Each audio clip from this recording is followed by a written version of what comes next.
The main character's name is Hirasawa Kazuki. He is an ordinary Japanese student. He received a terrifying notification that after 8 years he will die. The guy decided that this was someone's joke. The main character stood and looked at his reflection and thought about how everything could have turned out like this. He was in shock.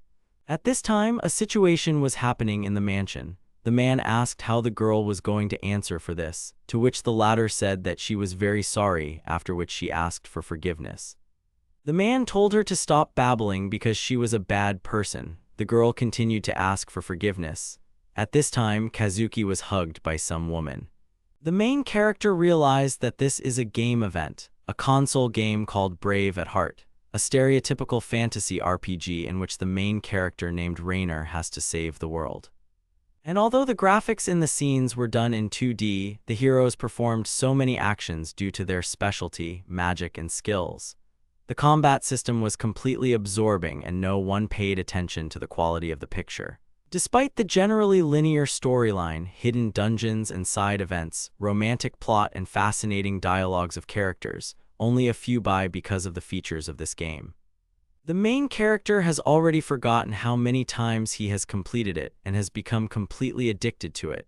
He has played it so many times that he has practically memorized all the lines of dialogue in all the game events. The head of the Stokes family, Lord Hayden, his wife Lady Jessica, and his maid Clara, they are some of the characters in this game. The main character was surprised why the characters in the game suddenly started moving, as if everything was happening in reality. He wondered where he was that he had slept through such a radical update. Looking ahead and seeing his father standing over the poor maid, he thought how terrible it was to start the game from such a depressing moment. Actually, this should be one of the flashbacks. According to the script, Clara, the main character's mother, was once executed by Harold, the Stokes heir. Kazuki wondered where he was. He was sure that in this scene he was being hugged by his worried mother. Here, the protagonist's hands suddenly twitched. At that moment, the woman next to him told him that everything was fine, calling him Harold, that there was no need to worry about anything. At this time, her father was shouting that it was pointless to beg for his worthless life. He would personally cleanse the world of such vile filth. Clara closed her eyes and thought about Colette. However, the main character approached them and asked for permission to execute her. Kazuki realized that his body was moving by itself of its own free will. At this time, his father asked what he was planning to do. The protagonist said that he had recently learned a new magic. He would make it his training dummy. Then he asked if that wasn't a better use for it than to spill blood all over the floor. The father agreed with him and said that it could be interesting. He turned to the guards and told them to throw this woman into the dungeon and be stricter with her, not to take their eyes off her. Lord Hayden said that she is not a very good person. Despite the fact that they showed sympathy towards her by allowing her to work for them, she cannot properly carry out any assignment. The protagonist's mother asked what else could be expected from such a lowly creature. She added that the girl would serve as an excellent target for Harold's magical experiments. At this time, the main character watched what was happening in shock. He listened to the dialogue between his mother and father. Beads of sweat ran down his face. He was nervous. Kazuki thought that Harold Stokes was disgusting and arrogant, the most despised character in Brave. And it is this hero who is doomed to die at the hands of justice, the final boss of this game. He was also quite a cruel character. The main character thought about why he turned into this, whether he had gone crazy or maybe he was just seeing a realistic dream. He was an ordinary Japanese student, and now this is happening. While he was thinking about this, he felt unwell, and at that moment there was a knock on the door of his room. At first he tensed up, then asked the person to come in. At that moment he thought about what he had answered without thinking. Knowing himself, he would never have said come in, so his voice expressed it by itself. A man in glasses came into his room. He looked very much like a butler. The man apologized to him. The main character thought that his name was Norman. Among all the characters, he is so reasonable that he was nicknamed the Stokes Conscience. In the event involving the family, he was the only one with the rank of saint instead of off-scale hate points. The main character thought that he was just a butler and that he had no blood of this family. He asked out loud whether he really had some business with him, to which the man replied that he would like to consult with him on one issue. Norman stared at him. Kazuki stared back at him, not understanding what was going on. The man said that he seemed to be feeling unwell, then he could come see him later. Internally, the main character smiled at him and said that everything was fine, no need to pay attention. However, in real, he angrily replied that everything was fine. Norman started arguing with him and wanted to explain that his face was a bit strange, to which Kazuki thought that he was really okay and thanked him for his concern. In real life, he simply said that everything was fine. The protagonist thought that it was all his damned language. It did not allow him to dispel Norman's suspicions at all. It seemed to him that everything he wanted to say was adjusted to Harold's style of speech. Norman thought that Mr. Harold usually expressed his displeasure without hesitation, but he did it differently. Then the man said that he would be brief. He begs him to soften the punishment for Clara. Kazuki was shocked by his words. The main character remembered the maid and thought that right now the life or death of this woman was in Harold's hands. He thought that his mouth had simply read the script back then, but he had no intention of following it. The protagonist completely forgot about it in the shock of turning into Harold. He had to do everything to save her. Then he wondered if this was really normal. He also remembered Clara's daughter, Colette. He wondered what would happen after Clara was burned by Harold's magic. The orphaned girl will be thrown out of the estate, desperate and exhausted. She will be taken in by the family of the main character, Rainer. If he saves Clara now, the heroes will never meet, and it will be a completely different story. However, if we follow the principle of inevitability, the heroes will still find each other, no matter what. But even in this case, his personal future will be shrouded in darkness. Therefore, it is easier to assume that this principle does not exist, and to lead Harold through all the game events, but only without causing particular hatred in everyone around him. This is an RPG world, and death lurks around every corner. If he deviates too much from the plot with his good deeds, he will not be able to read the future and will die from a random sneeze, which was not in the original story. But if he doesn't change the script on a large scale, but only carefully directs it in the right direction, perhaps he will not only achieve the salvation of the world. The protagonist turned to the butler and asked if he was really talking about that same maid, if he was really offering to save that woman, while cursing at him. Internally, Kazuki was more polite to him. The guy thought that this wouldn't work. His hate points would increase no matter what he tried to do. The main character told the man that if he wanted to save someone, he had to go first and think everything through first. He would listen to what he had to say later. Norman was surprised by his words. The man agreed with him but tried to argue with him. However, Kazuki said that he was a bad person, after which he drove him away. The man thanked him and asked for forgiveness, after which he left the room. The main character exhaled after this dialogue, after which he fell onto the bed. He thought that it seems he was too naive. With this voice lodged inside, he would still seem like a complete scoundrel in the eyes of others. He thought that maybe it would be better not to flounder at all. Perhaps after death, he would return to his native world. Then an idea came to him. He took an empty life potion jar and a red marble. They looked the same as in the game. He also took a book of magic recipes and thought that it was written in Japanese. It was convenient. Kazuki thought that the best thing he could do was to follow the script until he figured out how to get out of this whole situation, but not to commit the bad deeds that Harold had committed, if possible. However, the main character wondered if this was the same world described in Brave. Perhaps it was some other one, just very similar. Before doing anything, he needs to check his knowledge of the original story. He thinks that he won't get any other information in this room. He needs to get himself some good trump cards so that death will finally leave him alone. The main character went outside and reached the dungeon. He asked the guards how many people were inside, to which the guy replied that there should only be one for now. Kazuki turned to the guard and told him to stay there and make sure no one came in. He abruptly opened the door inward, which frightened the soldier who was there. He was lying on a bench and resting. The main character said in an angry tone that he was going to interrogate the captive so that the knight would not even think about entering there. He answered positively. Kazuki entered the cell and asked the girl if her name was really Clara Emerald. She shuddered in surprise. Her hands started shaking and she said that maybe it was time, to which the guy replied that he could arrange it if she wanted it so much, but he was here for another reason. He asked her to answer his questions as truthfully as possible. The main character asked her if she had a family, to which she replied that she had only one daughter. Then he asked her what her name was. The girl replied that her name was Colette. He asked where the rest of the relatives were, how it happened that she was left alone with her daughter, to which Clara replied that she had run away from home with her husband so she could no longer communicate with her family. 3 years ago, her husband died of illness. The main character asked how old her daughter was, to which she replied that she was already 9 years old. Then he asked her if she had experience in magic and martial arts. Clara replied that her daughter was a simple girl. Kazuki thought that he seemed to have learned everything he wanted and there was nothing more to do here. He said that that was all, they would see each other again, to which the girl stopped him.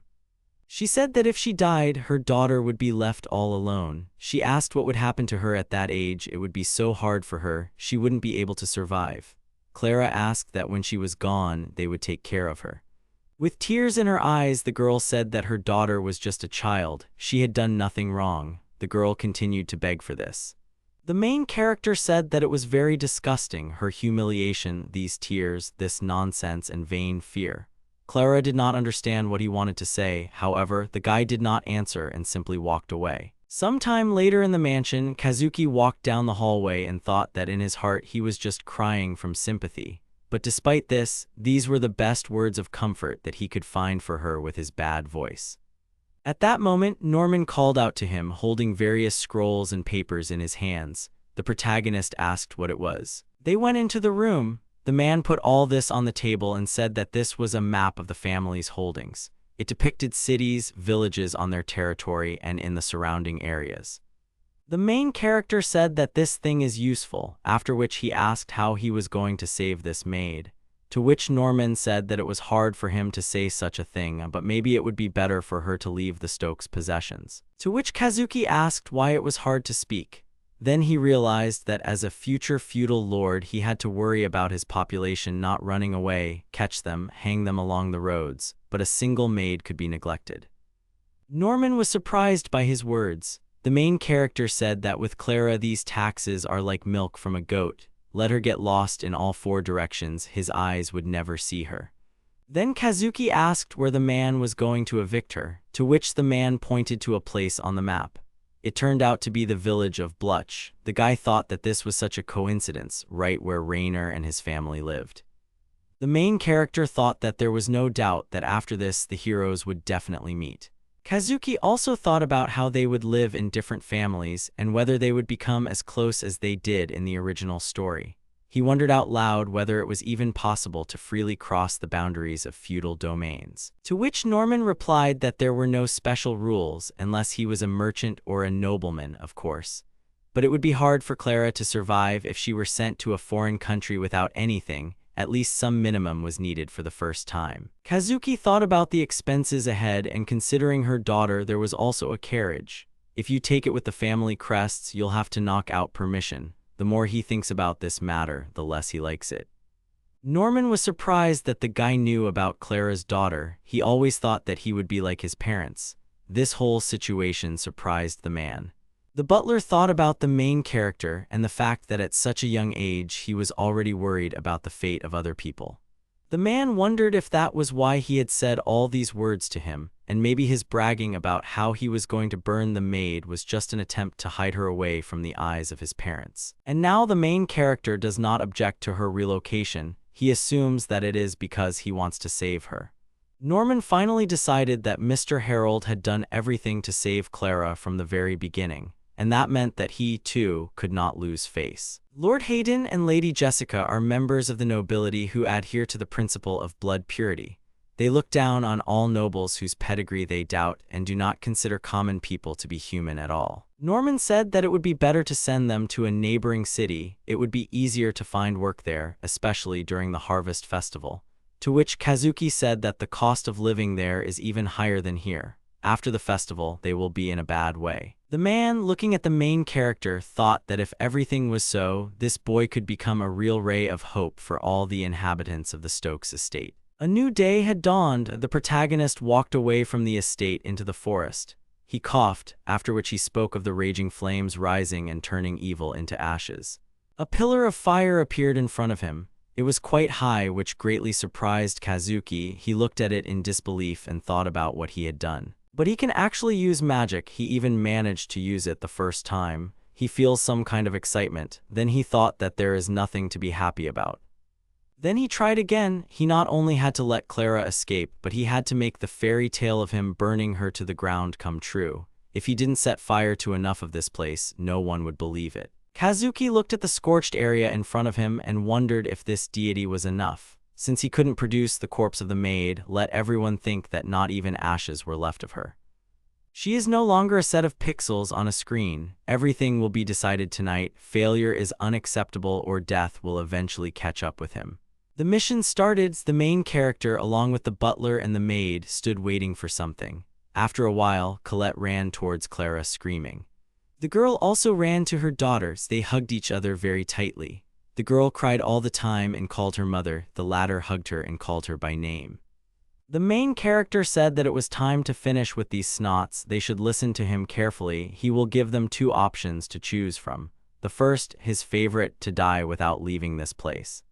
The second is to run away from here with their heels flashing and never return. If they choose the latter, they will die here. They will leave the Stokes domain forever and break all their ties and relationships. Clara looked at him incredulously. She asked if he would really allow this to happen. Kazuki mimicked her last words. He said that it was enough to mumble that we needed to get out quickly before he lost his patience. So much fuss with them. To be honest, his hands were already itching to finish them off, and that would be the end of it. Clara realized that there was no point in delaying. She resolutely asked him for forgiveness and said that she wanted to live for the sake of her daughter. The main character was pleased with her words. He approached his daughter, called her by name, then hung the pendant on her and said that he was giving it to her.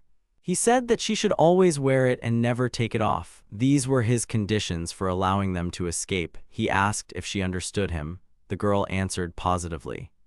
And also the main character said that she should give it to someone who really needs it. This person should be about her age and skilled in everything. In return, she should take from him a promise to become her knight and protect her everywhere and always. Clara approached them and said that Mr. Harold said that she should give it to the one who would protect her.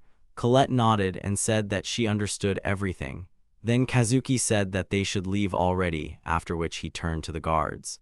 He told his subordinates to take these two and transplant them to the strip on the highway. Then they should act as he told them. The men began to carry out his order. Kazuki said that they should be careful not to be noticed by outsiders. If they were to carry out the operation, their lives would not be worth more than a copper coin to him. The soldiers shuddered at his words and said that they would do as he ordered. Clara bowed to him together with her daughter and said that she thanked him very much, after which they all mounted their horses and rode away. Norman turned to the main character and said that it was getting cold and that it was time for them to go too. However, the guy did not react to his words in any way. After some time, the main character turned to the man and told him to go first. He still needed to do something. Kazuki walked a little through the forest, after which he remembered Clara's last words. He laughed at them a little and thought about why, despite everything, they thanked him for saving their lives. Wasn't it Harold who was the cause of their troubles? He had bumped into a maid while she was watering the flowers and then fallen face down in the mud, an unbearable loss to his honor. The main character thought that now these two would be able to live peacefully for many more years. But now he needs to do something. The butler listened to his words and wandered towards the house. He thought that for some reason Mr. Harold was very upset. The man wondered if it was worth it to make him alone right now. Knowing this, he probably shouldn't interfere. However, here Norman heard the words. The main character said that she was disgusting. He would turn her into a miserable pile of ashes. The butler immediately ran towards the master's voice. Kazuki was saying that this would be her end, after which he used his fire pillar skill. The man was watching what was happening at that time, after which he called him by name. At that moment, the main character was thinking that he was mindlessly reciting a memorized text again. It was as if he was adopting the behavior of his character. It was good that he had thought to send the butler away just in case. The contemptuous laughter and loud conversation with the absent Clara, if someone had overheard him, in his eyes he would have looked like a complete madman.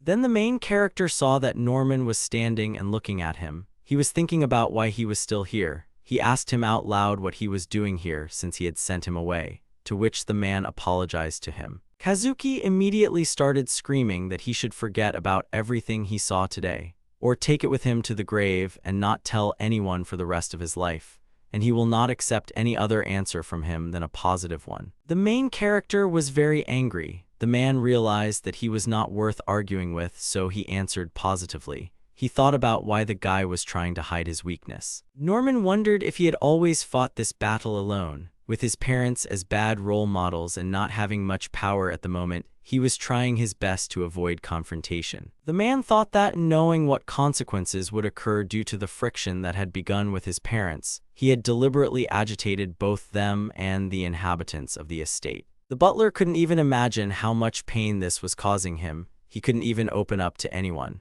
Norman thought about why, over all these 10 years, he had never thought to get closer to this boy and had not even noticed his feelings. Thinking that one cannot simply regret, he has no other choice but to atone for these 10 years of inaction as best he can. Until the heart of this innocent boy stops beating, under the weight of the evil surrounding him. At this time, Clara was on the road with her daughter and the soldiers. The baby was sleeping on her lap and the girl herself was thinking about many things. She remembered the guard's conversation. The dark-haired guy said that Kazuki had warned them to keep their mouths shut, and not only them, but the coachman too. His interlocutor said that they simply knew what he had been doing all day before. On his instructions, they rushed about like madmen, preparing horses and a cart, and all he did since the morning was snort. They remembered his words that as soon as they found themselves in the village of Bluch, they had to leave the girls there. He also gave them permission to travel on someone else's property, which he got when he demanded a sword from a blacksmith in Leeds. They should take this money and give it to Clara as compensation for moral damages. The boys were surprised by his words. They asked whether they really had to give all the money, because these gold coins were for buying a ball. How then could they buy such an expensive blade? To which the main character asked if he was really stupid or just pretending. They should buy some cheap sword instead, and that's all. Clara opened the bag with gold coins. At that moment the coachman asked her if she was really not asleep, after which he added that the village of Blush had already appeared. The men said that they would arrive just as the sun rose, and then asked why they didn't rest a little longer before that. Clara thanked them for their concern and said that she wanted to warm herself a little in this dawn. The guy agreed with her and said that he understood her perfectly. It was just an oil painting in front of them. At this time in the Stokes mansion, the father asked the protagonist if he really burned the maid so that not even the body remained. The man said that he was great, he was proud of him, that's what it meant that he was his son. Mom also said that he had such great abilities in magic, after which she said that he was her joy. The main character was angry at that moment. He thought that they should have suspected him at least a little. He laughed out loud and said that this was really some big deal. He thought about how their son had just killed a woman and a child, and they were praising him so extravagantly. This gap between them could not be bridged in a lifetime, however, he had no such intention. The main character thought that they swallowed it all, and that's the main thing. We should be glad that the rescue plan went well. At that moment the door to his room opened. There was a young guy there. He greeted Kazuki. The stranger asked what he was up to again, to which the latter replied that it was nothing to do with him. After that, he asked to close the door, calling the guy Zen. His friend said that he was so cold, and this was after that night that they spent together under the full moon, although he spent most of it sitting on the box, the cart. The main character told him to keep quiet. He remembers perfectly well what he was doing, but Zen should forget about it unless, of course, he wants to become food for the monster fish. His friend agreed with him, calling him cute. The latter thought that he should give him a break. Zen thought that today he was no longer driving him away. That was good. Zen thought about who he was and who the main character was, but it seemed that the latter didn't care about the difference in status. He meant that today he even spoke to him, remembered his name. However, the main character didn't care about the guy's presence in his room. He was deep in his thoughts, thinking about the effectiveness of his actions. Zen looked at him and smiled.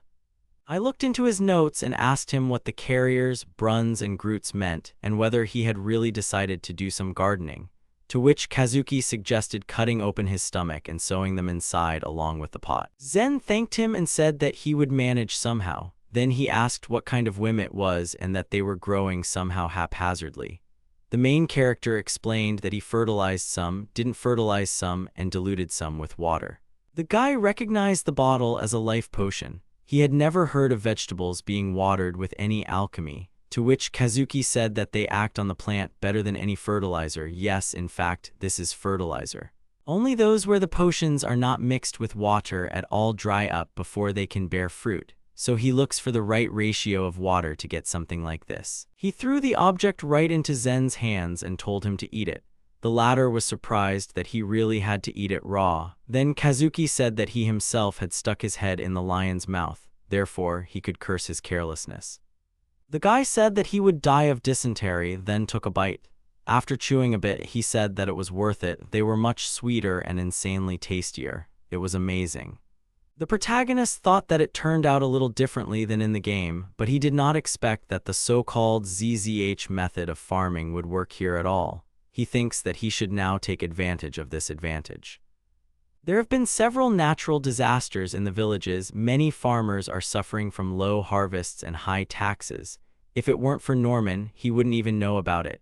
He suspected that his family was squeezing all the juices out of their subjects. The main character thought to himself that he didn't care how this family would end when the population revolted, but it would be desirable to avoid reprisals against himself personally. Kazuki turned to the guy and told him to stop eating, but he should take it to the cooks so that they could also evaluate the taste and compare it with regular food, also so that they could say how it would sell. The guy agreed.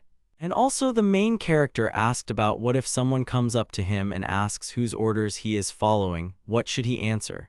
To which Zen asked if it was really a big secret, and then added that he would be as silent as a grave. The guy said that he ran, after which he slammed the door behind him. Kazuki wondered if he was really stupid. Where did all this enthusiasm come from? After some time, the main character went outside the estate. He took the sword in his hands.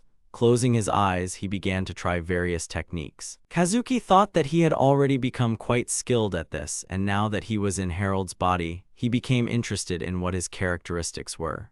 He thought that the latter, of course, was still a bad person, but one of the strongest fighting characters. Fighting against him was still a torment. The main character thought that he was still far from it, but there was still time to pump up his magic and fencing. Depending on his efforts, his original story could become no less epic. Kazuki thought that fighting was important for survival in this world of swords and magic. He no longer says that it would be impossible for someone like Harold to avoid fighting in the game. At this time, in another place, a man was talking to a dark-haired girl. He said something about the Stokes family's son, after which he apologized to Erica.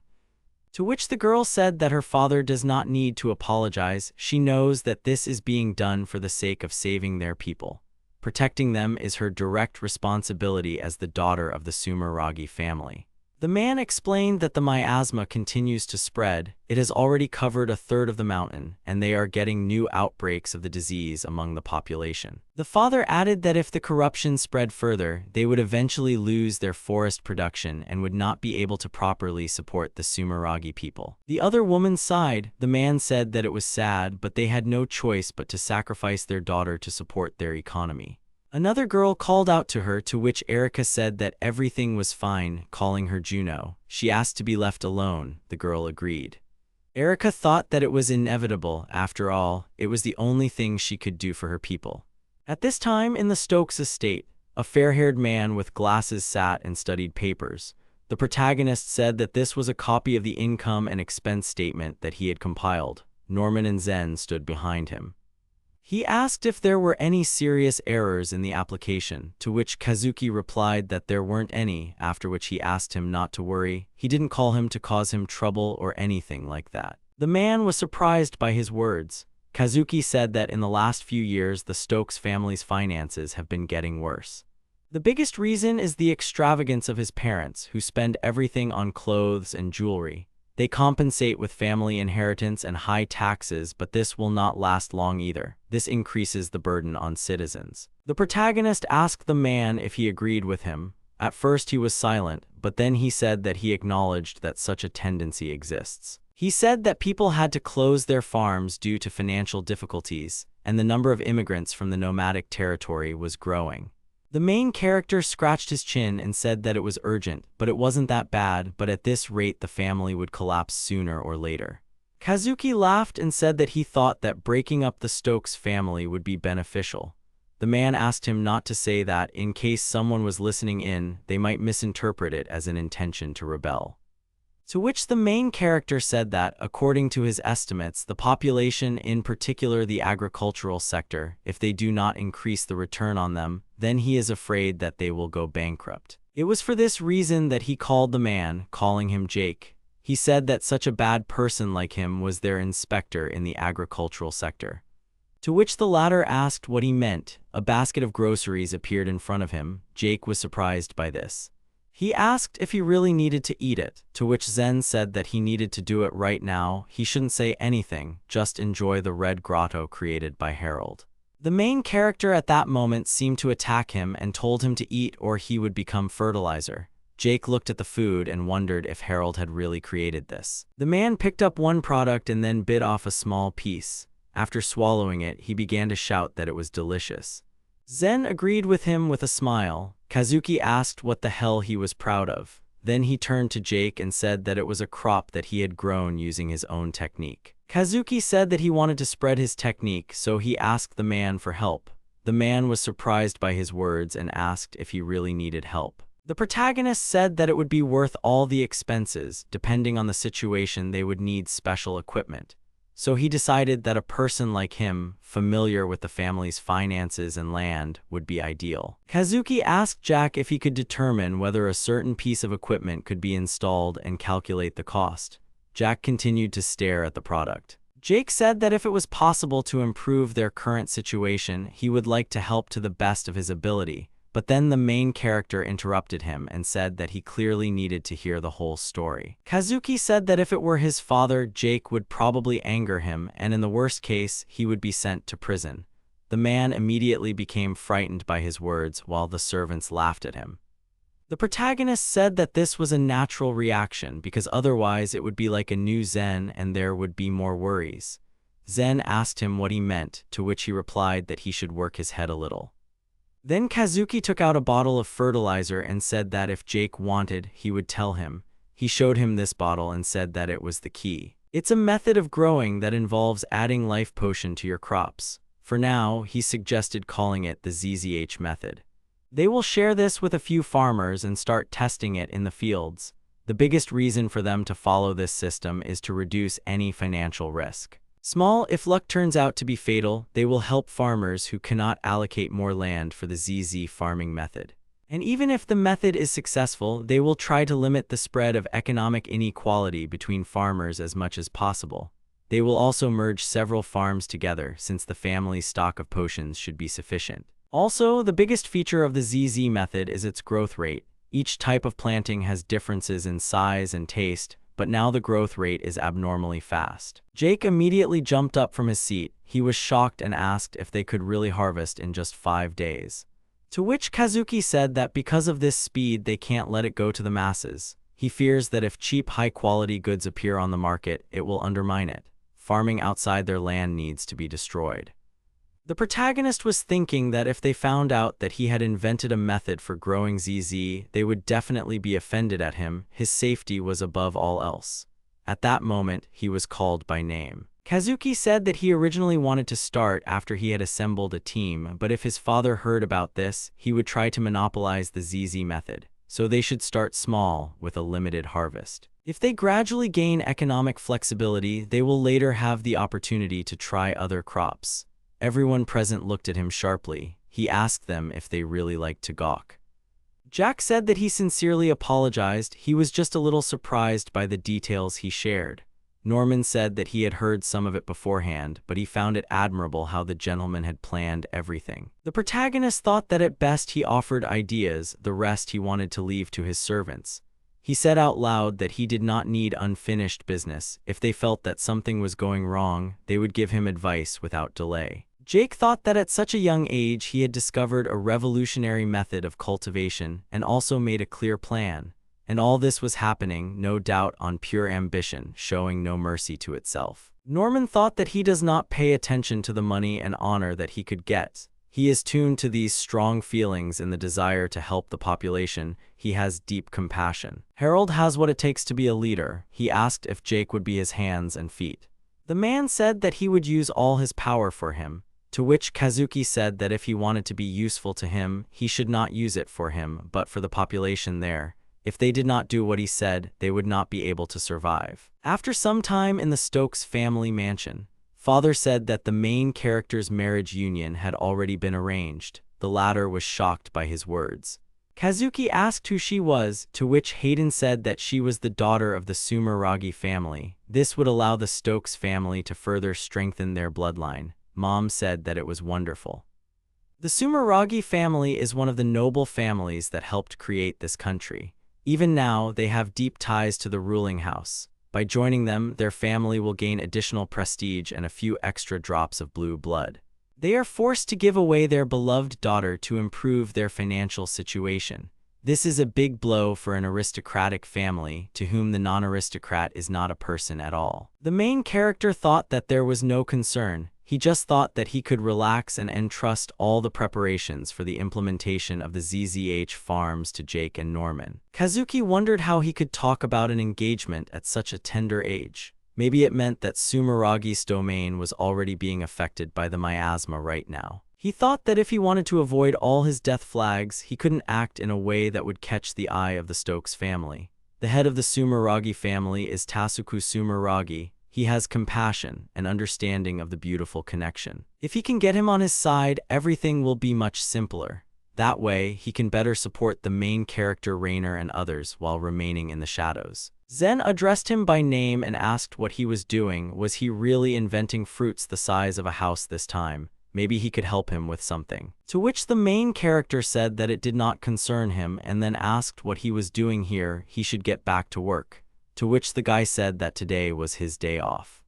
After these words, Kazuki kicked the guy out of his room and asked him what the hell he was doing there. After that, he wrote a lot, trained with a sword, and slept. After some time, the main character and his family headed towards his future bride. They called him by name to wake him up and also told him that their estate was already in sight. A little more and they reached the Sumeragi family. They were met by a blonde woman who said that they were very glad that they had arrived, after which she said that the master and mistress were waiting for them. When they entered the house, Hayden said that it really bothered him that he had to take off his shoes and put on these sandals. To which the woman explained that it was part of their culture. She hoped he could somehow show respect. Then they reached the door and the woman said that she had brought them in, to which the head of the family said that they should come in. When the doors opened, the main character saw Erika, her father and mother, sitting on the floor. He looked at the girl and thought that the daughter of the Sumeragi family, Erika, is Reiner's comrade. And she is the one he should be careful with. The girl has a very sensitive nature, but she treats everyone indiscriminately, even she sheds tears for monsters. Harold is the only one she hates, but feeling obligated for the Stokes' financial support, she did not turn away from him until the very end. He wondered what would happen if Erika, in addition to her amazing kindness, acquired common sense and agreed to an engagement with Harold, who was no longer on the path of evil. So all that happens, then it's okay. But if because of this she doesn't become a comrade of the main character Reiner, it will be a problem since she is an invaluable healer for the team of heroes. They need her. Without her, it will be difficult. Even if Kazuki avoids every death flag, they won't defeat the final boss and the world will be destroyed. He can't let that happen. All that remains for him is to leave the most negative impression of himself. Then his conscience will torment him, but he thinks he will be able to say nasty things. At this point, the head of the Sumeragi family spoke up. He introduced himself and said that his wife's name was Koyomi and his daughter's name was Erika. The main character said that his name was Harold Stokes. He was pleased to meet them. He thought to himself that this mouth could say something respectful. Hayden asked the girl what she thought. Was it true that Harold was beautiful? To which she melancholically agreed with him. Kazuki thought that her eyes were completely lifeless. He had never seen such in the game. The protagonist thought about how to get the message across to the girl. At that moment, Kiyomi suggested to her husband that they leave Erika and Harold alone so that they could open their hearts to each other. Kazuki thought that this was his chance. Hayden agreed with the girl's parents and said that it sounded fun. The father asked the girl to give Harold a short tour, but they must be back for dinner. Erika agreed with him. The girl turned to the protagonist and told him to follow her, to which Kazuki replied that it was a great honor for him to have Erika as an escort. To himself, he thought that he had to do this or die. After some time, they went outside the house, stopped opposite each other. The girl said that now she would introduce herself to him again. She is the daughter of Tasugu Sumeragi. Her name is Erika. To which the main character said his name. After that, the girl said that this tree is called a blossoming sakura. Its flowers are the symbol of the Sumeragi family. Kazuki said that it was different from the cherry blossom that he recognized, to which the girl asked if he really knew about this tree.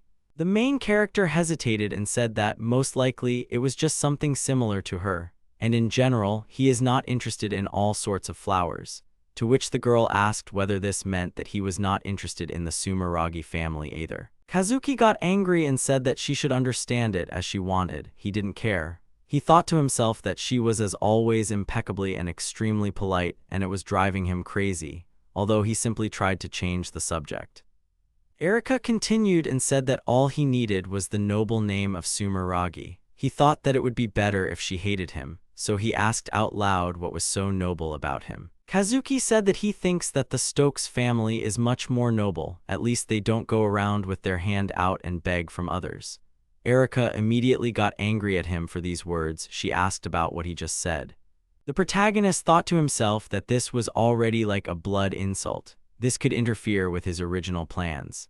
Kazuki took an envelope out of his pocket and handed it to the girl. She asked what it was, to which he replied that she should shut up and take it when they returned, then she should give it to her father.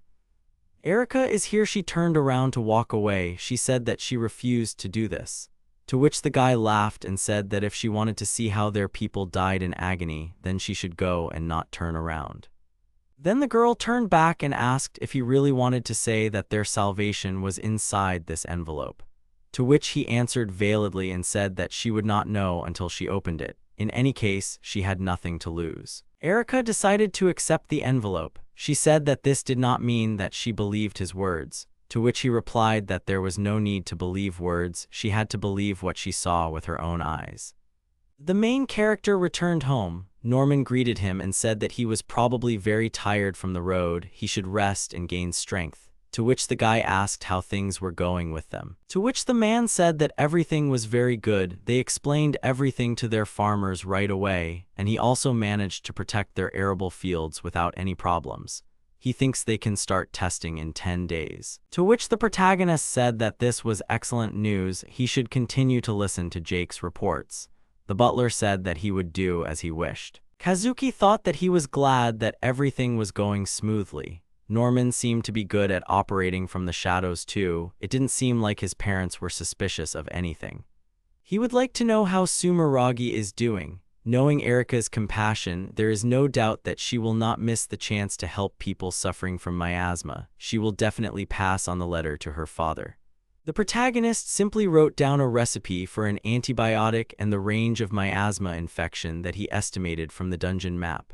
This will not solve the problem itself, but this will prompt Erika to eventually join the team of heroes to work together to figure things out. He doesn't know if Tasuku will believe some absurd letter written by a 10-year-old boy or if he will make the medicine. He will remember it anyway when the antidote will already be used everywhere. A few days later, the main character asked if he was really making fun of him if he had ever tried to hit him. He asked if he had invited him to train or to dance. To which the knight said that he was wrong, he was trying. Kazuki said that either he would hit him, then he would get off with a couple of scratches, or he would seriously get acquainted with his sword. He must act if he valued his life, or let him prepare for death right away. After some time, the knight lay unconscious. The protagonist thought that it was not worth enrolling soldiers as instructors. They were afraid to hurt him, that they hardly defended themselves. He thought about how he could then learn worthwhile combat techniques. He was thinking that maybe he should ask his father to bring a swordsman from overseas, although it was unlikely that this parent who was blowing dust off his beloved child was capable of choosing a worthy teacher. At that moment he was called out. The main character turned around and asked what was going on there, to which the man explained that he had a guest. Kazuki wondered who had been brought to him. Did he really have any friends? When the protagonist approached the gate, he saw a girl standing under an umbrella. It turned out to be Erika Sumeragi herself. The main character thought about what the girl was doing here, and this was right before the launch of the ZZ Farms. He needed to calm down and understand why she came here and why it was necessary to send the girl as a messenger. Kazuki approached her and asked her why she had come here, to which Erika asked that should she start with the phrase that he should apologize for the wait. To which the guy replied that he had no free time, unlike some. She could thank him for coming at all. The girl said that she was, of course, to blame for the fact that he had appeared so suddenly. The protagonist sighed irritably. He asked the maid to leave them, after which he turned to Erika and asked why she came. She should hurry before his patience ran out. To which the girl said that she would like to express her gratitude on behalf of her family. They managed to save many of their residents, so they are sincerely grateful. The protagonist thought that this meant that they saved them. It turns out that Tasuku created antibiotics. They turned out to be effective. He acted much faster than he expected. Kazuki said about clinging to every straw. Their family seems to be really driven into a corner. To which Erika said that it is as he said, her family has no other choice now. The main character said that in this case he would expect a lot from his generosity, but everything he advised was only a temporary remedy. It would not solve the problem and could also lead to side effects. To which she asked whether the medicines really do not cure completely. He replied that only if the symptom is mild, then perhaps, but not for those in serious condition, and he had no intention of worrying much about them. Erika thought that they were engaged for political reasons, material assistance in money and goods in exchange for prestige, position, and reputation. But still, Kazuki went further. He created a medicine for them. She wondered when he had done it, before or after the engagement. She wondered how they could develop a cure in a few days. Was there really an outbreak somewhere else? And this despite the fact that they had not been able to find a solution. Erika was wondering how he could do that at all. At that moment, Kazuki asked her why she was there. She said that she was entrusted to deliver a letter from her father. The protagonist thought that they had made her a messenger after all. Perhaps Tasuku decided that this way the letter would seem more sincere. In it, he thanked him for the medicine recipes he had provided. The man also expressed his gratitude. He is sincerely grateful for what he has done to help their people. He is so grateful that it is not permissible to express it only in a letter. There were no side effects yet, but they would be watching patients closely who took the medication in large doses and for long periods of time. Kazuki thought that the contents did not surprise him. As the protagonist knows, Sumeraga's domain is currently in an unstable situation. He does not know whether any unforeseen circumstances of insurmountable force may occur.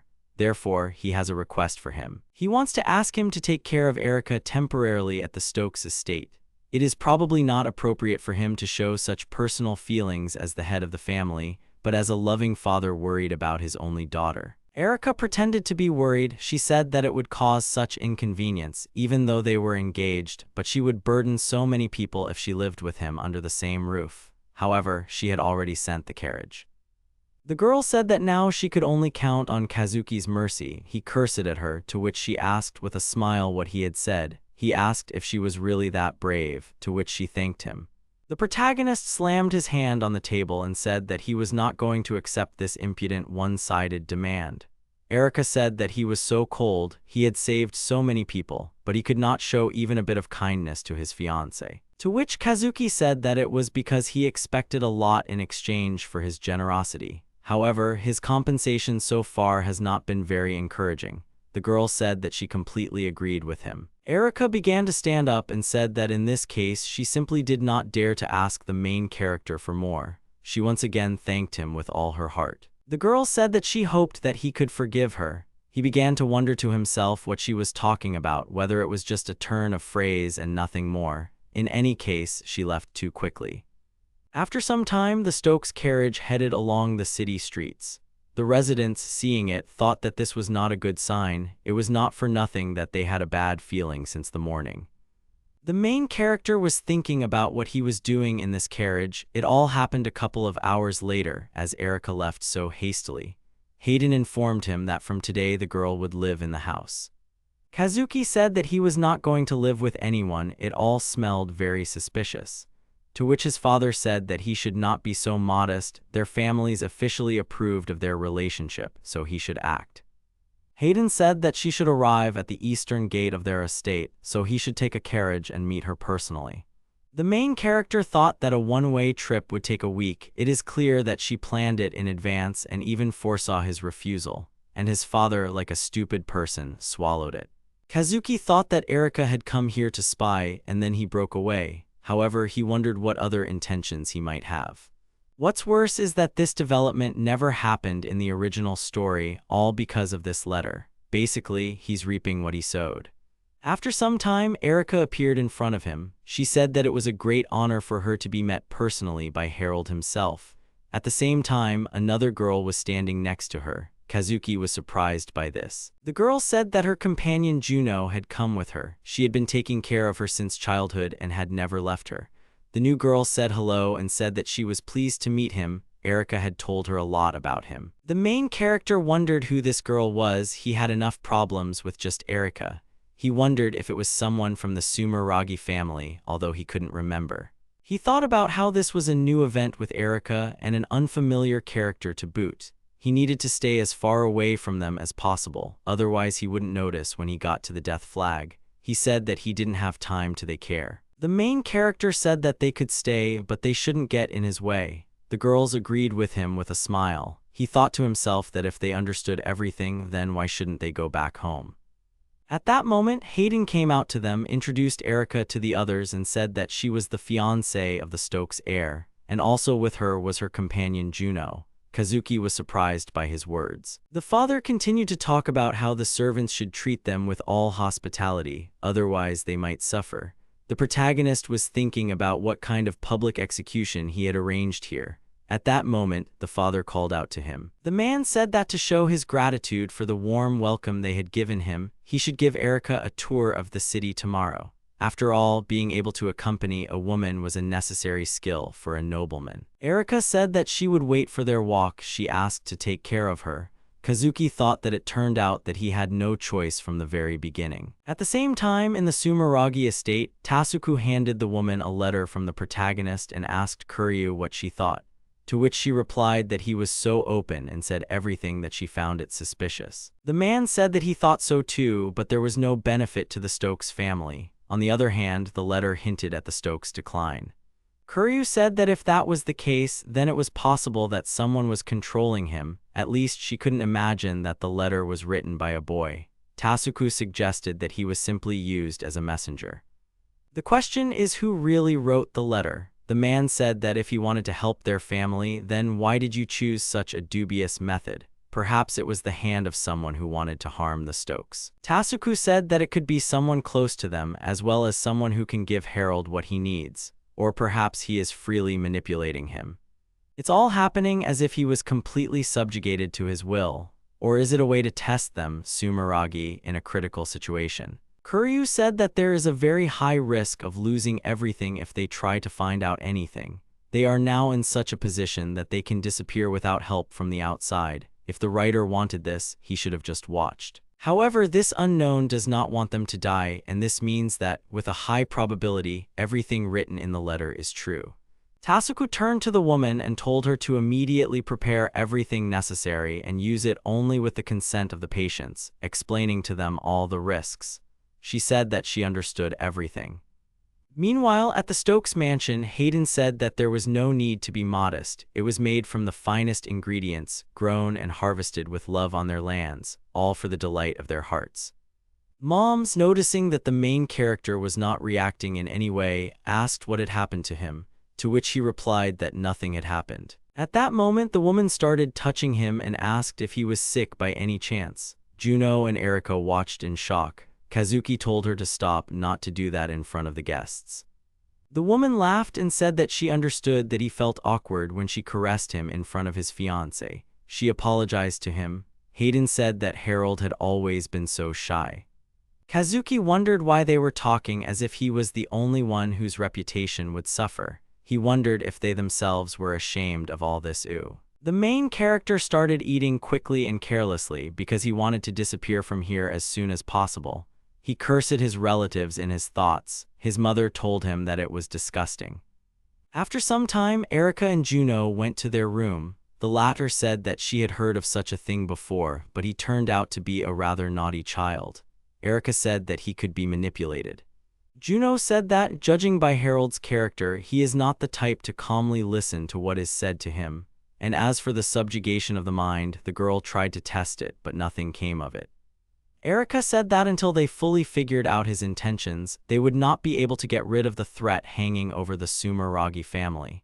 Juno agreed with her and said that this was the reason she was here. The girl turned to her maid and told her to be careful, to which the latter replied with a smile that she had absolutely nothing to worry about. For an agent like her, solving secret affairs was a pleasure. Juno looked out the window and thought that if all his behavior was an act and he really was connected to mysterious outside forces, it would be unwise to just sit back and do nothing. Tasuku thought about it and sent Erika here to distract him during the daytime, to confuse him. She is nothing more than a decoy, and the main striking force is she. While the head of the family is busy with everyday affairs, she will strike her blow. But it could all be in vain. The opposite side has not yet shown itself in any way, although they have given enough reasons for this. Therefore, the elimination of their puppet will give absolutely nothing. Juno thought that, judging by Harold's behavior, there was a very high probability that he was being mind-controlled. Tasuku claimed this, but she wonders if it is really true. If it is true, then she will have to act. She took out a small sharp blade and thought that she would have to work hard, and her face became ominous. Juno went to the villages to ask her opinion about the Stokes family. One of the men said that if she didn't like something, then you had to endure it or be damned. All people except aristocrats were worthless trash to them. The woman said that everyone pays such huge taxes that they can barely make ends meet. The young guy said that the Stokes are crazy about weapons. They have a huge army. They can't rebel because they will simply be killed. Juno realized what the queen's situation was like here. She asked one of the guys, to which he apologized and said that he couldn't talk about it. To which she replied that she just wanted to know what the city was talking about, nothing more. This guy hinted that recently their son Harold, but he immediately explained that if anything he didn't say anything to this girl, after which he whispered this information in her ear. Juno said that this couldn't be, that it was some kind of mistake. The guy explained that he himself hadn't seen it, but he'd heard it from a neighbor who worked near the mansion. If we're talking about Harold, then the rumor was probably understated rather than exaggerated. At this time, the main character and Erika were walking along the streets of the city. People, having just touched them from afar, immediately ran into their houses, after which they slammed their doors. Kazuki looked around and wondered where all those merchants had gone. The girl next to him just walked silently. The main character knows nothing about the city. It hardly appeared in the game and there were no maps of it. He had to ask his subordinates. Then he saw the merchants and called out to him. The latter greeted him.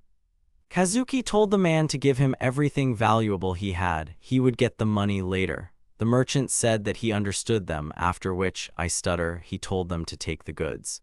Erika was clearly uncomfortable. Her hands were shaking. She thanked him for the gift. The protagonist thought that he simply had a good reputation. Everyone was amazed by his kindness. Kazuki thought that when he spread the rumor about Clara's murder, he never thought about what it would ultimately lead to. He wondered if this was what the soldier had said or if some careless servant had let it slip. Clara and Colette's safety was his top priority, so that their parents wouldn't start looking for them with torches and dogs. The main character turned to Erika and said that he had enough and was not coming back. The girl agreed with him. Juno was watching them at that moment. After some time, Kazuki returned to the estate and met with Norman and Jake. He asked about how their plants were growing, to which the latter replied that everything was growing well. The harvest was planned as they thought. The main character said that he wanted to expand production, to which Jake said that they did not have enough workers. Norman added that if farmers were not controlled, they would grow so much that they would collapse prices on the market. Kazuki asked decisively that they really couldn't bother anyone else. Why was there such a gigantic staff of servants in this mansion anyway? Norman thought about it and said that the situation was complicated. Ario and Moxon could be transferred as guards. They were on the hook for their participation in a well-known case. To which the main character said that this really meant tearing off the assignment of service and sending to the village. This is completely impossible. He suggested that he could hire some strangers whom no one knows. Norman asked if he was really suggesting taking in strangers, to which Kazuki said that he would ask his father. The main thing was to somehow enslave them so that they wouldn't run away. Jake said that with his permission he would finish the report, to which the main character asked him again. The man added that it concerned the soil. He said that no effect of the use of ZZ was observed on the depleted soil. In total, 7 harvests were taken with a rich red, 6 with an oversaturated color, and 11 with a blue color. The man also said that the chefs constantly taste them, and so far no one has noticed a difference. The protagonist said that this was good news, but it was not enough to say that there were no problems. He asked him to continue to observe and report on everything until they were ready for the next step. At this time, Erica was sitting in her room. Juno asked her if they had already returned. It was fast. The girl said that she had heard that Stokes had low public support, but she did not think it was that bad. She also recalled the behavior of the service yesterday. She thought about how sad it was why she got such a man as a groom. Juno said that such hatred is not for their nobility as far as she found out. Erica said that in such a situation it would be stupid not to try to find out everything, to which her interlocutor said that here the thing is, it is worth shaking the first 10 skeletons in the closet as another 20 come pouring out. Juno also added that among them there are such skeletons that even skeletons as such are not left. She does not even know how to tell her such a thing. The girl said that quite recently Mr. Harold had a servant, whom he burned with his magic along with her entire family. A woman named Clara and her daughter Koritsudo, 9 years old, were killed. Erica said how this is possible. Why does she believe this ridiculous rumor? It's all untrue. To which Juno said that it was not impossible. That was all they were talking about in the city and outside the city, and the servants almost swear by it too. It didn't look like a groundless rumor at all. Erica began to tremble with fear. The girl thought that the main character talks dirty, looks tall, and has a warning, but he gave them hope and saved the people of Sumeragi. So she thought that he was a different person, not like his parents. She really thought so. Juno said that she would not take her eyes off him, but Erica should also try not to be alone with him. It was scary to imagine what else could happen. Erica, trembling with fear, said that she understood everything. Her servant came up to her, began to stroke her, and then told her not to worry, as she would protect her. Juno continued to stroke Erica and say that everything would be fine. The girl was very scared. At that moment, the main character was sitting with his servants and saying that there should be no problems. The maids were discussing among themselves that Mrs. Sumeragi doesn't even leave her room after a walk. It's been 2 weeks already, they're so worried about her. Erica herself was sitting in the room and looking out the window. The protagonist went outside the estate again to practice with the sword. He thought that it would be better to do it here than where he allegedly burned Clara. There would be fewer curious eyes. Kazuki smirked and thought that he could give it his all here. He then raised his sword, which was already emitting strong energy. He swung his sword and used his 1,000 thunder and lightning skill. He slashed the sword into the ground and a huge energy strike appeared. The protagonist thought that this was no longer the same mosquito squeak, but it was still not enough for him. He sighed tiredly. He told himself that if he were to match his strength in the game, he would be able to do everything much better. At this time, Juno was behind the tree. She was watching the main character. The girl said that it couldn't be what she just saw.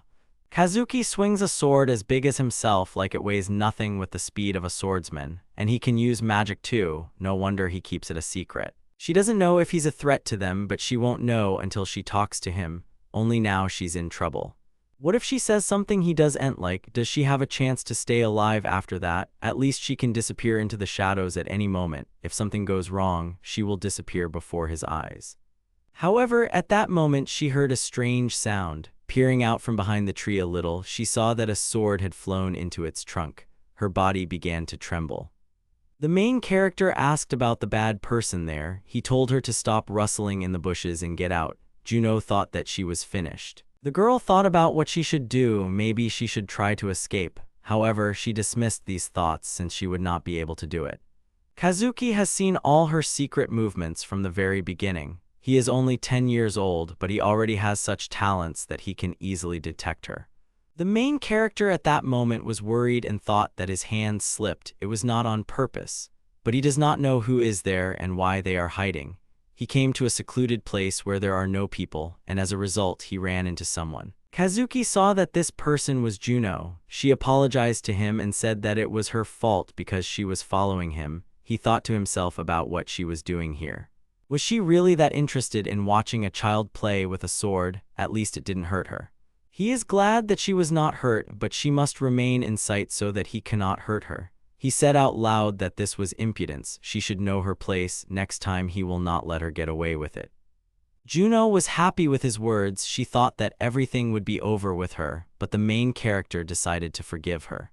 Kazuki warned her that if she stumbled again, she would be in trouble, but there wouldn't be another time. The hint was clear as day. She couldn't even imagine that he would expose her so easily. It was good that the tree stood in the way of the sword. How could she protect Erika from someone who could surpass her so easily? Such an overwhelming difference in abilities that there would be no battle. The main character is not only strong, but also devilishly inventive. She will not be able to compare with him. It is not humanly possible. It is a complete defeat. Kazuki asked her how Erika was doing, to which the girl replied that she was still not feeling well. She was very depressed because of the move and the unfamiliar surroundings. Then the main character asked if she was so homesick. Why don't they get out of here while it's still safe and sound?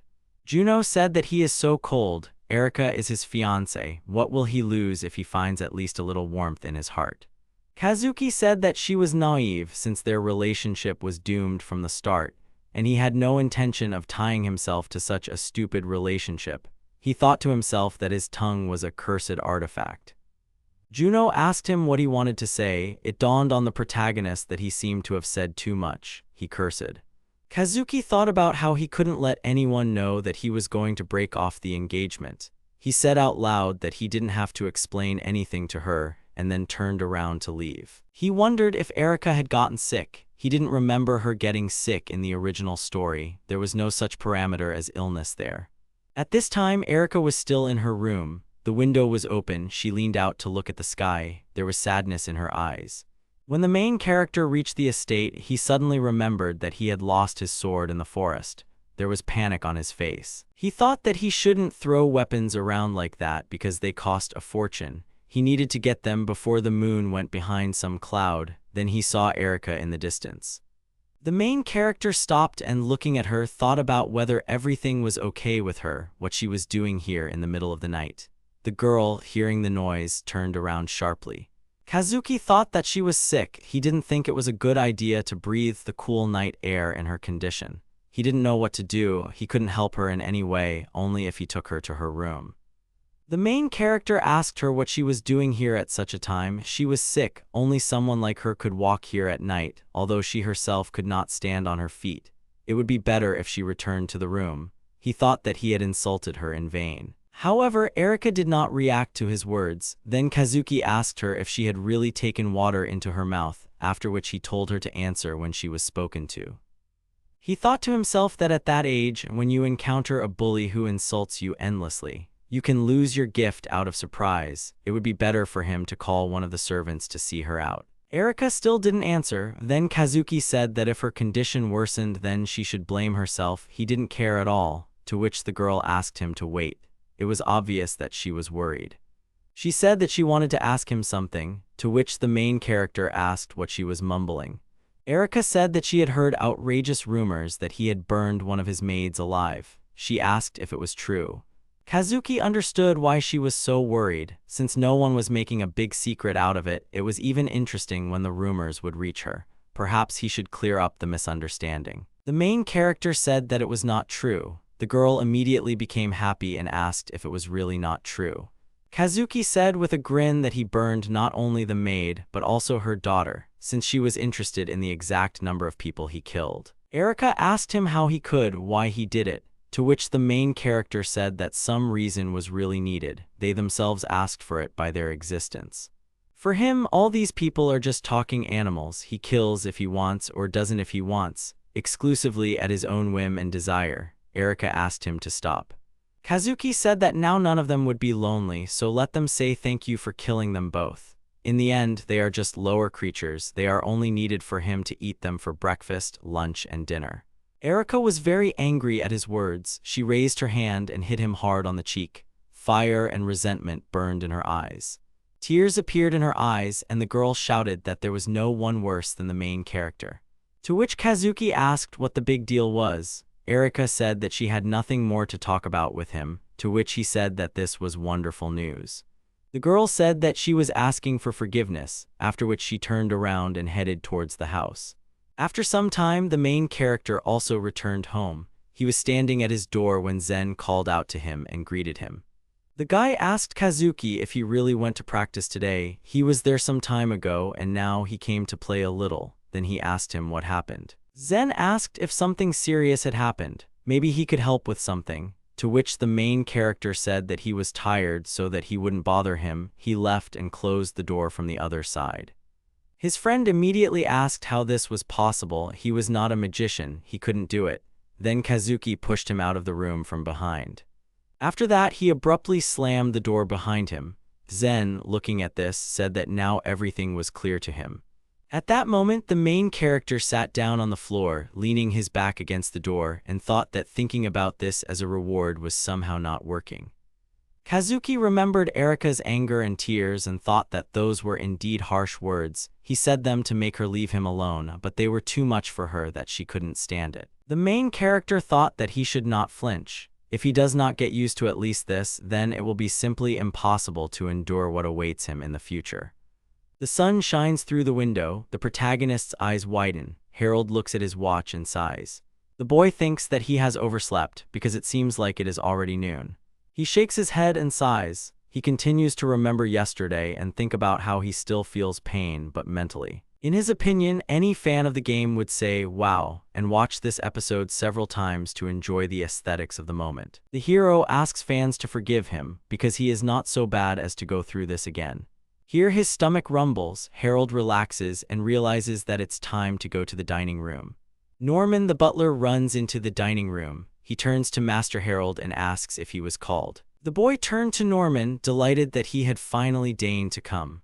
The butler replied that he had heard the gentleman had gotten up late and then inquired if perhaps fatigue was building up. The hero replied that he was fine, he just couldn't sleep. The butler was glad to hear this, as that meant everything was fine, but there was one more question. The man says the most pressing issue right now is the problems of the farms they own. The protagonist replies that he's already discussed the general secrecy and labor shortage with Norman. The butler confirms this because back then they decided to hire complete strangers, not from their lands, on the condition that they somehow gain their loyalty. This is precisely what the boy wanted to talk about now. He suggests finding a guild, forcing it to buy the rights to the ZZH method, and then, like proper feudal lords, living off the interest. In that case, the guild would deal with the farmers, farmhands, and whoever else they have. The man is surprised and asks if he heard correctly about the trade guild. His master confirms that this is exactly what he said. Harold says the scheme is simple, even a child could figure it out. They sell to merchants, the merchants to farmers, and everyone lives happily ever after. The hero would receive a share of the invention and wouldn't have to worry about a thing. But there is one problem. This is a theory, but where can you find a guild that won't abandon you and go to another, more accommodating feudal lord? Norman, too, is wondering where they could find such a guild. Harold sighs heavily and replies that he's the one asking, which is why they called the butler. The hero wanted to consult with him and Jack. The butler replies that they lack reliable connections. They have a certain amount of authority, of course, but it's still not enough to intimidate the major guilds, and any small fry won't be able to handle the task entrusted to them. The hero says that his parents probably have connections and more authority, but he cannot let them in on the secrets of the healthy lifestyle method. The man starts to smile and says that, nevertheless, he thinks Mr. Harold's idea was brilliant. He would never have thought of forcing the traders to work while doing nothing himself. The boy says, what's the point of this brilliant idea if they can't use it? In any case, the butler should enlighten Jake, let him think about it too. Norman will definitely do everything. There was a knock on the door of Harold's bedroom. Zen approached it from the other side and started calling for Master Harold. The boy asked again if the hero was there and then promised to come in whether Master wanted him or not. Zen doesn't hear anything in response. He opens the creaking door, peers into the room, and realizes that there really is no one there. He clicks his tongue in annoyance and reasons that the gentleman is probably training again, so he will come see him later. Then he notices something. A girl is sitting on the sofa. He looks at her closely, then joyfully calls out and greets Lady Erika. The girl greets him back and asks who he is. He introduces himself and says everyone here knows him, then asks where her companion, Ms. Juno, has gone. Erika replies that she has some business to attend to. Zen now understands everything except what Lady Erika herself is doing here. He tries to guess and assumes she's waiting for Master Harold, but he's not there right now. The girl is very surprised. She didn't expect to hear that. Zen looked at her questioningly and said he'd already checked everything. He'd told her he could easily go wherever he wanted in this house. The guy sighs, worried about his master, who's been working so much lately and she's so busy. He's worried he might overwork himself, the poor thing. The girl looks at him very strangely at that moment. Zen notices this and asks what happened to her. Erika clenches her fists tightly and begins to say in a broken voice that he probably doesn't know about something. The boy asks, surprised, what he doesn't know. Didn't he tell her he knows more than most here? Erika finishes her sentence by declaring that Master Harold uses magic to kill servants at the slightest whim. Zen understood what she needed. He laughs and says it's just ridiculous rumors because the Stokes have such a sinister reputation that people start making things up. He doesn't believe them, and neither should she, who told her this anyway. Erika says she asked Mr. Harold and he confirmed everything.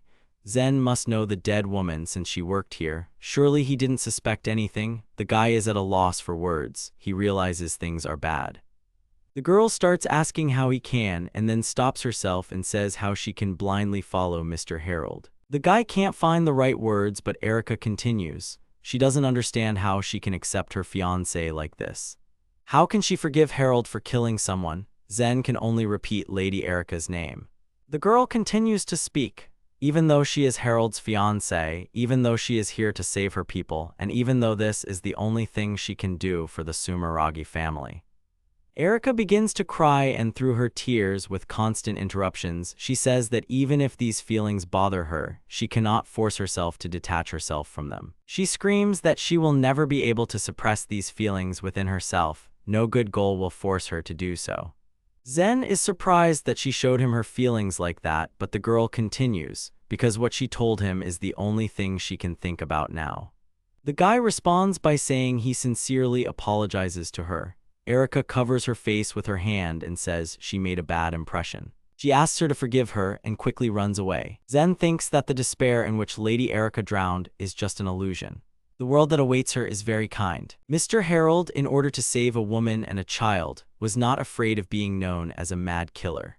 And the girl who, for the sake of her family and people, tries to sacrifice her true feelings.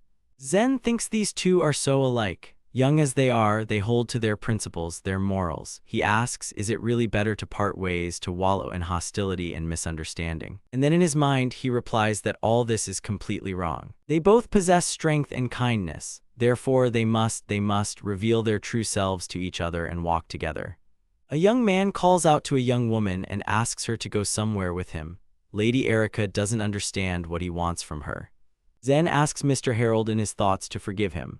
The guy is really afraid that the master's soul will one day fly apart into pieces, and although he fears his wrath, he still can't allow it. If he turned away from the light that could melt the thorns piercing Harold's heart, if he turned away from those shining eyes, Zen would lose him in some terrible way, and of course, he would regret the moment when he could have saved him.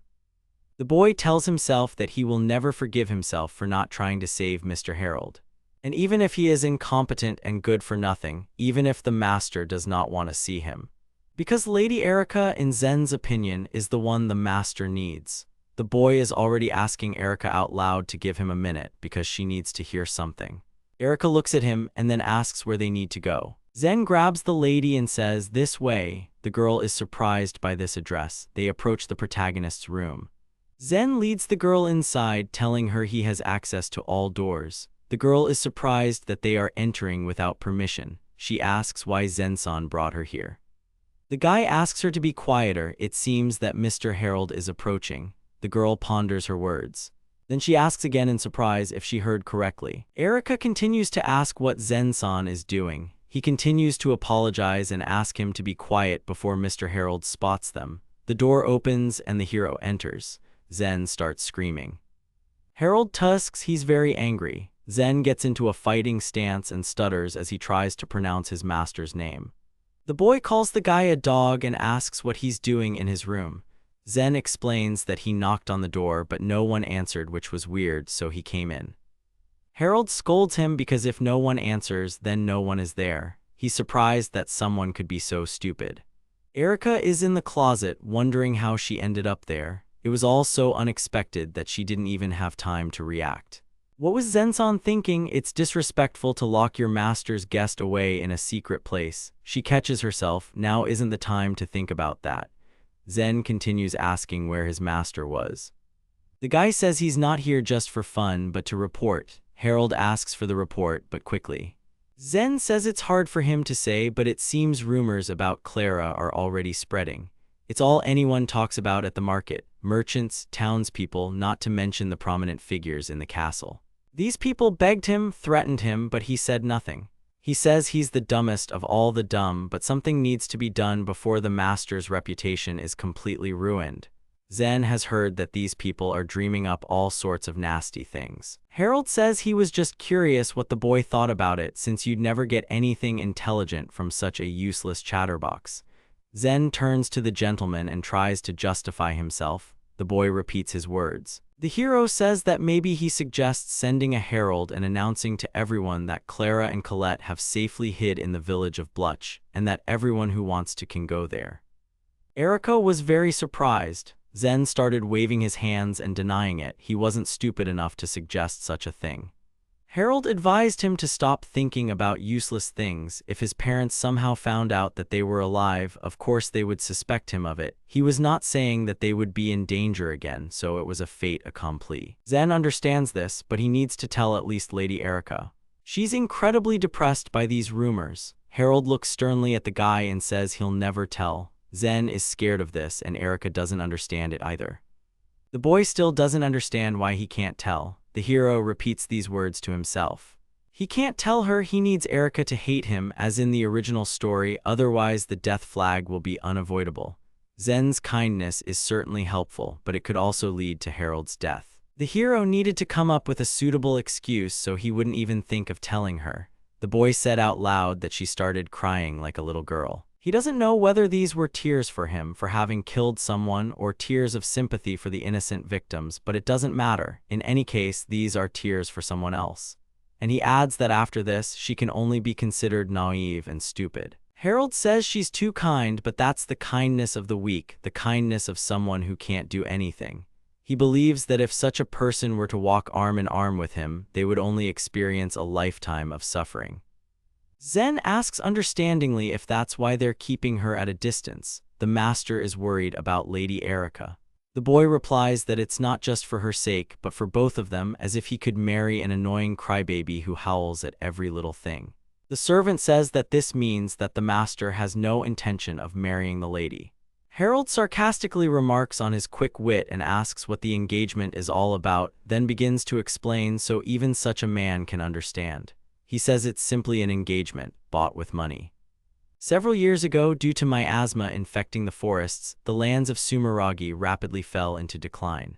He says that the disaster was unprecedented for the entire continent, that others were in no hurry to help them, adopting a wait-and-see attitude since they could have been dragged down as well, and only the Stokes, for the sake of a marriage coveted by the family tree, did not think about anything. The boy wonders if such a break in the engagement might be fatal for Sumeragi. Harold replies that if that's what bothers Zen, he's already taken measures. After all, the boy, when they were in Sumeragi's domain, asked Erika to deliver a letter for Tasuki Sumeragi. The girl remembered this. Zen asked what letter. The hero answers affirmatively and asks what Zen is asking, but Zen asks again. In the letter, he described all the methods of protection against the miasma, although this is more of a prediction about the likely scale of the infection. He continues that if the area is only slightly polluted, they can restore forest production with the help of medicines, and besides, the hero wanted to offer them his healthy lifestyle method.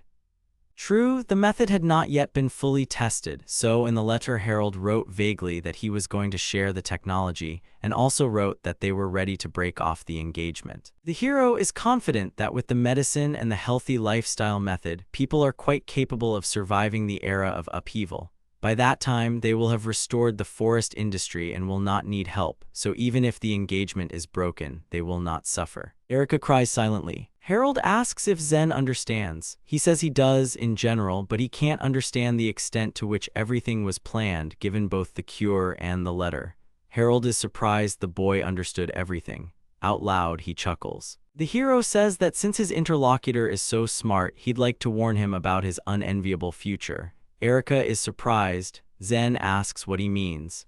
Harold promises to tell him, but he needs to come closer. He had already spoken of the Stokes' imminent collapse. It was time for the guy to find a richer owner before he turned into a beggarly vagabond. Zen is very surprised. Didn't they plan to prevent this with Miracle Farms?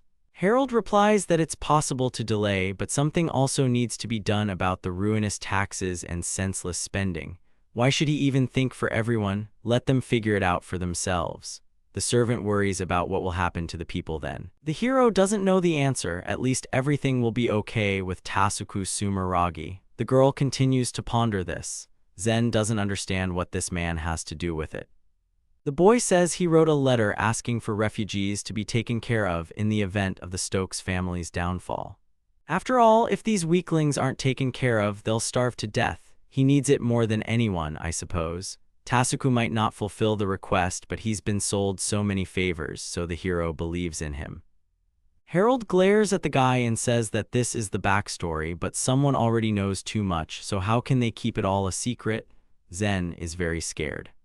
The guy says he understands everything and he's speechless to anyone, not a single living soul. The girl in the closet is silent. The hero asks the servant to leave before he changes his mind. Zen had actually been meaning to do just that, but there was a problem. He asks what the gentleman wants to do next. Harold gets angry because it's none of his business why he's bothering him. Zen tries to lure the gentleman away to a fencing match. Harold doesn't understand what the boy has to do with this. Zen, beaming, replies that fencing is his secret passion and he dreams of witnessing the master's legendary skill and style. He asks to be taken along. He'll just stand and watch. Harold is very surprised. Here the boy asks to wait. The hero imagines a scale where fencing practice outweighs the idea of introducing the chatterbox to lightning.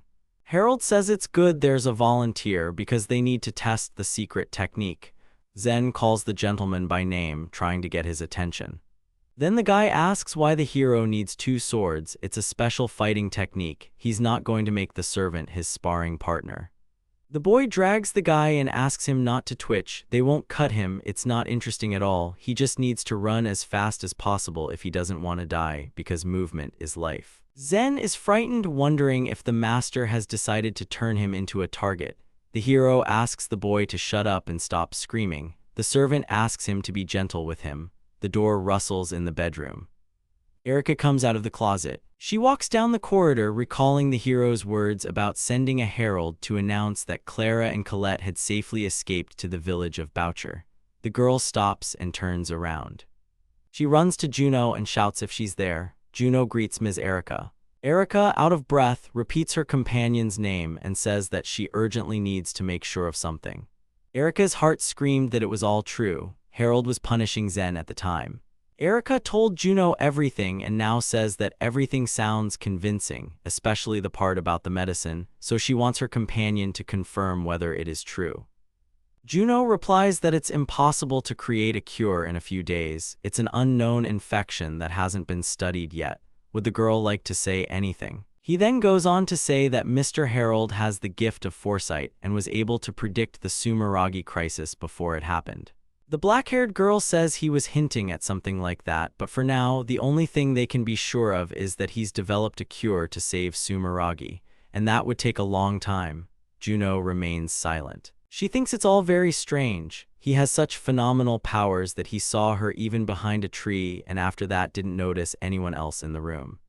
Juno guesses that maybe he wanted to be heard, but why would he, however, to come up with such a plan at such a young age? What will he be like when he grows up? She's already shaking with excitement. The girl calls Harold her boy and thinks that, unfortunately, their romance is unlikely to happen, because enemies at that age who inspire boundless horror must remain children forever. The hero sighs and reasons that it's been 3 weeks since he was hit in the face and a month since the beginning of their visit, and somehow it's all suspicious. He's waiting for the girls to finally leave. Anyway, let them do what they want. He needs to find a guild he can milk later. His expression shows his preoccupation. There's a knock on the door asking if Master Harold is there. The boy silently says he's being interrupted, but out loud he asks to come in. The butler apologizes for the intrusion. The hero asks what he wanted. Norman announces that His Grace Lord Hayden urgently requires Harold's presence. The hero is greatly surprised. The Lord says that, as the boy probably knows, Lady Erica's health leaves much to be desired, so he heeded her persistent pleas and decided to let them go to the Sumeragi domain. The hero smiles and asks if this is really true. He's so sorry and so reluctant to part with her, but in his thoughts he's more like seeing her off. The father replies that he won't have to part because he's going to. Harold is very surprised. The Lord continues that the boy will only stay for a short time. They need to strengthen their relationship. The hero struggles to find the right words and asks why he must go. The man says that Lady Erica is the most important pearl in the Sumeragi domain and his son wants to get the pearl. He must be attentive to her and not forget that she is his future wife and the mother of his children. He must win her over and charm her. Harold gets angry when he hears the word charm, because the Lord simply wants to show everyone that marriage is a done deal. It couldn't be worse, since he needs to stay away from her, and going to her lair would be like stepping on a landmine himself. Although this could be a great opportunity to spread the ZZ method, the hero will be able to negotiate with Sumeragi and sell them the technology on behalf of the Stokes, as he had planned after all the experiments. The timing isn't right now, but since he'll be visiting Tasuku Sumeragi, the boy understands that everything is decided. He's going. The meeting is paramount now. This is the best option. There won't be another one. He's betting on Tasuku agreeing. Out loud, he says he understands everything and will go prepare for the trip right now. Lord starts laughing. A cheerful dad means a happy family. The man says his son has everything under control. The way he looks at it, if they're so worried about her, it means their relationship has deepened. Harold mentally wishes he could get away, preferably forever. A mountainous area comes into view. It's the village of Blush. A man approaches. He greets a villager and asks if he can ask him something. The man says of course he can. The blonde guy says he's actually going to see a woman named Clara Emerald. The mysterious stranger is looking for Clara, and there's more to come. In the distance, a small house can be seen, surrounded by small hills. Next to it, a girl is hanging out laundry. She's humming something. Clara hangs out the last of the laundry, pleased that she seems to have finished with it. The woman walks toward the house with a basket, her hair blowing wildly in the wind. The woman thinks about how pleasant the breeze is. Then she falls silent and then remembers that 5 months have passed since then and she still feels like she's in a dream.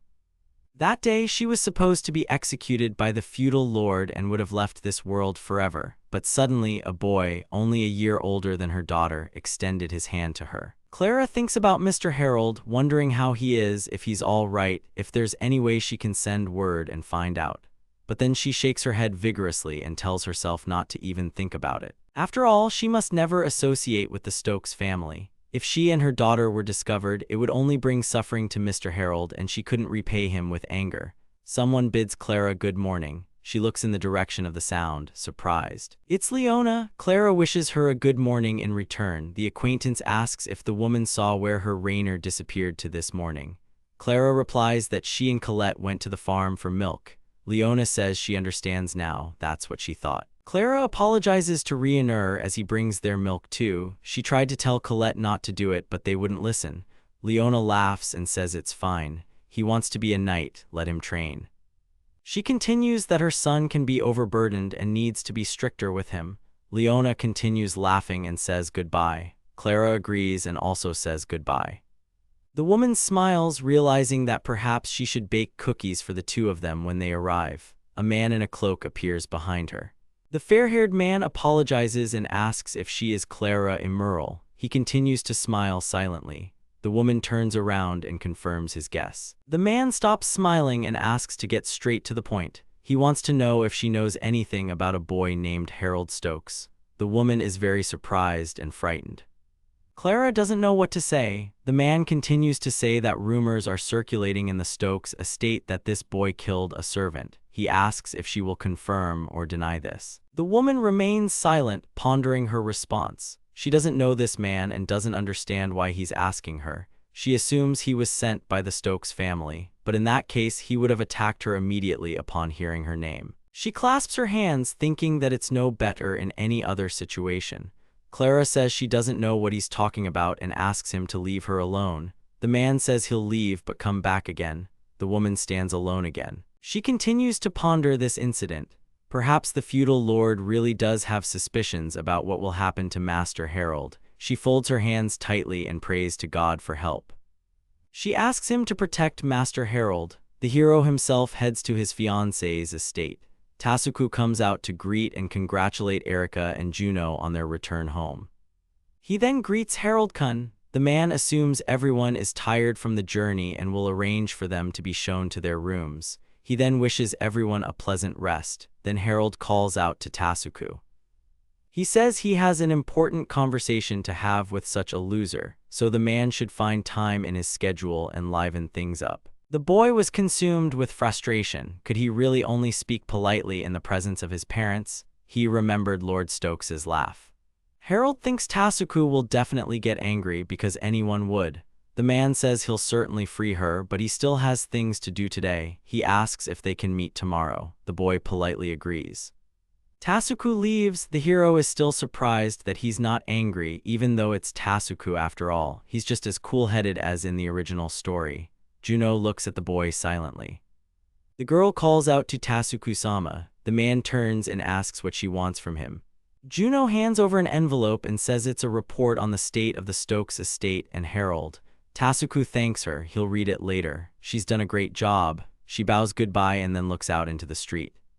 She doesn't think the successes are all that remarkable. Harold's 3 confidants are silent, as if they've been holding their tongues. Zen mumbles. Norman asks if everything is to her satisfaction, and the bespectacled man says he's in a hurry. However, she managed to extract some information from Zen. All this shows that Harold has impeccable control over information. Her spies discovered that Zen, as Harold's confidant, frequently visited farms and fields, but for what purpose her people were never able to find out. These farmers are extremely suspicious, distrustful of all outsiders. Juno reasons that they need more resources and time. Sadly, it'll be even harder to figure anything out from here. She starts to consider her next plan, but then someone calls out to her.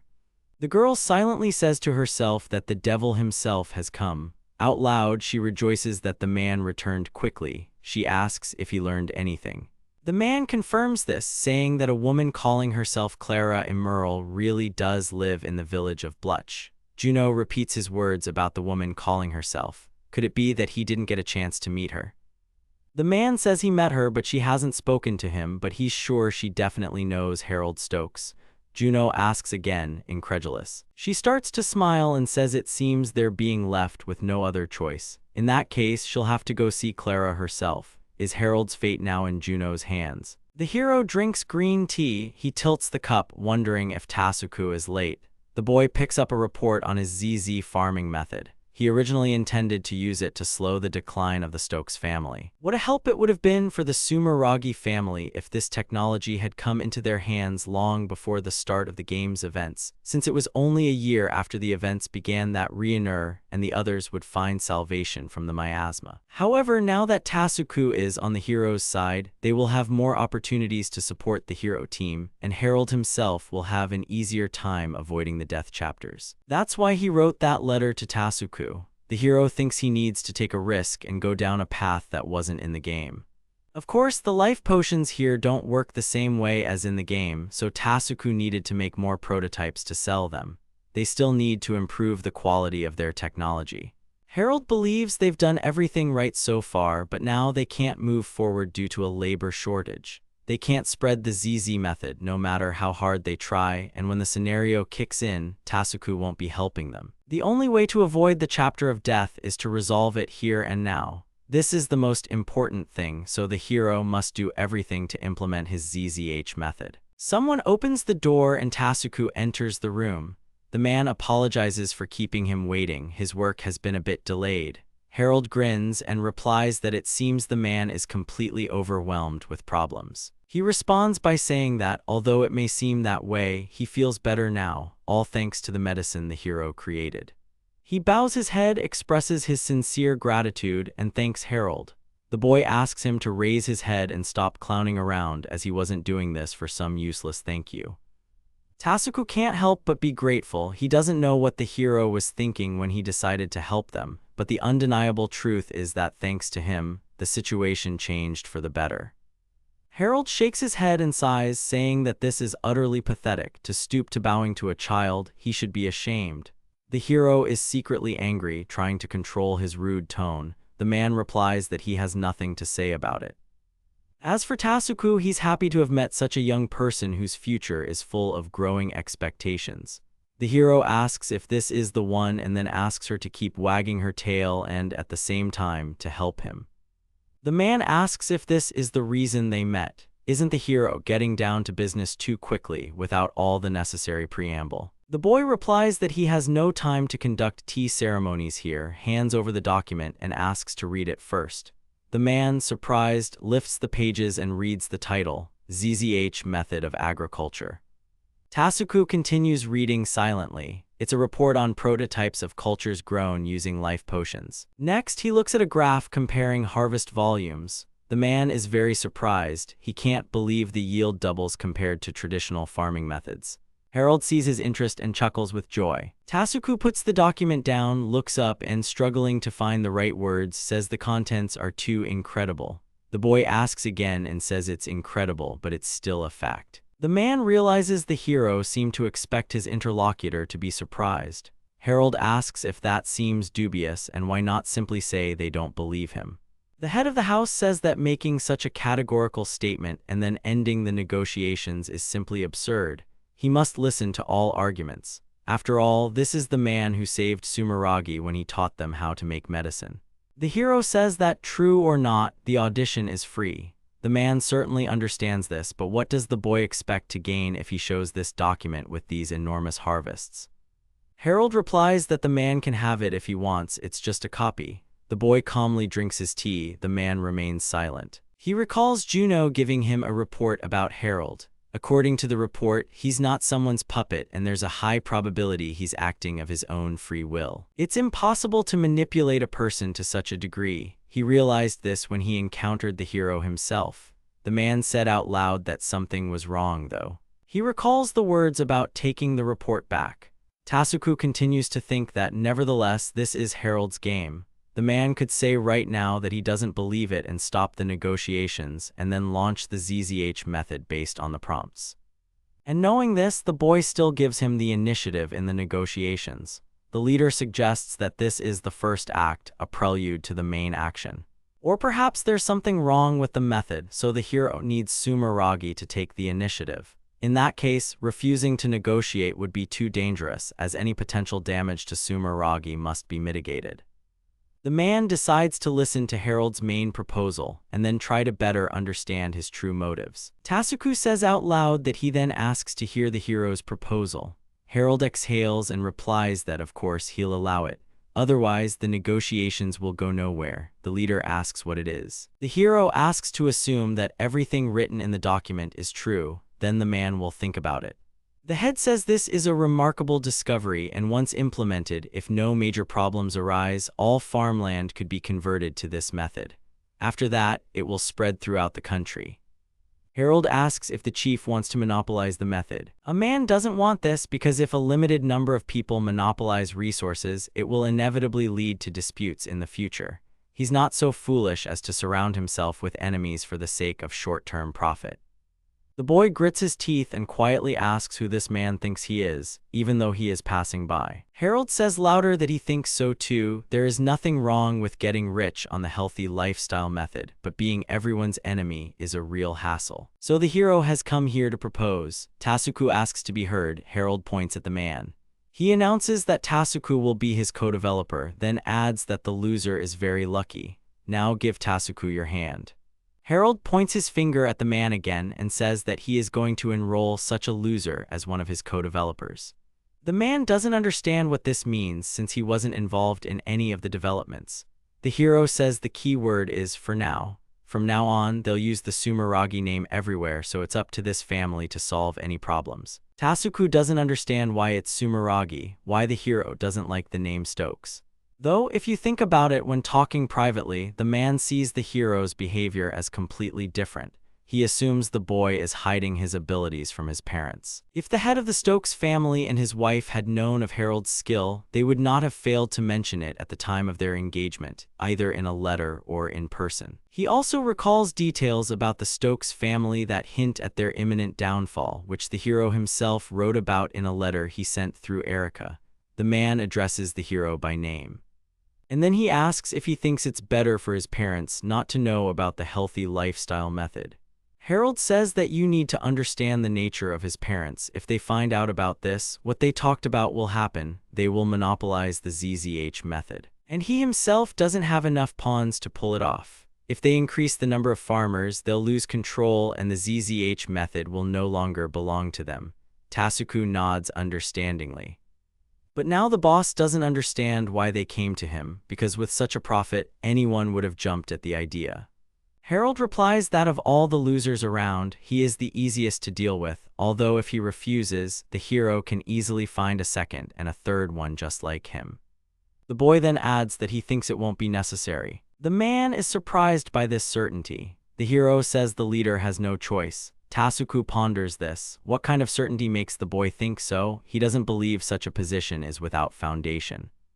Rather, he sees a man before him who, using logic, cuts off his opponent's escape route in advance. But the man doesn't understand when this has happened to him. Then he remembers that very letter, the medicine, the line of defense against the miasma. He can't believe it. Harold laughs, wondering if Tasuku hasn't figured it out yet.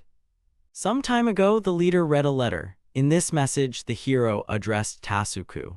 Sumeragi Dono also said that of the two, the engagement is more painful for the man because he is sacrificing his daughter for economic support. Meanwhile, Harold's family imposed wasteful taxes on the population of their lands so they could live in luxury. A rebellion in the Stokes estates was imminent. Therefore, the hero provides the only chance to rescue his daughter from a family firmly on the path of destruction. First, the antibiotic described on a separate page should be used to treat patients infected with miasmas. Second, a line of defense should be created based on the disease's spread.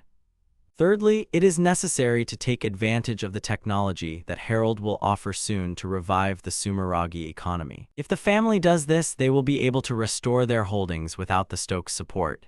These are the three important conditions. The breakup of his engagement with Erica Sumeragi depends on them. Tasuku realizes that the ZZH method is the very technology described in the letter. He's surprised the boy has calculated the situation so far ahead. The hero asks why it matters since it won't change the answer. The man confirms this, eager to seize the opportunity without hesitation. But he still had a question about the reason for such concern about the Sumeragi family.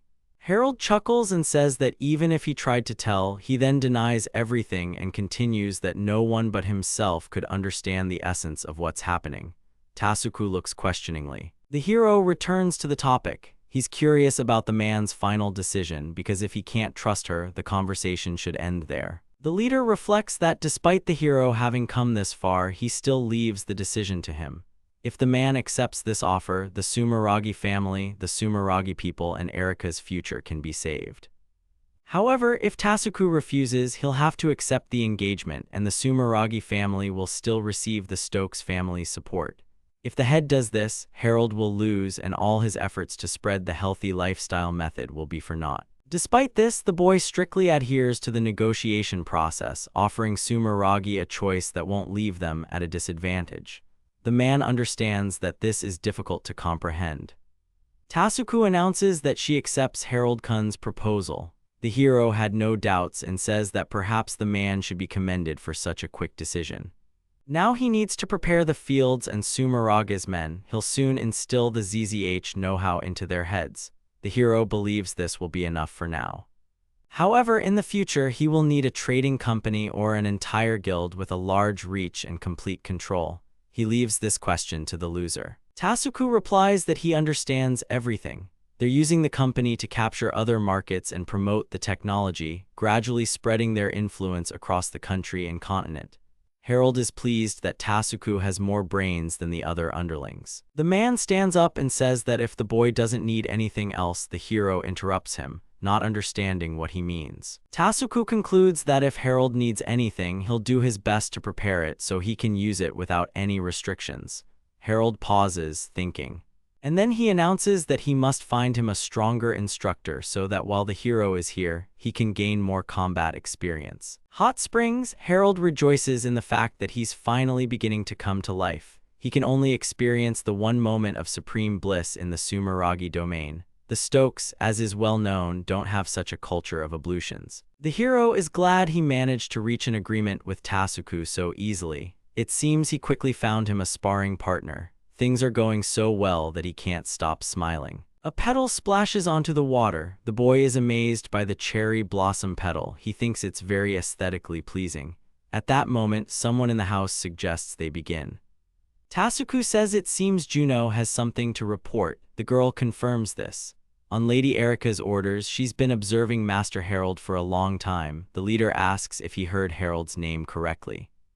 Erika apologizes to her father for using their spies unauthorizedly. However, there was one thing she had to check, no matter what. Tasuku asks what it was. The girl asks if her father is aware of the rumors that Master Harold allegedly killed the maid and her child. The chief says he has, as the report noted that such rumors are circulating in the markets and streets of their city. Erika wanted to confirm that these rumors were untrue. Her father was surprised. They were untrue. She couldn't possibly be claiming that her father and child were alive. Erika explained that she had enlisted the help of Juno and her team to find out the truth. She asks Juno to elaborate. Her companion nods and says the rumor-mongers were inaccurate. The maid, Clara, and her daughter, Colette, currently live in the small village of Bluch outside the Stokes estate. Clara hasn't changed her name, so finding her wasn't difficult. However, she refused to talk about the incident. After that, Juno went to see her herself. Memories of a trip to Blush. A girl knocks on the door, asking if it's Madame Esmeralda's house. Clara opens the door, asking who it is and what she wants. Juno once again apologizes sincerely for such an unexpected visit. She introduces herself and says she is a representative of the Sumeragi family. She wants to clarify something. Clara is at a loss for words. The girl says that the woman would probably have guessed already, even if it had not been mentioned, that this concerns Mr. Harold Stokes. Clara guesses it was their man who came earlier. Juno confirms this and apologizes for the subordinate who may have behaved rudely. The girl gets down to business. She says that at the moment, Erika from the Sumeragi family and Harold Stokes are preparing for the wedding. But due to the possible involvement of Mr. Harold in the murder, many in the Sumeragi family are expressing concerns. The woman screams that Mr. Harold didn't do it, then she stops and falls silent as if she's given away a secret. Juno says she personally doesn't believe Master Harold is capable of such a thing, considering she's dealing with a living, healthy servant. The problem is, Master Harold is the one spreading these rumors. Clara is surprised. The companion explains that the hero has taken upon himself the stigma of murder and personally admitted his guilt for such a deed, enduring the hatred and contempt of the peasants and townspeople. Although the master doesn't show it, he is very tormented.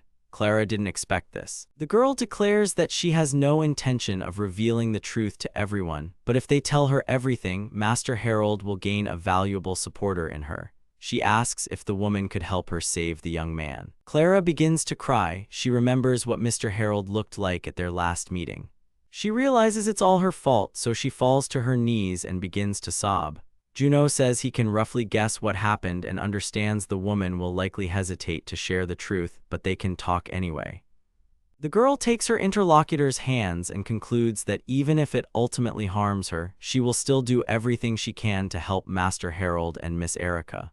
Clara begins to say that she'll do everything she can. Then she pauses and continues that she understands Juno, asking him to come with her as this can't be discussed on the porch. She too, even if she's just someone in need, will do everything to help Master Harold. Juno goes on to say that it all started when Clara almost injured Mr. Harold. After this, they wanted to execute the maid, and in order to free her from the revenge of Mr. Hayden, the head of the family, Mr. Harold said that he wanted to use her as a test subject in magical experiments. He then locked her in a dungeon, buying himself time to prepare an escape plan. Finally, he brought her out with her daughter. It seems the carriage, the house in the new location, household items, and money for the initial stay were also provided by Mr. Harold. The girl ends the story by saying that Mr. Harold bears the stigma of a murderer, even now worrying about the fate of Clara and her daughter. Juno believes he did this only to protect them. Everyone is silent and thinks about what they heard. Erika gets up and walks away. Her father calls out to her and asks where she's going. The daughter replies that she owes Mr. Harold an apology. She knew nothing and made no attempt to find out and simply unleashed her feelings on the hero, even raising her hand to him. Erika fears Harold will never forgive her, but even then Tasuku interrupts her, saying he can't allow that. The girl is very surprised. The leader explains that the hero is risking so much to protect them, so now that they have learned his secret, they must keep it and not reveal it. He goes on to say that if Harold finds out the details have been passed on to someone he can't yet trust, he will become even more cautious and push away even more than he already has. Erika becomes upset and nods silently. Her father understands that it's normal for her to want to apologize. However, he doesn't understand whether this is truly because she offended him. Can the girl solemnly swear that she's not apologizing to console herself? The girl begins to tremble, not knowing what to do.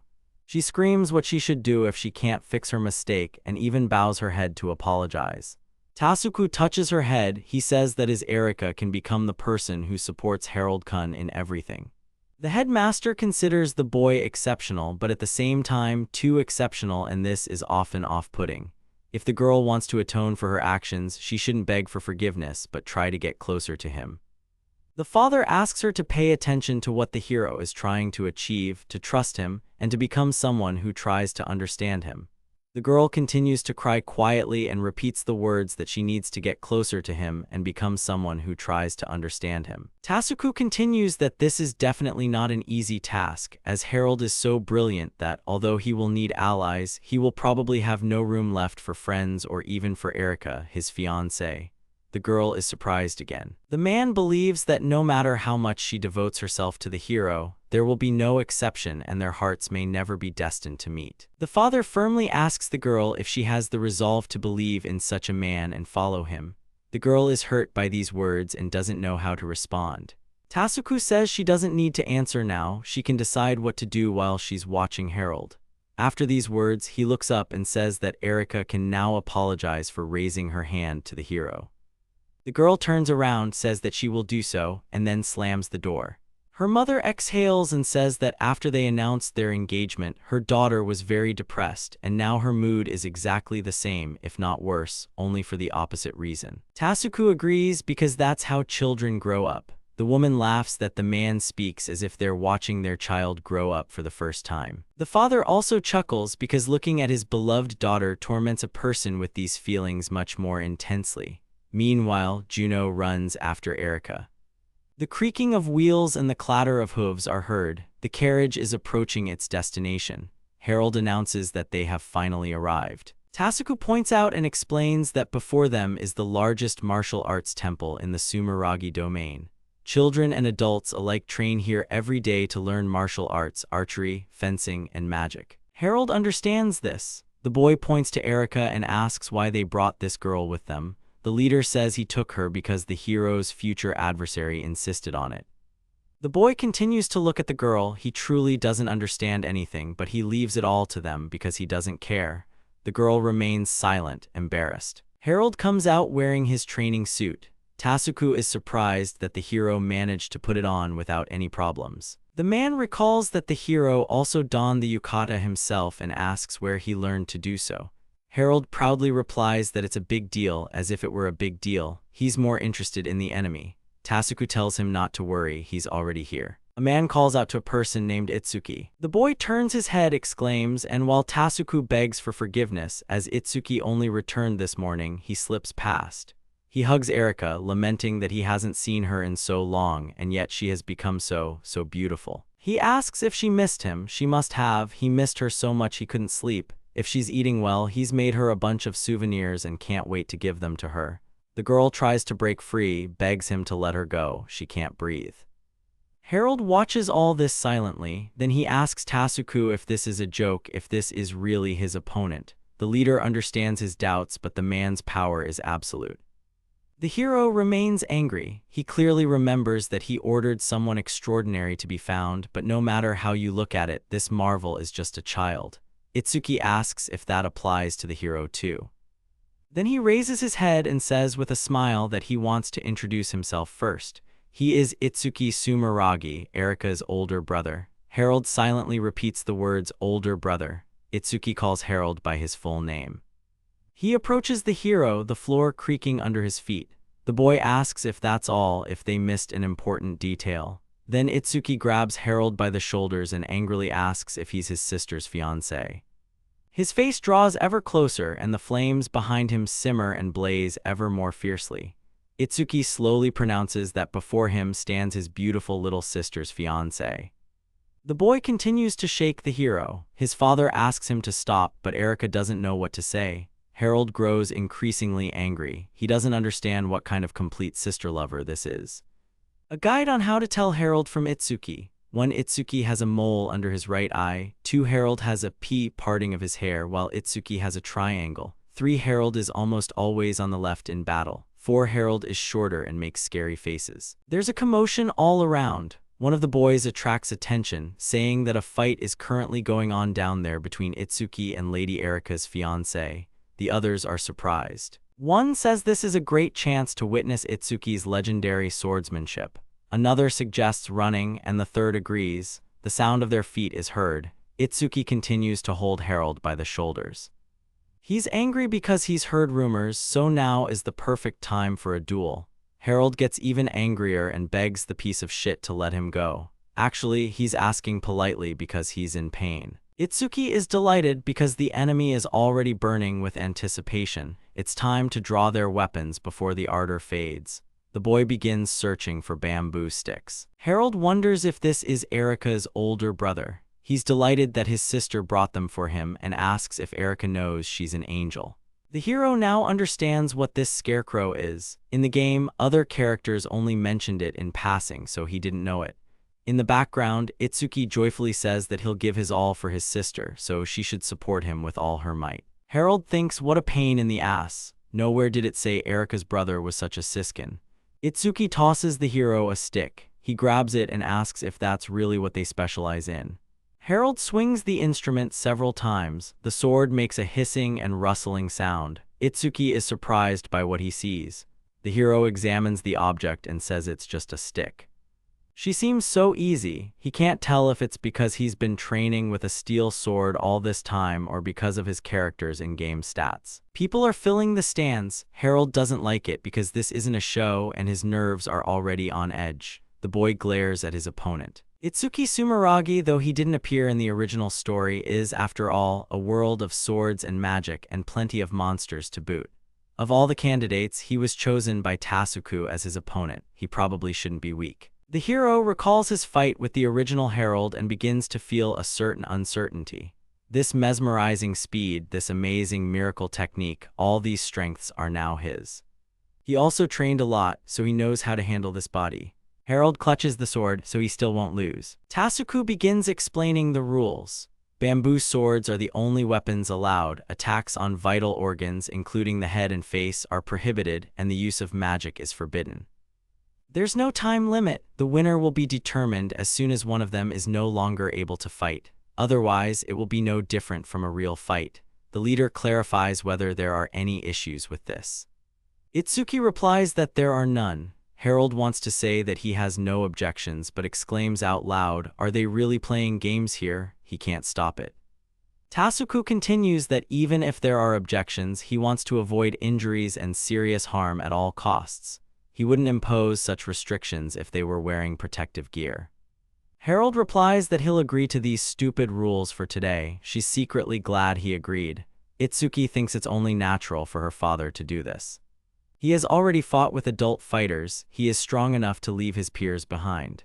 It's a shame because he thought he'd have at least one moment of fun in all this time. However, his opponent is just the young son of an aristocrat. He can't be hurt or his father will have problems.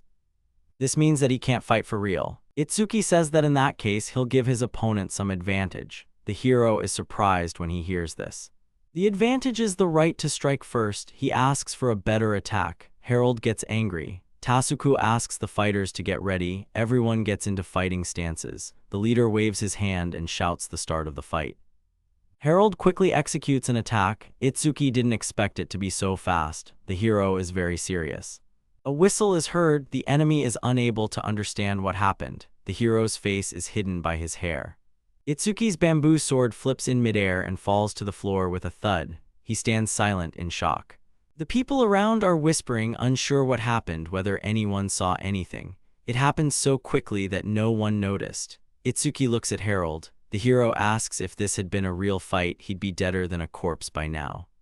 The boy continues speaking with glee. Is the opponent wetting his pants with joy before they take him seriously? After a while, Itsuki replies that he didn't think the opponent was so strong. He thought he was caught off guard, but Harold had anticipated his movement and altered the trajectory of his blow at the last moment. He could have struck him, but he deliberately knocked the sword away, as if asking for a real fight. Itsuki now understood that this was exactly what the hero had been seeking in this arena. They were both seeking an opponent with whom they could fight at their full potential. The boy says out loud that the hero is right and apologizes for looking down on him. Does Harold want to have a serious fight with him? The hero asks if he's mentally retarded, since it was precisely for this fight that they traveled to the ends of the earth. Itsuki nods, of course it is. He swings his sword. And he says that this time the first blow is his. Harold chuckles and asks to bite him if, of course, he's as fast as he boasts. The opponents stand facing each other. The leader addresses Itsuki by name. He looks at his father. He thinks there's no need to worry, he can fulfill his father's promise and maybe even more. The boy grips his sword. He'll be serious. They shout for the start. Itsuki takes off. Harold leaps forward, the sound of a whirlwind audible. Itsuki judges that the hero is indeed fast, surpassing him in speed, but it's not that simple. The hero continues to strike, their swords clashing with a loud clang. Harold is irritated. Itsuki triumphantly declares he's figured him out. He pushes the boy away, causing him to lose his stance. Harold tries to defend himself from the blows. Itsuki realizes everything is happening as he expected. Now he'll see how long his opponent lasts. A man in the stands remarks that Itsuki is improving.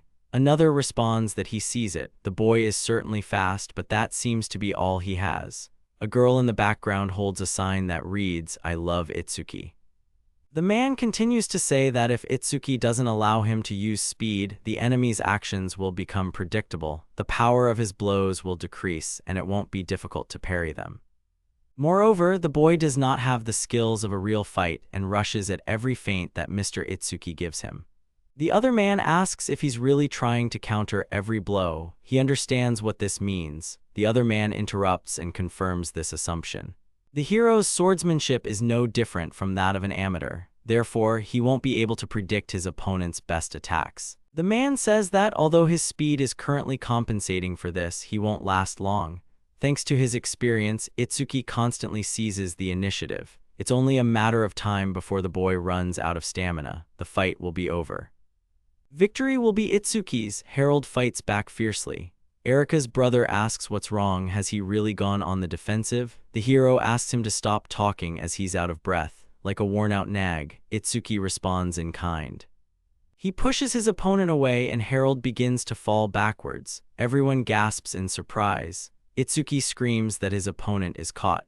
The hero tries to defend himself, unable to believe that the end is already upon him. Harold lets the sword fall from his hands. Itsuki wonders if his opponent actually dropped his bamboo sword the moment he struck.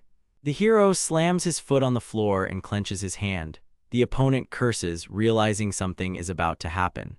The boy delivers a powerful palm strike. The opponent begins to fall with a loud thud.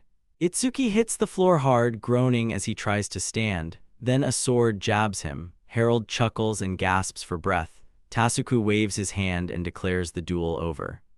The boys are breathing very heavily. The hero steps back, giving the enemy time to get up. Itsuki clutches his shoulder, annoyed at losing to a boy 3 years his junior. He laughs as if he's facing an opponent who's improved in just one friendly match. The guy says that even though he lost, he's not the least bit upset. It was amazing, they should do it again sometime. Harold chuckles and replies that next time he won't lose. Itsuki doesn't understand what they're trying to tell him.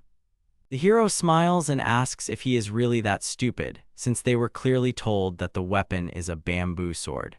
The boy didn't even think that the next head of the Sumeragi house had such a chicken brain that he couldn't even understand the rules of a duel, or he thought that he was knocked down by a sword strike. Itsuki laughs. The hero doesn't understand what's so funny. He replies that it's nothing, he just thought the opponent was very strong. Harold threatens to rip out his tongue for such sarcasm, but secretly wonders why he's saying it. Itsuki asks him not to say such terrible things.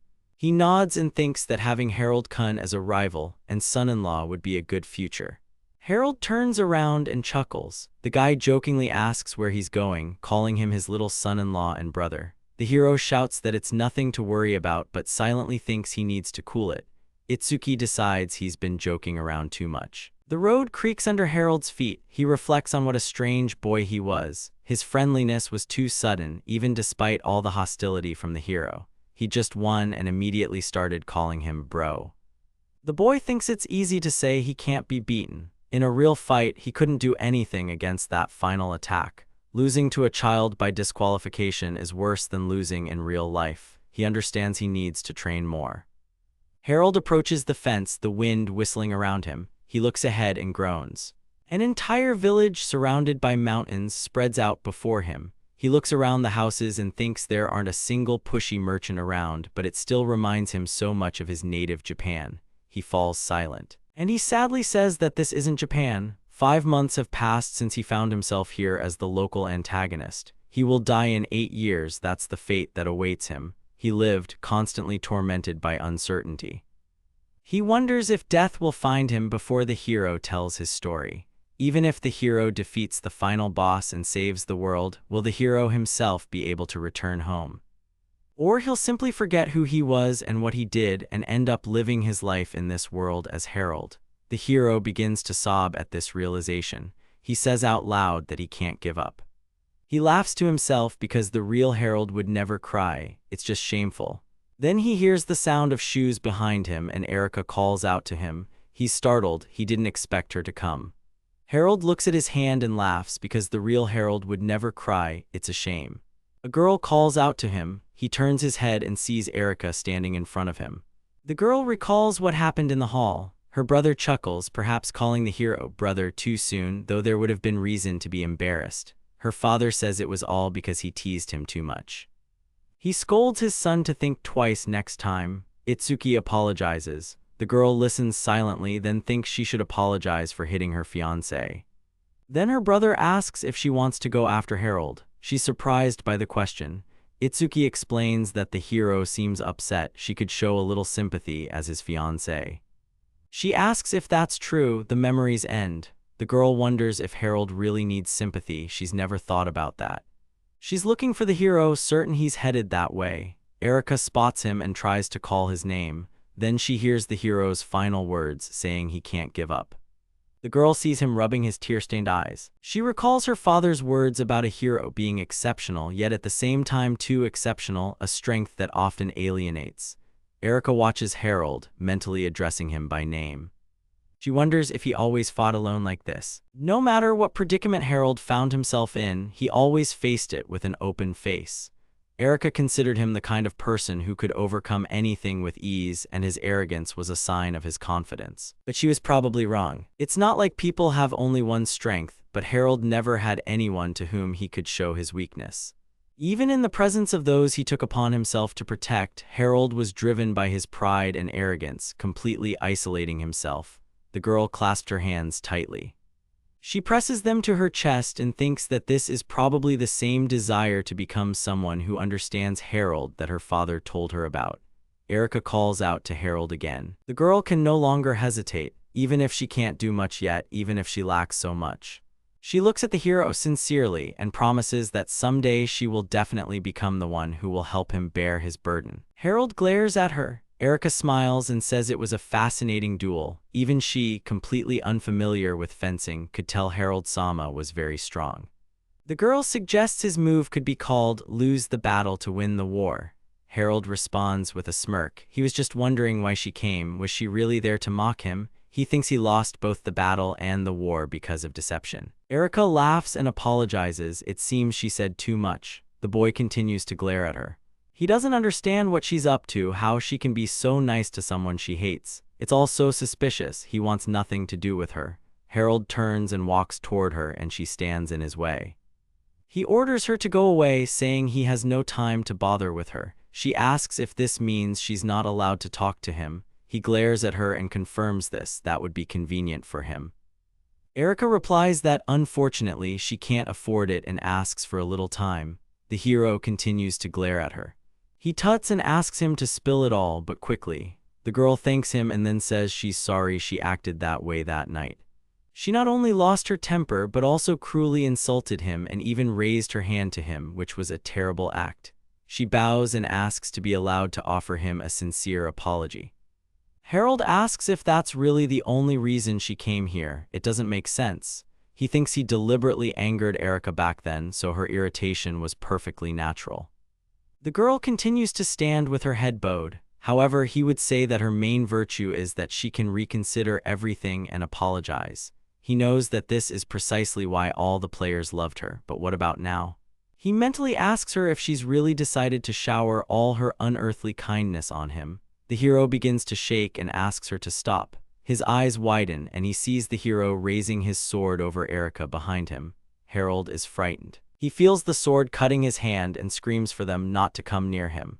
Harold tells Erika that her words mean nothing to him. She just looks like an idiot when she bleats something unintelligible, and even in one breath. He shouts that no one needs her deceptive kindness. Already sick of her ostentatious friendliness, the hero orders her to go play with the maid and not dare stand in his way, so that he never sees her again. He says with a scary face that she is looming here like an eyesore, that she is simply a disgusting creature. Erika only bows her head in response. The hero grows even angrier and, chuckling, walks past. He realizes he's gone too far, that he's unleashed all his pent-up frustration on her. The girl is right, there really is no one worse than him. Erika watches the hero go. She remembers his words about how her kindness was invaluable. She says that she truly lacks so much, the strength to withstand the blows of fate and the kindness to scold the weak. The girl understands that for his own good, the kindness of refusing, observing attentively, and the kindness of inaction also exist. She must accept this if she cannot do so, no matter how many insults are thrown at her. Erika believes they are the best way for her to understand Harold and be someone who can support him. She looks into the distance and says that she will not ask her to wait, but she will definitely catch up with him herself. She will never leave the hero alone. This determination comes from her heart. Somewhere on the Bina Plateau, a rumble echoes across the field. The knights are fighting the monster. One shouts at them to stay out of its way, another orders them to surround it and attack from behind. One of the men gets scared. He asks them not to approach as it's dangerous. The one they're addressing asks how much longer they plan to fight. They're only wasting their time. He asks everyone to step back. Weapons jingle in their hands. The knight shouts that his master mustn't. He continues calling for Mr. Harold. His interlocutor is 13-year-old Harold Stokes, formerly Hirasawa Kazuki. The hero stares at the monster in silence. The animal begins to scream hysterically. The boy tusks and says the beast roars more than it butts, or so they say. The monster rushes forward. The only sound is its stomping. Harold prepares to attack. He quickly flies up to the beast and strikes it. The animal only manages to open its mouth. Chunks of flesh and the enormous horn fall off with a nasty sound. The knights scream in terror. Harold suspects the blacksmiths will flock to the horn like flies to honey. He says it's a small thing but still asks them to pick it up. The monster rises and with a loud roar attempts to attack again. A pentagram appears on the ground. The knights don't understand what it is. They can't believe the monster is casting a spell.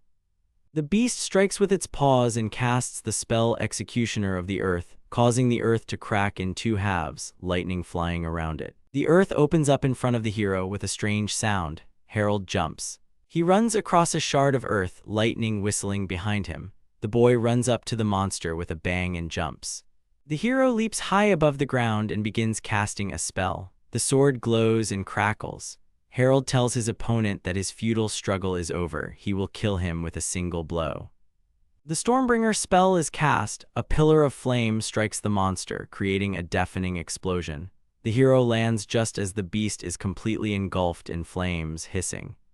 Harold looks at his fallen opponent. The knights are shocked. They can't believe it. This can't be happening. How could a hero single-handedly defeat a thug? He was a mid-level monster. The boy asks how long they'll be standing there like a pillar. He orders them to clear the way quickly. The knight, stuttering, accepts the order. The man shouts to the others. He orders the first squad to bring the horn and the rest to drag the carcass. He urges everyone to hurry as they're no longer fit for anything. Master Harold can handle the rest himself. The knights discuss what happened. One asks if the master has always been so strong. The other answers in the affirmative. He's still a newcomer and doesn't know everything. The guy explains that almost 3 years ago, Mr. Harold started a conquest campaign. He was quite powerful back then, but now there's no comparison. The newcomer can't believe it. He says that no matter how weak or strong the lord, he still remains the heir to the Stokes. He tries to mention the wounds, but the other interrupts him. He replies that the lord and lady were, of course, against the idea. However, they had to agree after Mr. Harold demonstrated his skills. The guy remembers that at the very beginning the hero was actually wounded. If they find out about this, the captain and several guys will literally get acquainted with the axe. The man starts shaking and says they're having fun here. The knight asks him not to, as such a thing will never happen. He's confident the newcomer will soon figure it all out on his own. 3 years ago, it was raining in Sumeragi. The captain and the dark-haired knight burst through the gates with a loud bang. They were holding the wounded Harold and shouting for help. Juno was the first to see them. She screamed, asking what in heaven's name had happened to Master Harold. The captain replied that he had been wounded by a monster during the conquest campaign. Juno was surprised to hear about the campaign and what had come over her at such a young age. The man replied that he would answer all her questions later, asking to be shown to the room quickly and to call a doctor or someone with healing magic. The knight cries, asking for forgiveness as it's all his fault. He says Master Harold protected him during the monster's attack. Juno looks at the hero in surprise. Harold calls the guy an ungrateful bastard. Does he really think he wasn't worth saving? The knight starts to deny it. That's not what he meant. The hero interrupts him and tells him not to look at him like a child. They all fight worse than the dead, and if he doesn't like that assessment, they should swing their swords better next time. The guy once again sincerely apologizes. The hero says that's enough whining for today and then asks to leave him alone. The boy turns to Juno with a demand that not a single living soul know about his injury. If the news reaches his parents, all campaigns will be over for him, and then asks to make sure that all the soldiers understand this well. The knights replied that they understood everything. The young man fell silent, still ashamed to be protected by the one he had sworn to protect. He owed him more than that, for Master Harold had also saved them from the punishment the cruel lord would have in store for them. What a shame, if only he had been stronger. The knights, following orders, carry the monster's horn. The boy continues to reflect that he will definitely become like this. He'll become strong enough to protect his master. Harold, meanwhile, reflects on how he's already gained enough experience slaughtering all the monsters in the area. Although there were still monsters he'd never seen or encountered, he shouldn't delve further into such depths, risking losing his men. It would make it even harder for his soldiers to support him. Then the hero remembers Tasuku. He wonders if the man was able to achieve any success in their business. Harold looks at the endless field ahead and muses that perhaps he should stop at the Sumeragi estate.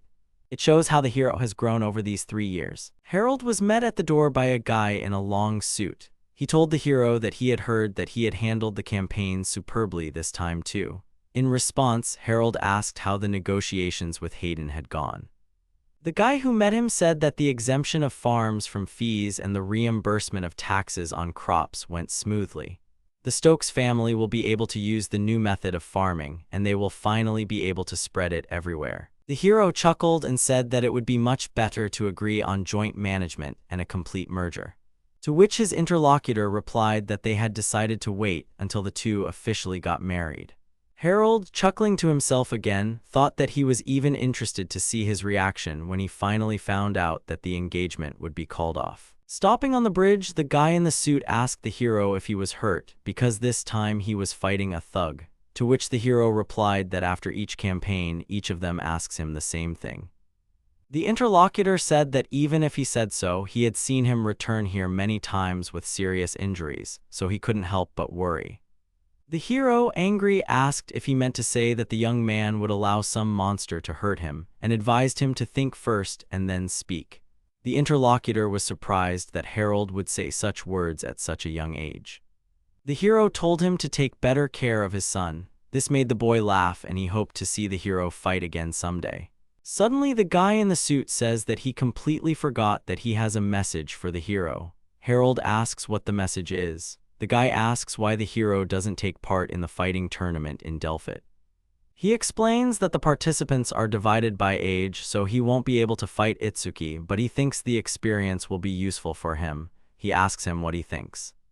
The hero asks again about the combat tournament and reflects on the fact that he will have to fight other people there, but at least not to the death, after which he says that it is tempting. He will participate.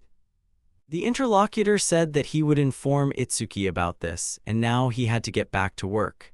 Harold said goodbye until the next meeting and left alone on the bridge, thought about the fighting tournament. He assumed that he might encounter powerful opponents there that he didn't even know about. It was very difficult to find out about them now. In the end, it was the right choice to deepen his relationship with the Sumeragi family. Continuing to think, he adds that he has been staying away from the Erika minefield for 3 years. They avoid each other and talk only when necessary. He has not managed to improve his impression of himself, which pleases him. Clenching his fist and getting serious, he says that he has mountains of problems in the future. 5 years before the start of the main story, he will uproot all the shoots of death before they have sprouted. Rainer is amazed by the huge houses and the number of people in the port city of Delphi, and that they even have ships made of metal. He was amazed by the bronze statue of the ship. He is the stupidest of his sons. And at that moment, the hero's father came up to him and pressed his hand on his head. The ladies who had reinforced this laughed, and Colette called Rainer. And she said that he was being too noisy. Even she felt awkward. He should hurry up and sign up for his tournament before it was too late. But Rainer started running away, saying that there would always be time for that. They had finally gotten out of the village, and he wanted to see everything, to which the girl sighed. Orbel, clutching his head with his hand, says that his son cannot calm down even for a minute, to which the girl says that she will run and bring Rainer back. The gentleman apologizes to Colette for these problems, and says that he will apply for the tournament on behalf of his son. He adds that they will meet later near the fountains, where he pointed his finger. The girl understood. The girl was looking for Rainer. Looking around, she couldn't understand where this guy had gone. Hurrying, she turned the corner where a man was walking towards her. In the following minutes, the heroine crashed into a guy and fell to the ground.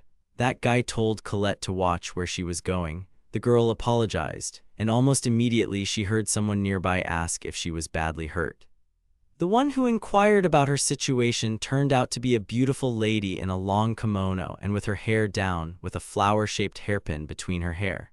This lovely woman turned out to be Erika Sumeragi. Colette opened her mouth at Erika's beauty. At the same time, she noticed that the heroine had hurt her knee, and suggested that she go somewhere less crowded and do it faster. Colette, confused, said that she did not want to disturb the lady. The lady asked him not to think that it bothered her. He was not one to close his eyes to such things. Colette thanked him. Then Erika asked her name. The girl introduced herself as Colette Emerald. Erika continued to look at the heroine and her wound. After which she put her hand to the wound and began to heal. After the girls sat down and Colette asked if this meant that the gentleman could use healing magic. Erika replied that she was still learning, so she was not experienced enough. The heroine asked again and clarified that the lady had also come there to participate in the tournament. Both of them did not understand each other for a minute, after which Erika said that she was there only as support. It became clear to Colette. Erika asked her interlocutor what about her. The girl answered that the same thing happened to her, so she supports that bully. Both smiling, they kept up the conversation. The lady said that it seemed he had a wonderful dream. The heroine confirmed it and added that he was stronger than all the boys from Bluch and even the adults. Erika was surprised by what she heard. Then I asked if they lived in the village of Bush. The girl answered positively and explained that due to various circumstances she and her mother moved there 3 years ago. The lady muttered under her breath that she was exactly as she had imagined, but the heroine did not hear it and asked to repeat what Erika had said. Erika said that it was not worth paying attention to. after which Colette noticed how the wound had healed. She immediately began to thank the lady and say that she had to repay her somehow. The lady asked not to worry about it and asked because she still needed to find her friend.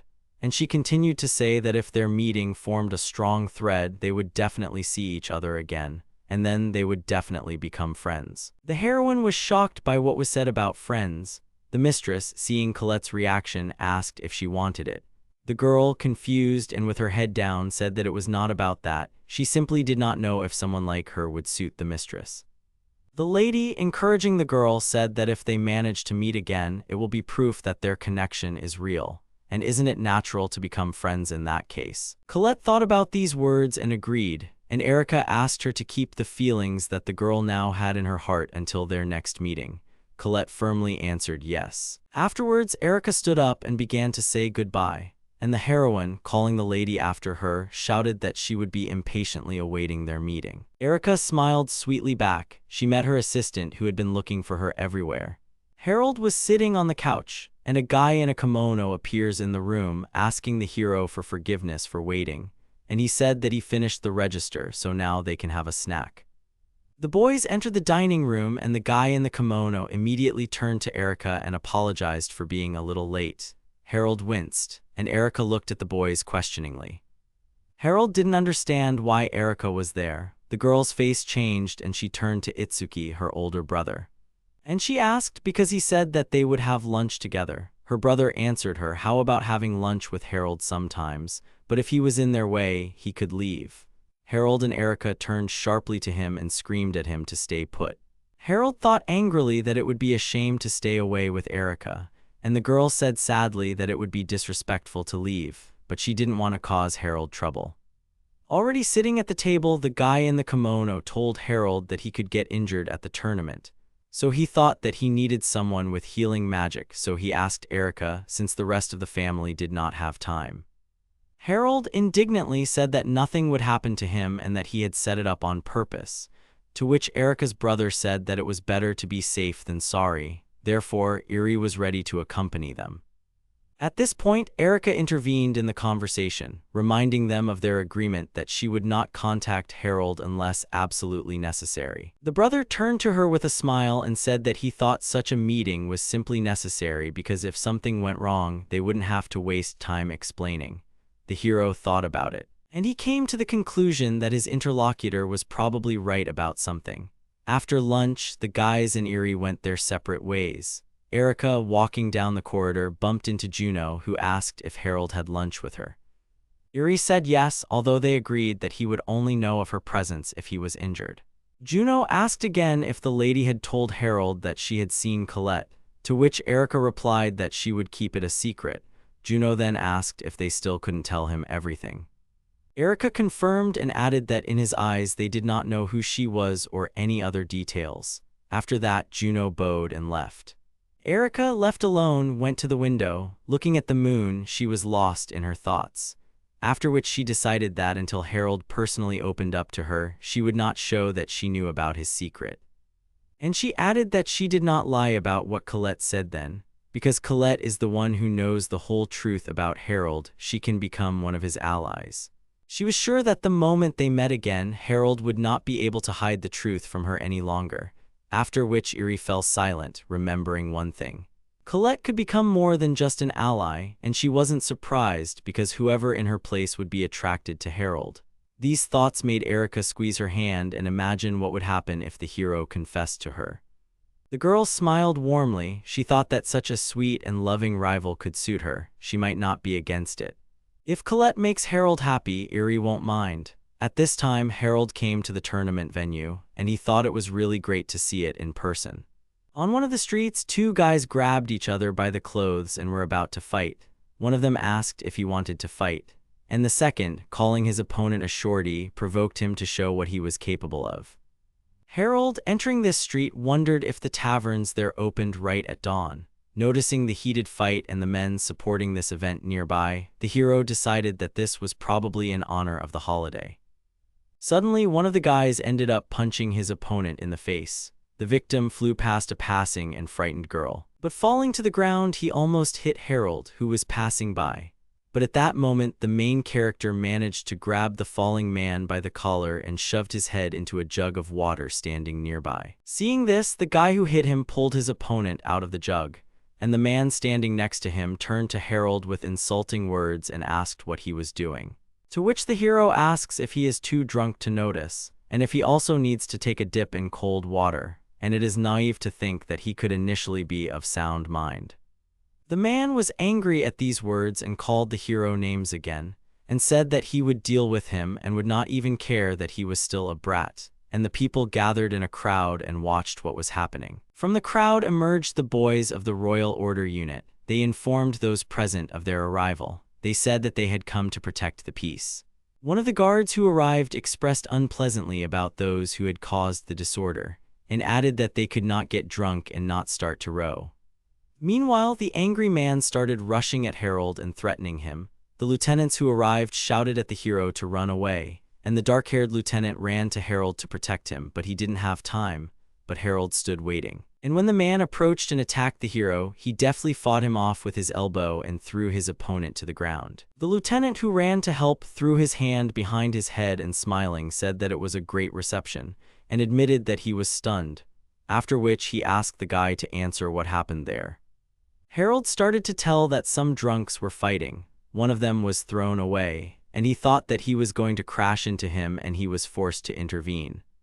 The guard was even more surprised and said how interesting, but the hero immediately started to leave after what he said, but the lieutenant who was listening to him ordered him to stand. After Harold turned around, the guard asked if he was hurt. After all, if any scratch became inflamed, then it would be gone. To which the hero replied, everything was fine, that man was no good for him even as a warm-up. The lieutenant, smiling, did many exercises with his hands and asked if it was true, and added that he should not neglect it, otherwise he would sprain something. The hero frowned and said that he was tired of him, and if he really wanted to, he could ask the onlookers, or else he was going to continue wasting his time. At this point, the partner asked the lieutenant what to do with the man lying down. The answer was to interrogate him when he came to. Turning around, the guard noticed that the hero was gone and did not understand where he had gone. Afterwards, the guard added that he had not even asked the hero's name.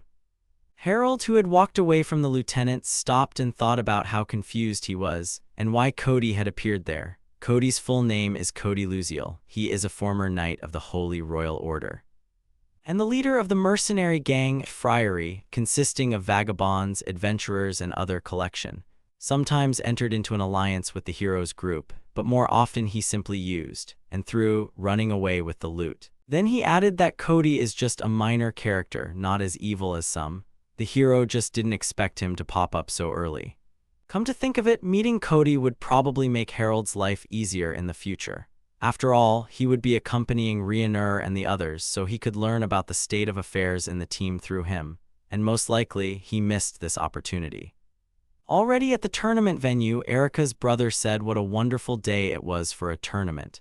Turning to the hero, he said that he had registered him under a pseudonym, and asked if he was okay with it. Most of the participants are ordinary citizens, so Erika's brother thought that Harold's parent would be against him showing his face in such a place. To which the hero, smiling, said that most likely his parents would be happy and shout for their son to beat up the enemy, and the hero doesn't care under what name to do it. Itsuki was glad to hear this, and Erika simply remained silent. The tournament began with the presentation of the first fight in the 13 and younger group. The participants were asked to bring glory to their hometown. The first participant in the arena was introduced, Malik Makuya. Next up was Harold, wearing a mask and introduced as Lord Master. Before entering the arena, the hero asked Itsuki, who was standing nearby, what all this meant. Erika's brother replied that since he was going out under a pseudonym, he thought it would be better to hide his face away from prying eyes. Harold, angry, hit the ground with his sword and said he didn't give a damn about it, and Itsuki, keeping calm, said, "Be careful with things." The audience, expecting a new participant, shouted his name. The hero came out, but without a mask. Hearing his nickname, he wondered when Itsuki had become a joker. He didn't like both the mask and the nickname. Itsuki would remember this. Malik, who saw the hero gloomy, did not understand why he was angry. And Harold was already fed up with everything, and it was all because of Itsuki. Among the spectators was Colette. Seeing Harold, she stood up and watched the guy sympathetically. The hero noticed her too. Noticing Colette, the hero turned his back on her, and thought if he had known, he would have stayed in that mask. It could even become popular. To hide the identity and cause merriment, what is not the greatest artifact in the world? Suddenly it dawned on him what was happening, but his thoughts were interrupted as the start of the battle was announced, as lightning struck right next to him. This blow was delivered by Malik Makuya, but the hero, quickly gathering himself, parried the enemy's next blow, threw his sword aside and brought his own to his neck. Malik immediately surrendered. Lord Master was declared the winner, and the heroes immediately left, and began to think that if Colette was there was a high probability that he was there too. He was referring to Braveheart's protagonist Rainer Griffith, who would become his archenemy 5 years later, and he had no business meeting him right there. Harold really hoped that Rainer would just sit in the audience. The announcements for the next fight began, and they introduced a new participant to the arena who came straight from the village of Bluch. It turned out to be Rainer Griffith. At this point, Harold was dumbfounded. He didn't understand what made Rainer come here, and he wondered if he didn't first get to Delpit at the beginning of the game. He even delivered a whole monologue there when he saw the ship on the pier. The hero kept thinking whether he should drop out of the tournament before they met. Although he acts as he did in the morning, he tries with all his might to avoid meeting the game characters. Rainer's hatred of Harold in the original story arose because of the murder of Clara, but he has already dealt with the Clara problem, and from now on, he plans to lead a quiet, respectable life. The hero thought so. Now Rainer has no reason to hate him until he managed to open his mouth. And he avoided Cody because he was a game character, but it would be wiser to be friends with him. The guy decided to meet Rainer there and assess his current strength. Maybe he could even gain his trust. And there, with his knowledge of the original game, he will be able to give him advice, direct control. He will go where he sends and level up faster. And then, lo and behold, he saves the world earlier than it was in the game. The hero decided that such a chance could not be missed. At this time, Rainer's fight ended, where he turned out to be the winner. There was noise and shouts from fans all around. The hero was still thinking and decided that it was high time to put the plan into action, and he wondered how he should address Rainer. At that moment, Rainer passed by him. The hero watched him with a mental grin. Hearing something, Rainer turned around and recognized the hero. He approached Harold and asked if he was the fast hand at the tournament, and he continued to talk about how he did it. Finally, he asked if he could learn it. Adding this trick is wonderful that Harold should reveal its secret, and if he can't, then at least tell what technique he trains in, because he ran with weights but still can't move like a hero. All this irritated Harold. The hero imagined how he angrily covers his mouth with his hand and tells him to stop talking first. Returning to reality, Rainer realized that he had not yet introduced himself, and holding out his hand, he said his name. Harold also introduced himself and shook his hand, telling him that he could call him whatever he wanted. In response, Rainer smiled amiably and said that he hoped they would get along. And the hero told his interlocutor that he seemed capable of something, no comparison with all these weaklings, meaning the other participants who were not far behind. Rainer thanked him for these words. Harold continuing to say that he was not going to explain anything. If he wanted to know his trick, let him study it on himself, and adding, if he doesn't fly out, of course, in the next round. To which his interlocutor, blinking an eye, confidently said that the challenge was accepted, and he hoped that the Lord Master would not lose either until he met him. But the hero began to speak rudely. Let him think about who he is talking to. The only thing he can understand is that the difference between them is like the difference between heaven and dirt. Rainer was indignant. After which he got ready and said that he could think as he wanted. And with that he said goodbye until we meet in the arena. The hero, noticing the gaze of those around him, thought that they seemed to have stirred up the entire area, because they were talking, regardless of faces and opinions. Now their aggression would spill out on them in the upcoming fights. Looking at Rainer, the guy was sure that he would easily overcome something like this, because he was the main character of the game. After all, Rainer is the one who will save the world in the end. That's what makes fighting him so fun. He clenched his fist as he said this. Harold stood ready to enter the arena. The announcer announced that the moment they had all been waiting for had arrived. The entire crowd began to roar. The next match in the group would be between Lord Master and Reincarnation Griffith. There were screams and shouts all around in anticipation of this match. Colette was also sitting on the spectator bench, and she was anxiously watching the participants, pinching her hand. The boys stood in the arena facing each other. Rainer said that, as promised, he got to the duel with him. Harold replied that he could see it anyway. Now he would see if he was as strong as he said. The host told the participants to get ready because the duel was starting. After the start, Rainer immediately started running with his sword towards Harold, and he prepared to defend himself. Rainer began to attack the enemy with his sword, but the hero calmly fought back without much effort. Seeing these weak blows of Reincarnation, he thought that this is the hero who will save the world. The audience did not understand what Lord was doing and why he did not attack at all. They asked to fight more seriously, while Rainer wondered why he couldn't hit his opponent.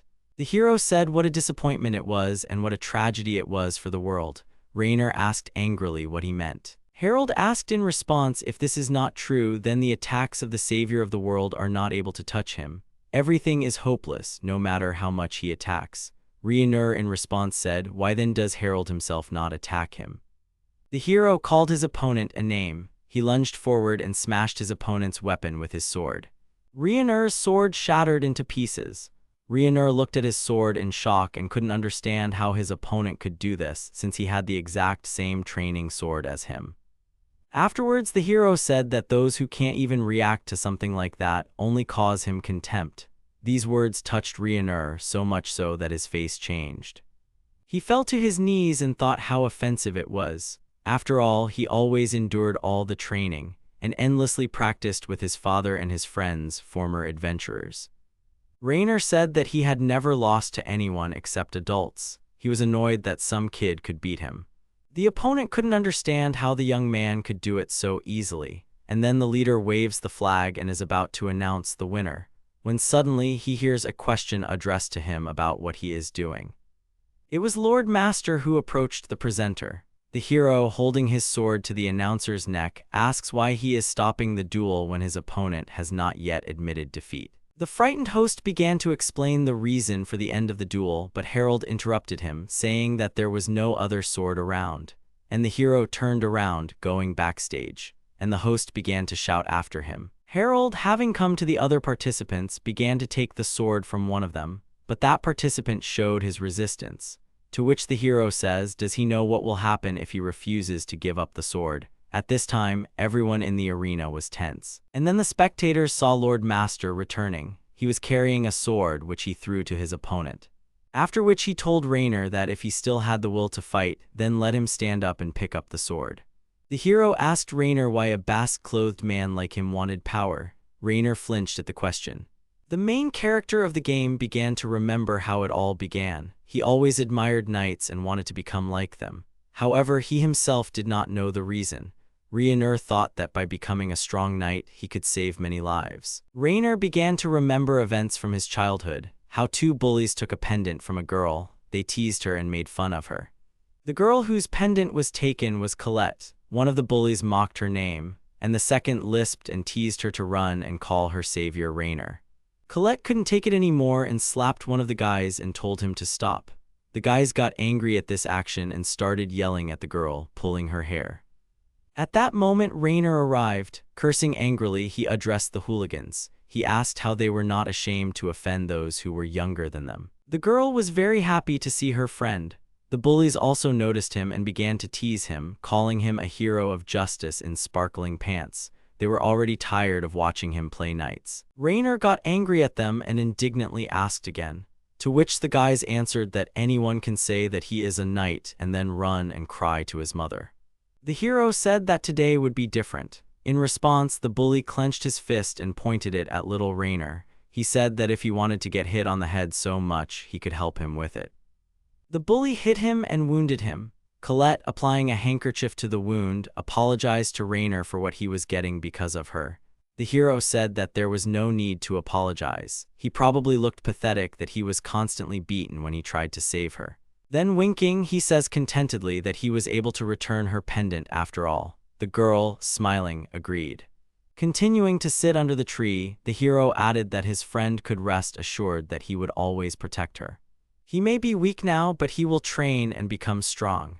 And then the day will come when he will become a knight and save Colette and everyone else who is in trouble. The heroine, having listened to her friend, called him, after which, taking off her pendant, she put it on the neck of her dear Rainer. The boy didn't understand it. Colette said that then the pendant was meant especially for him. The decoration would strengthen his promise to become a knight and protect him, and she would be there to watch him chase his dream. At this point the memories ended, and Rainer, having come to his senses, took the sword and stood up. Seriously preparing for the fight, he remembered that there are people he must protect. If he wants to do this, he must become stronger. Harold asked his opponent if he thought he was a hero. Rainer replied that he wasn't one yet, but he wanted to be one. Harold chuckled because he wasn't interested anyway. He still wasn't sure that Rainer had the strength to achieve this goal. Harold's words hurt his opponent. He shouted that if he wanted to see his power so much, he could see it. The protagonist's sword flashed with a bright light. Rainer himself was surprised by his changes. He felt incredible lightness in his body and his movements. Watching the change in his opponent, Harold could not believe it. He assumed that the character had entered courage mode. Rainer noticed that it was so different from anything he had felt before. It was as if the power was flowing through his entire body. After which, getting ready to attack the enemy, Rainer told him to prepare for a real fight. The battle began. Both guys were not inferior to each other. The audience noticed how incredible the guys were and how strong they both were. Rainer was hitting hard, but Harold wasn't giving up either. The main character, fighting off the blow, began to feel strange and tried to come to his senses. At that moment, the player began to press harder on the opponent. Rainer's consciousness began to float. Finally, he couldn't stand it anymore. The hero, kneeling on one knee and leaning on his sword, felt as if his body was filled with lead. He suggested that he had returned to his normal state. In the end, it was inevitable. However, for Rainer himself, it was a push forward in his development as a warrior. Until today, he could not even imagine that he was capable of such a thing. So he was pleased with that. From under his armor appeared that same Colette pendant. Rainer admitted to himself that in the end, he was no match for Harold. Suddenly, a gift from a childhood friend falls next to him, which reminds him again that there is a person in his life who will believe in him until the end. And it was Colette. After which the guy immediately gets inspired and gets up from his seat, realizing that he has no right to complain now. He must win in this life and fight. Rainer's sword filled with magic. He looked at his opponent seriously and said that if he wanted to stop him, then let him try now. The young man swung his weapon and a stream of flames headed towards the player. Harold, with his hand outstretched, uses the magic of the Nemesis blade to defend himself. Lightning flashed in the sky. It struck straight to the ground, reflecting the flames. There was an explosion and a flash in the arena. When all the dust cleared, the young man saw Rainer, who was clearly exhausted. The protagonist loses consciousness, but Harold managed to hold him, preventing him from falling to the ground. He whispered to Rainer that he shouldn't have hidden his skills, but used them at the beginning of the fight. The exhausted hero quietly laughed and said that he was merciless. Having lowered his opponent to the ground, Harold replayed what was happening and could not believe that he had used the courage mode. Courage mode is an unstoppable state that increases attack and defense parameters for 4 turns. However, Harold did not think that the hero had fulfilled all the requirements for activation. But still, he thought that Rainer would be a worthy hero in this world. Harold thought that it seemed like he had spoken too quickly when he called his opponent a disappointment. Placing the pendant in Rainer's hand, the young man said that in the end, their forces would meet in a mortal battle on which the fate of the world would depend. The host declared Lord Master the winner. Meanwhile, Commander Cody was watching the fight. The man had heard about the talented boy, but he didn't think he would exceed all his expectations. Colette tried to get through the crowd to Harold.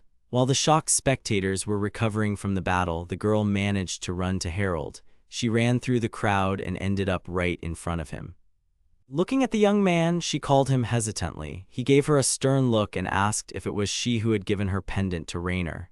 Harold, without her answer, knew the truth. He frowned and reminded her that he had asked her to give the pendant to the one she wanted to be her protector.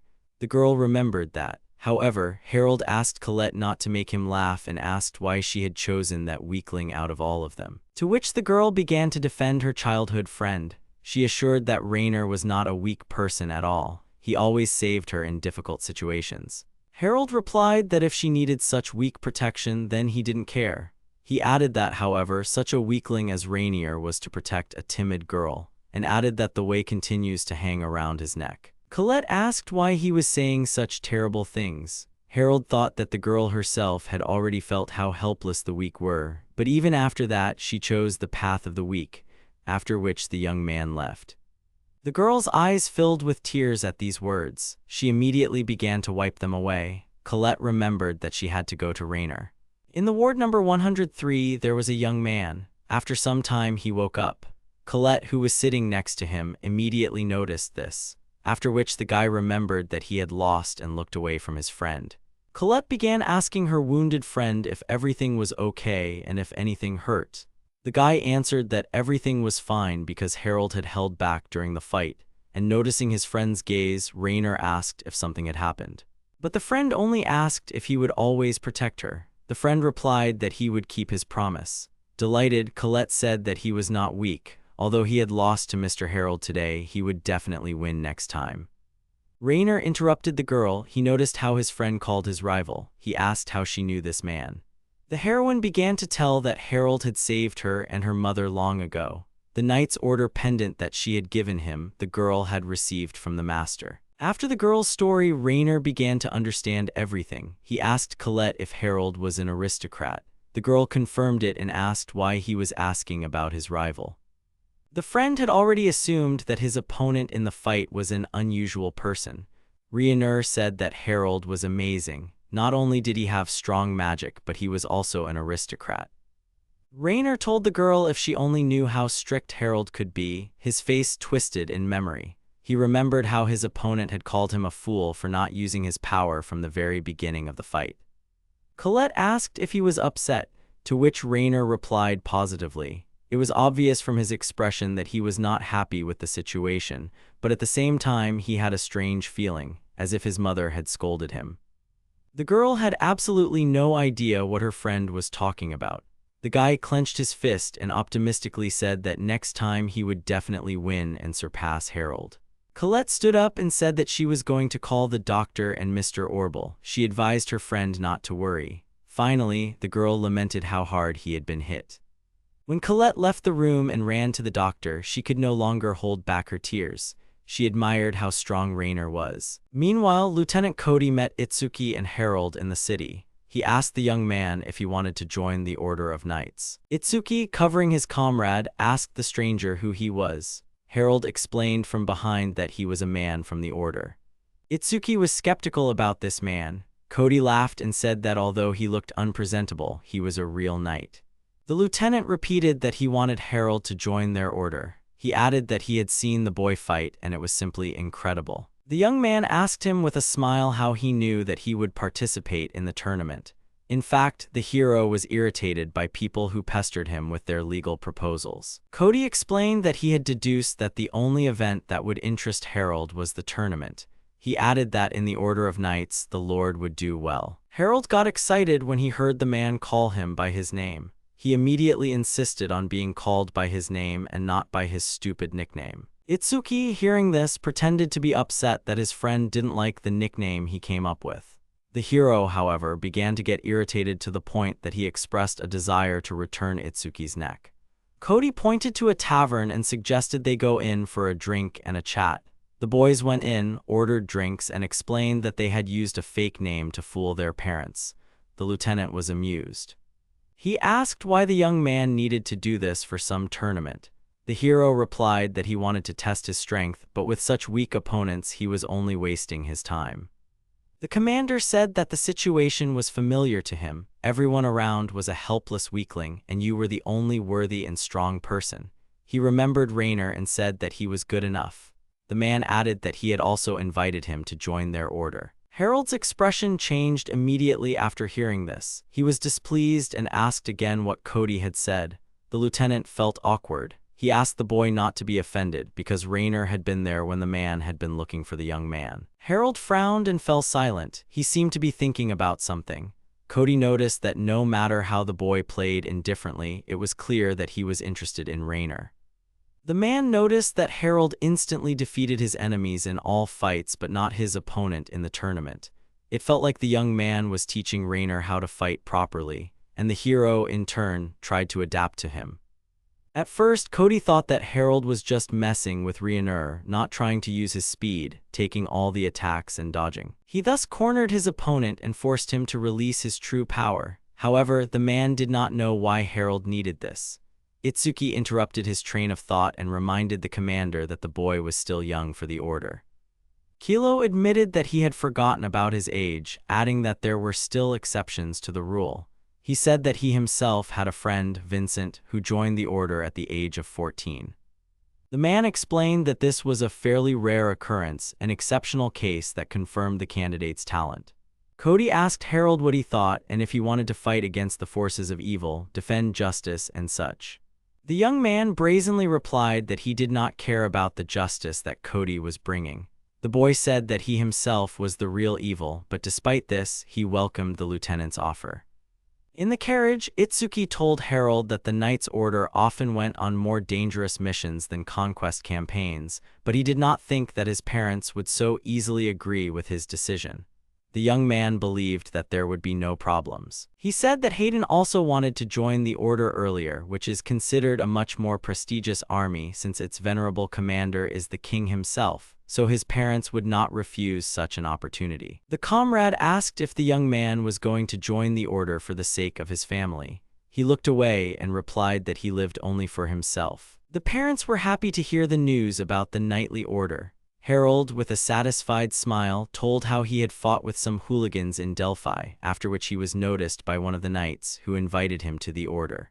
Jessica and Hayden hugged their son and praised him. The news was wonderful for them. They were proud of their child. When the young man got to his room, he changed into more formal clothes for the celebration.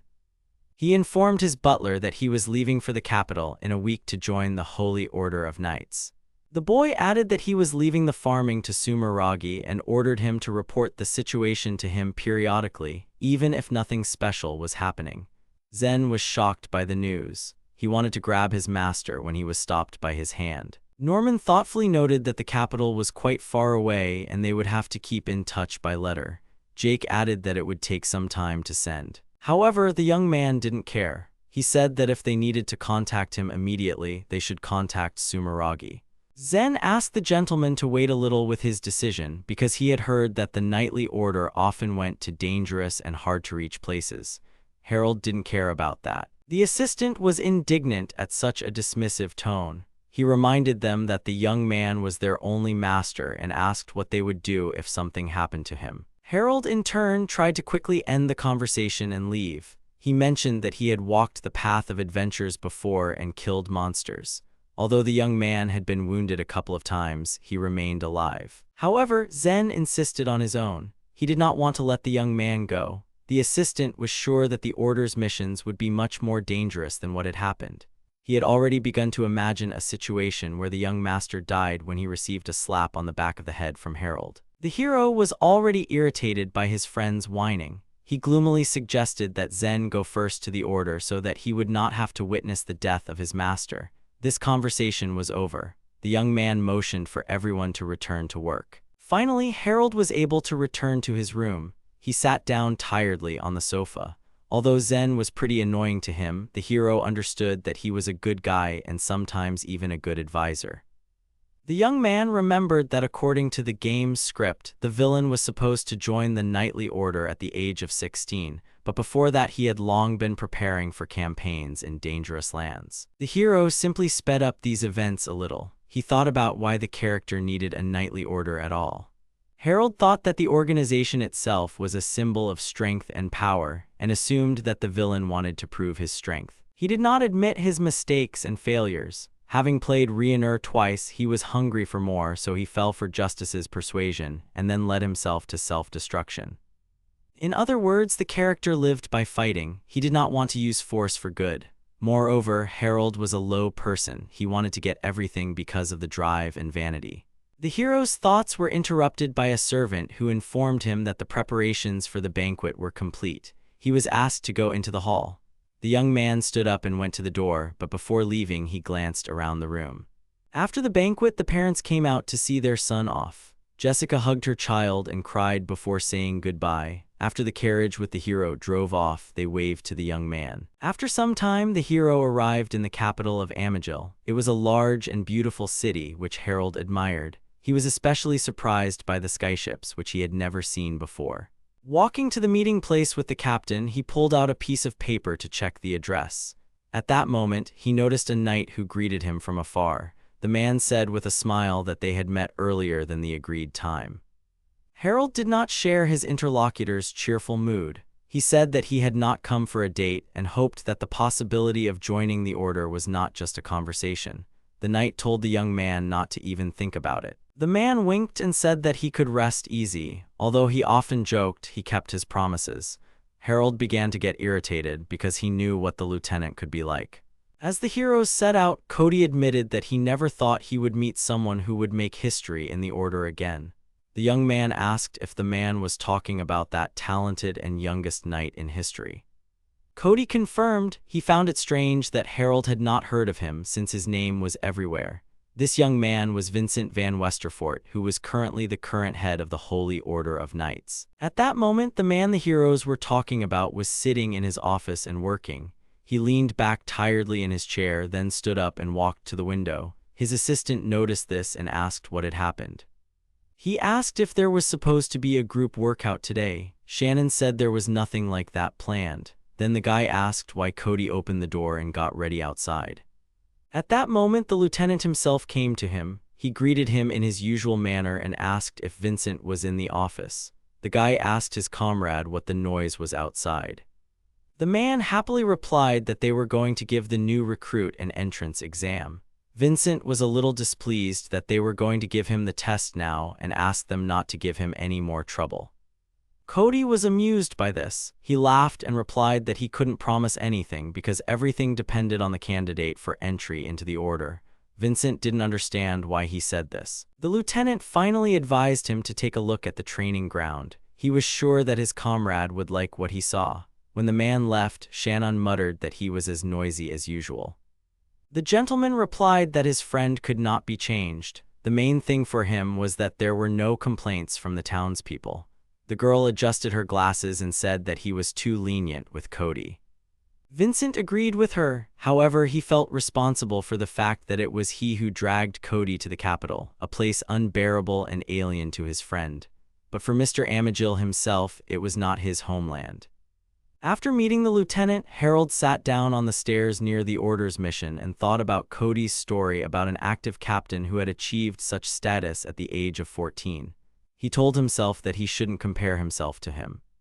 Vincent was the protagonist of many folk tales. This man was distinguished by his seriousness. But the player remembered that 4 years after the battle in the forest, the Order would lose all its influence. The lieutenant will then leave and harbor a grudge against all law enforcement officers. At the end of the story, Vincent will lose to his best friend and die by his hand. Remembering the plot of the game, the young man thought. He looked around and noticed that even now the lieutenant had left him and gone somewhere. The knight, seeing the boy, came up and asked what he was doing there. His comrades began to laugh, saying that the child could be from a royal family, so he should be treated more gently. The girls were touched by him. Harold did not understand why there were so many knights around him. Rizzo. At that moment, Cody started to come down the stairs where the hero was sitting. Seeing him, the commanders and knights stood at attention and greeted him properly. Harold was angry at the man. Cody apologized and explained that he had to go somewhere. He told his soldiers that he was glad to see them. The soldiers asked the lieutenant who was standing next to him. They assumed that this was the commander's illegitimate son. Everyone started laughing and comparing their appearances. The man asked everyone to calm down and remembered where they were. Cody replied that it was Harold and that they were going to fight him now. The knights were surprised that the lieutenant was talking about him. Harold did not understand why the warriors were confused and looked at him strangely. Unable to contain himself, one of the knights exclaimed if this was the very promising youth that Cody had spoken of. He noted that the newcomer was too small for them. The man approached the hero and said that he was not as simple as he seemed at first glance. Harold, who thought that he would enter the order without exams, believed that he had already been enrolled. He didn't understand what exactly Cody wanted to see because he had already shown everything.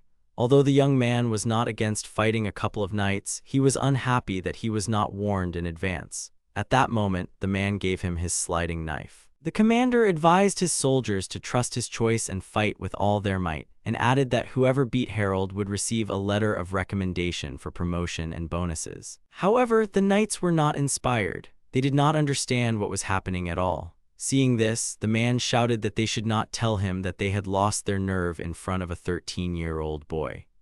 Cody smiled creepily and ordered the soldiers to show Harold the full power of the knights so that he would cry and crawl to his mother. The warriors looked at each other. The hero mentally assumed that the lieutenant's words had worked. The knights looked at the hero seriously. He felt that the commander's inspiring speech had worked. Their looks changed abruptly.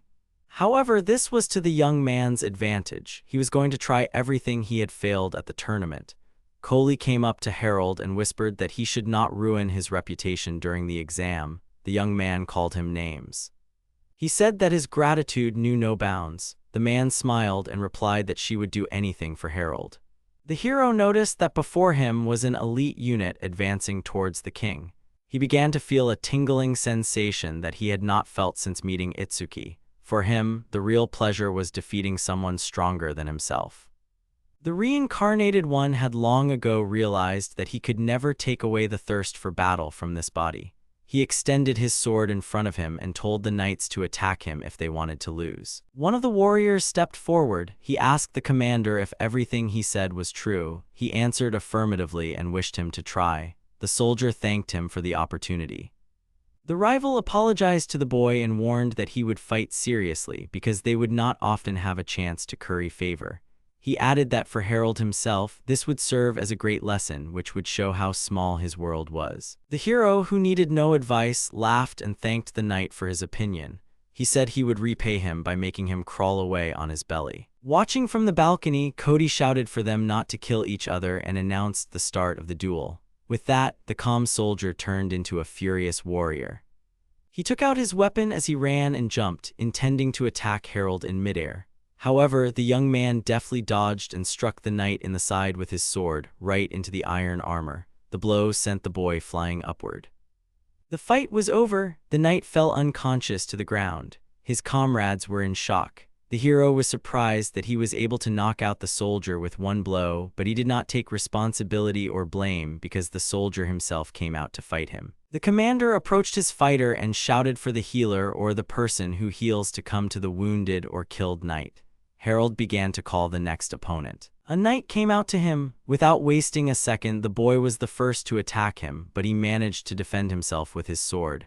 Both warriors tried to hit each other, but deftly dodged. The soldier swung his sword, but Harold dodged it. His opponent was open, and it was a perfect moment to attack. The hero kicked the knight's exposed shoulder. Harold pushed off him and rolled backwards, putting more distance between them. He landed on the ground, exhaled, and slung his sword over his shoulder. Cody clicked his tongue, watching what the young master was doing. The knight groaned from the blow. Then he noticed that Harold had opened his arms, exposing his entire body to attack. The soldier was furious. He knew the boy was just making fun of him. He started shaking with anger. The boy wasn't going to lose to a newbie. He dealt blow after blow, but never hit the stamina and speed of Harold.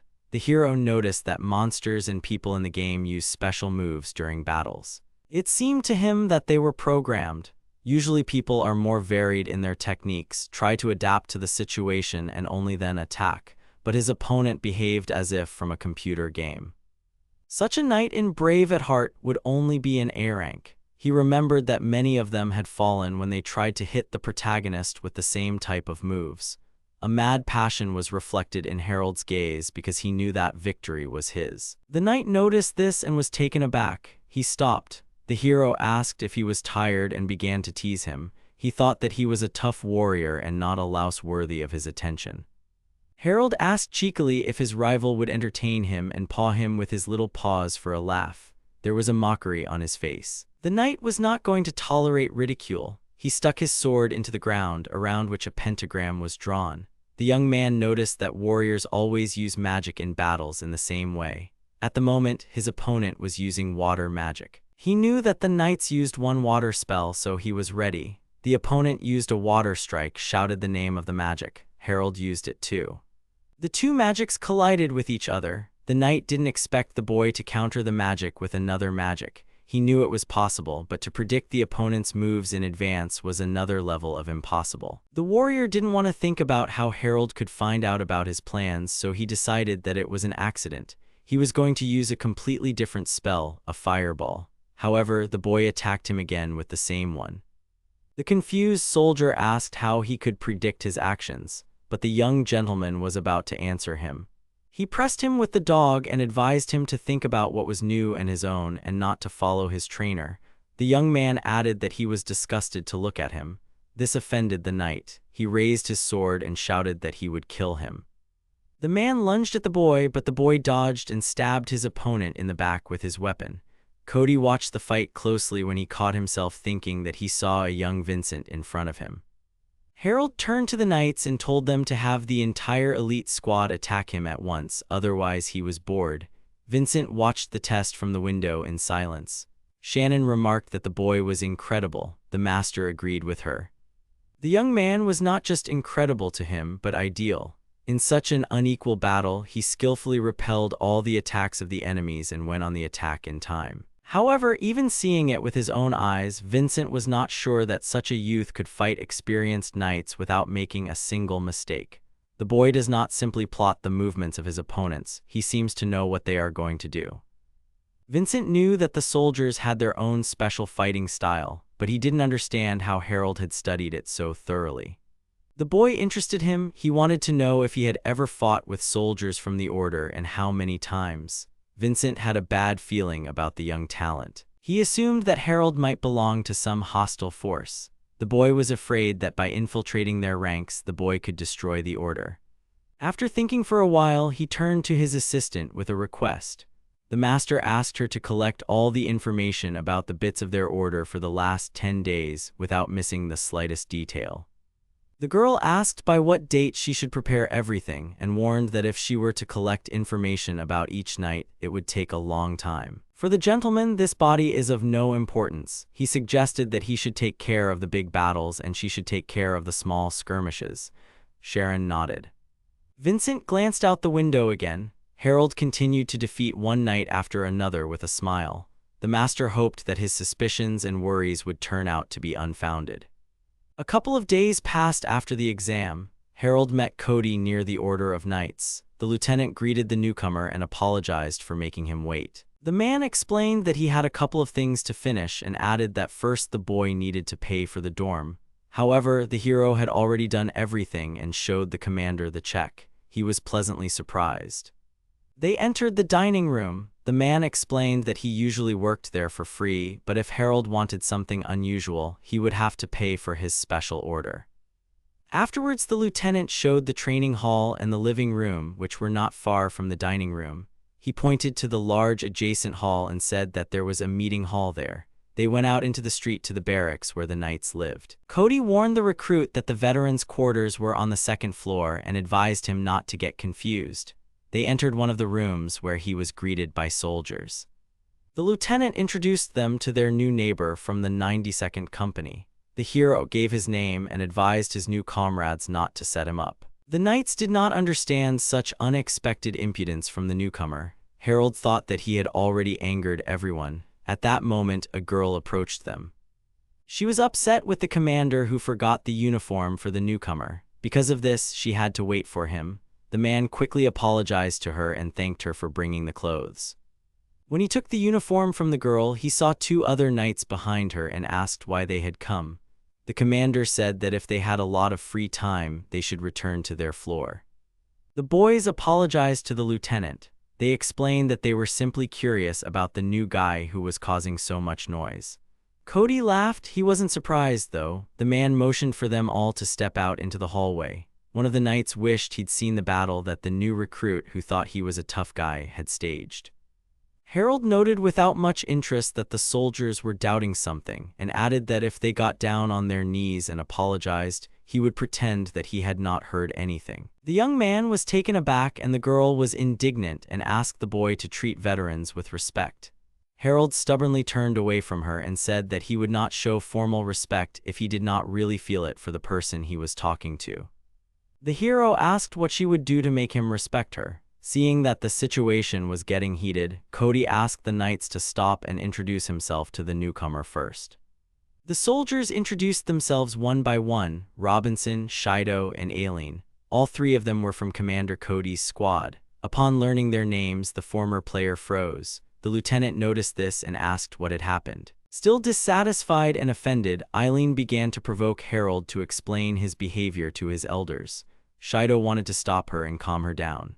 The hero looked up and asked if he should now flatter them for being born a couple of years earlier. The girl was furious.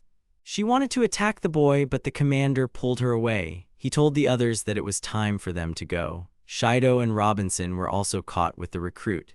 The blonde suggested that Harold have lunch together sometime. Left alone with his thoughts, the hero did not understand what his meeting with secondary characters who were soon to die meant. The young man remembered the plot of the game. When Cody leaves the Order of Knights and creates the gang Friary, and the reason for this will be the battle in the Beltis Forest where his entire squad will die. Left as the only survivor, the lieutenant will leave and his final resting place will be the Friary. In one of the game events, Cody will say the names of his fallen comrades, and these names were Robinson, Shibou, and Aileen. This was their only role in the entire story, no description of their character or appearance. Harold pondered whether he should save these characters. He remembered that the battle would take place 4 years before the game's events, so a year from now. Based on the commander's words, the newcomer would not be enrolled in the squad in such a short time, so the hero would not be able to intervene in the battle. The boy needed to find another way to present the events. However, this would be difficult because he knew nothing about the guys. Harold remembered only one line from the game, which said that Cody's squad would die a year later in the Beltis Forest. The hero remembered Clark, but with her everything was different since he knew all the circumstances completely. The most important thing was that Cody would have no reason to leave the order and no Friary would appear, but there were a lot of stories in the game that couldn't be completed without them. In other words, the gang was of great importance to the main storyline, which was the worst possible outcome. Harold didn't know what to do. He wasn't sure if he should ignore the boys and pretend he didn't know about their sad fate or move away from the original and save them. At this point, Sharon had already prepared the records of all the fights, asked for something. Vincent thanked the girl for her help. The assistant also gave him the file of the newcomer Harold Stokes. The man looked through the records of the hero's family. He thoughtfully read about the young man signing up for a cleanup mission as a volunteer. The commander asked his comrade why he was showing him these documents. Vincent replied that he wanted Harold to join his unit, so he called him to discuss the details. The lieutenant, who was lying on the couch, jumped up from this unexpected news. He reminded that the guy was still a recruit. First, he had to undergo training, then take the oath, and only then would he join the squad. Vincent thought that Harold could skip school. Instead, the young man could take an accelerated 2-day course for a young knight. If he successfully completed the final test, he would join Cody's squad. The commander scratched his head in thought and agreed with his friend. The man was only worried that the older knights would take an interest in him and interfere. Vincent replied that Cody would therefore be responsible for Harold's training. He added that it was not surprising that attention would be paid to him, since the young man had already gained fame for joining the order at such a young age.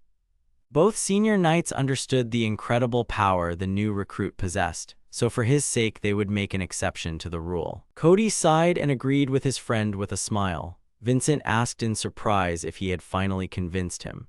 The lieutenant threw the documents on the table near the sofa and said that he still did not understand why his friend was doing this. Vincent glanced at the young man's file and saw a photo of Erika Sumeragi. He asked the commander what he thought of Harold's fighting style. The man replied that it was quite surprising. He had no idea that a rookie could fight so well. Vincent agreed with him. He added that they needed to find out who had taught and sent Harold. Cody glanced at his comrade, not understanding where he was going with this. He asked if the young man was from an aristocratic family. Vincent added that the young master had dealt with his servant's family with particular cruelty. They could not turn a blind eye to that. However, Cody saw knightly valor in the boy and did not want to judge everything by rumors. The lieutenant's comrade was once again asked to take responsibility for the recruit and to accept him into his unit. In this way, they would be able to see for themselves the nobility and humanity of the young man. Cody still didn't understand why they were being so strict with the boy. Vincent explained that they couldn't blindly trust someone just because of his aristocratic background, like what happened to Nohake 10 years ago when he betrayed them. Cody remembered everything. He was the king's bodyguard spying for other kingdoms. Once Nohake's betrayal was revealed, the spy self-destructed, leaving them unable to find out anything. So now they must be doubly suspicious of all promising recruits. Vincent frowned. He asked his friend not to doubt himself. Cody patted his friend on the shoulder and said that he would do everything right. The guy apologized to him for the inconvenience. He just waved it off with a smile and advised his friend to be less serious. Vincent sighed. He replied, despite his desire, he had to be like this because someone was being too careless. The guy grumbled about how if his friend realized how hard it was for him to cope alone. Cody covered his ears, complaining of pain. When the lieutenant left and Vincent was alone, he smiled warmly, feeling gratitude towards his faithful comrade. Meanwhile, Harold finished hanging the clothes outside. Now that he was a new recruit to the knightly order, his schedule began with a 5 a.m. wake-up, followed by 2 hours of training, then breakfast, cleaning, laundry, and another training session after lunch. Overall, the young man didn't complain about the routine, but he hated that it took up so much of his time. He didn't even have a free minute for personal training. The young man was walking down the street, carrying a basin of clothes when the elders appeared in front of him. They blocked his way and looked at the new recruit with insolence. The knights accosted Harold and promised to show him what happens to such arrogant newcomers. The young man sighed. He hadn't thought that the order recruited dubious characters, and he didn't understand where the commander was looking. The knights got angry. They started asking what exactly he had said. However, Harold was not going to waste time on them. He deftly jumped over them and ran on about his business. The elders tried to stop him with shouts, but the hero did not even think of obeying. As the young man hurried to his room, he mentally scolded Kalia for the fact that he had started a non-regulation relationship in his order. Harold could not wait to join the order because he believed that then it would be easier for him. It was time for lunch. Everyone present looked at the boy who was sitting and eating quietly. They were whispering, discussing the new recruit. However, Harold had expected such a reaction, so he tried not to pay attention to it. Robinson suddenly appeared in front of him, and then Shibou with Eileen. The guys sat down opposite the newcomer. The blonde ironically noted that Harold had already made friends for a long time. The young man was irritated by their company and asked what they needed. Shibou replied that they had simply decided to brighten up his loneliness and added that taking care of newcomers was the responsibility of the elders. Harold cheekily noted that the blonde himself only communicated with 2 people. Shibou didn't agree with him because he wasn't Robinson, who couldn't string 2 words together, and he had friends all over the order. The blonde's words hit the shy boy's heart hard. Robinson, with tears in his eyes, asked Shibou not to say that because it was not his fault that everyone was afraid of him because of his frightening appearance. Eileen gave her friend a handkerchief and asked him not to cry. Harold noticed that the blonde did not even try to support the big guy. The hero decided to say something encouraging, but he did it in his own way. He said that people avoiding Robinson were afraid that he would accidentally crush them if he moved. The boy was touched. He took the boy's hands in his and confessed that no one had ever said such words to him. Robinson thanked him. Harold sarcastically noted that now he had an admirer who confessed his love to him. Shibou asked the new recruit if he was already used to sleeping in the barracks and doing the servants' tasks. He also noticed that the younger one could not make friends with the older ones. However, the young man did not care. The blonde said that friends should be there too. Shibou understood that it was easier for an aristocrat to live with servants and reminded him that Harold did not have any in the order. He added that the young man could turn to them because they would always be there. The hero advised him never to say that again because humans are not immortal and noted that the guys were too noisy. Shibou laughed. However, despite his caustic words, Harold was not against their company. Aileen advised the new recruit not to be so self-confident because he was not the nicest person on earth. Otherwise, not only would he not make friends, but he would not even date anyone. Shibou burst out laughing. The The girl immediately stabbed him in the eye with a fork. Harold found this funny. He said that he couldn't understand that because he wasn't interested in anything romantic. Suddenly, the commander's hand was on the young man's shoulder. The man sighed and agreed that he couldn't have any romance since he was already engaged. However, there was an advantage to the situation. There was no need to waste time on dating. The knights were surprised. They exclaimed loudly. Harold was unhappy that he now knew everything about Erika. He asked who told Cody this. Shibou jumped up and asked the commander for details. The man said that she was the sweetest girl who could be described by 2 words, elegance and beauty. The boy shouted at him to shut up and asked how he knew about Erika. Harold wanted to follow Cody, but his hand was grabbed by Shibou, who was shocked. He said that at such a young age, a boy should think about sweet candies, not girls. The hero exclaimed that the knight should watch what he said. Eileen was determined that Harold, who was younger than her, already had his other half, but she did not. Cody, as if nothing had happened, said goodbye to his squad and advised them to return to work. The hero could not understand what the commander had planned. Harold came to the instructor's room. There he was told that he had to pass one more, but final, exam before being assigned to the order. The young man asked the worker if he himself did not find this strange since he had only joined the order 2 weeks ago. They explained to him that he was a special case for them. The boy was too strong, so the management decided that further training was unnecessary. The hero smiled confidently. He realized that it was not yet time for the entrance exam, and the management noticed this not too late. The man's eye began to twitch from nerves. He said that the conversation was over and promised that he would pray for the recruit's success. Harold replied that he did not need to do this because the result would be obvious.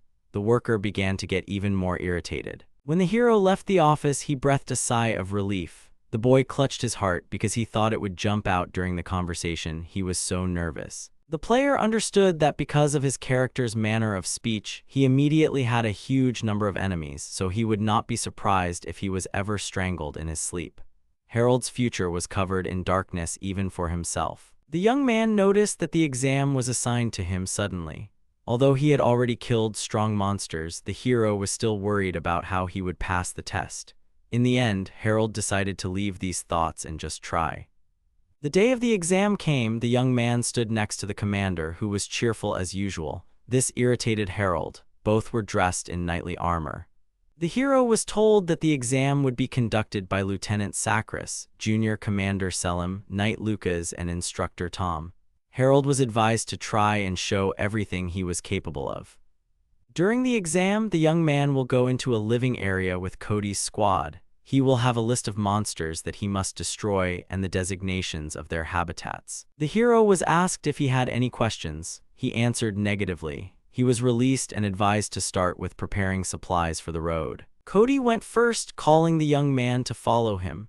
Harold didn't understand why the commander was present during an exam that he could have handled himself anyway. The young man had his suspicions about what his lieutenant had in mind. But later he decided that he was dwelling on this problem too much. The knights set out. With carriages and horses, they walked through the forest. Shibou asked Harold how he felt and if he was tired of walking for so long in heavy armor. The hero sarcastically replied that the boy could immediately call a doctor before he died from the heat. Cody came closer and noted that, judging by the way the young man spoke, it was clear that he had already participated in similar operations. Harold was annoyed that the commander knew so much about him and asked how he knew. The man pretended not to understand and moved on. The young man sternly told him not to act stupid and explained how he knew about Eric. Cody feigned surprise. This reaction infuriated the hero. Suddenly, one of the examiners reported that 2 thrashing ents were approaching them. The trees were moving towards the people at high speed. They moved using their roots. The warriors did not understand where monsters of this kind came from in such a place. Watching their movements, they realized that they were the monster's target. The knights were ordered to prepare for battle, and the recruit was ordered to stay behind. However, Harold's look showed that he was not going to obey the order.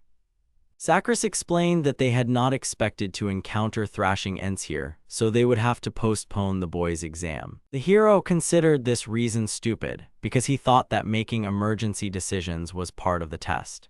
Harold didn't care about the lieutenant's decision. He was going to fight. The young man said he would go right now and deal with the monsters. Sakura backed off and said they would help him anyway. He ordered Cody to take on one of the monsters. He already had his sword out and was ready. Lucas and Selim approached Harold. They gave the new recruit some advice to go into battle boldly and if there was danger to run. The young man noticed that the group was pretending to care about him.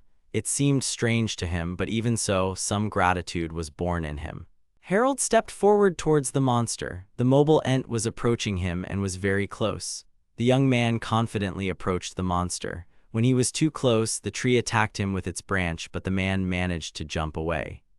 Lucas and Selim were getting nervous. They started yelling at the recruit to jump or roll. Even though Cody's squad was busy with another monster, they kept an eye on Harold. Watching him, the commander was pleased that everything was going according to plan. The monster swung its powerful branch, but the youth used a phoenix strike in midair. He struck the branch that the ent wanted to attack the man with.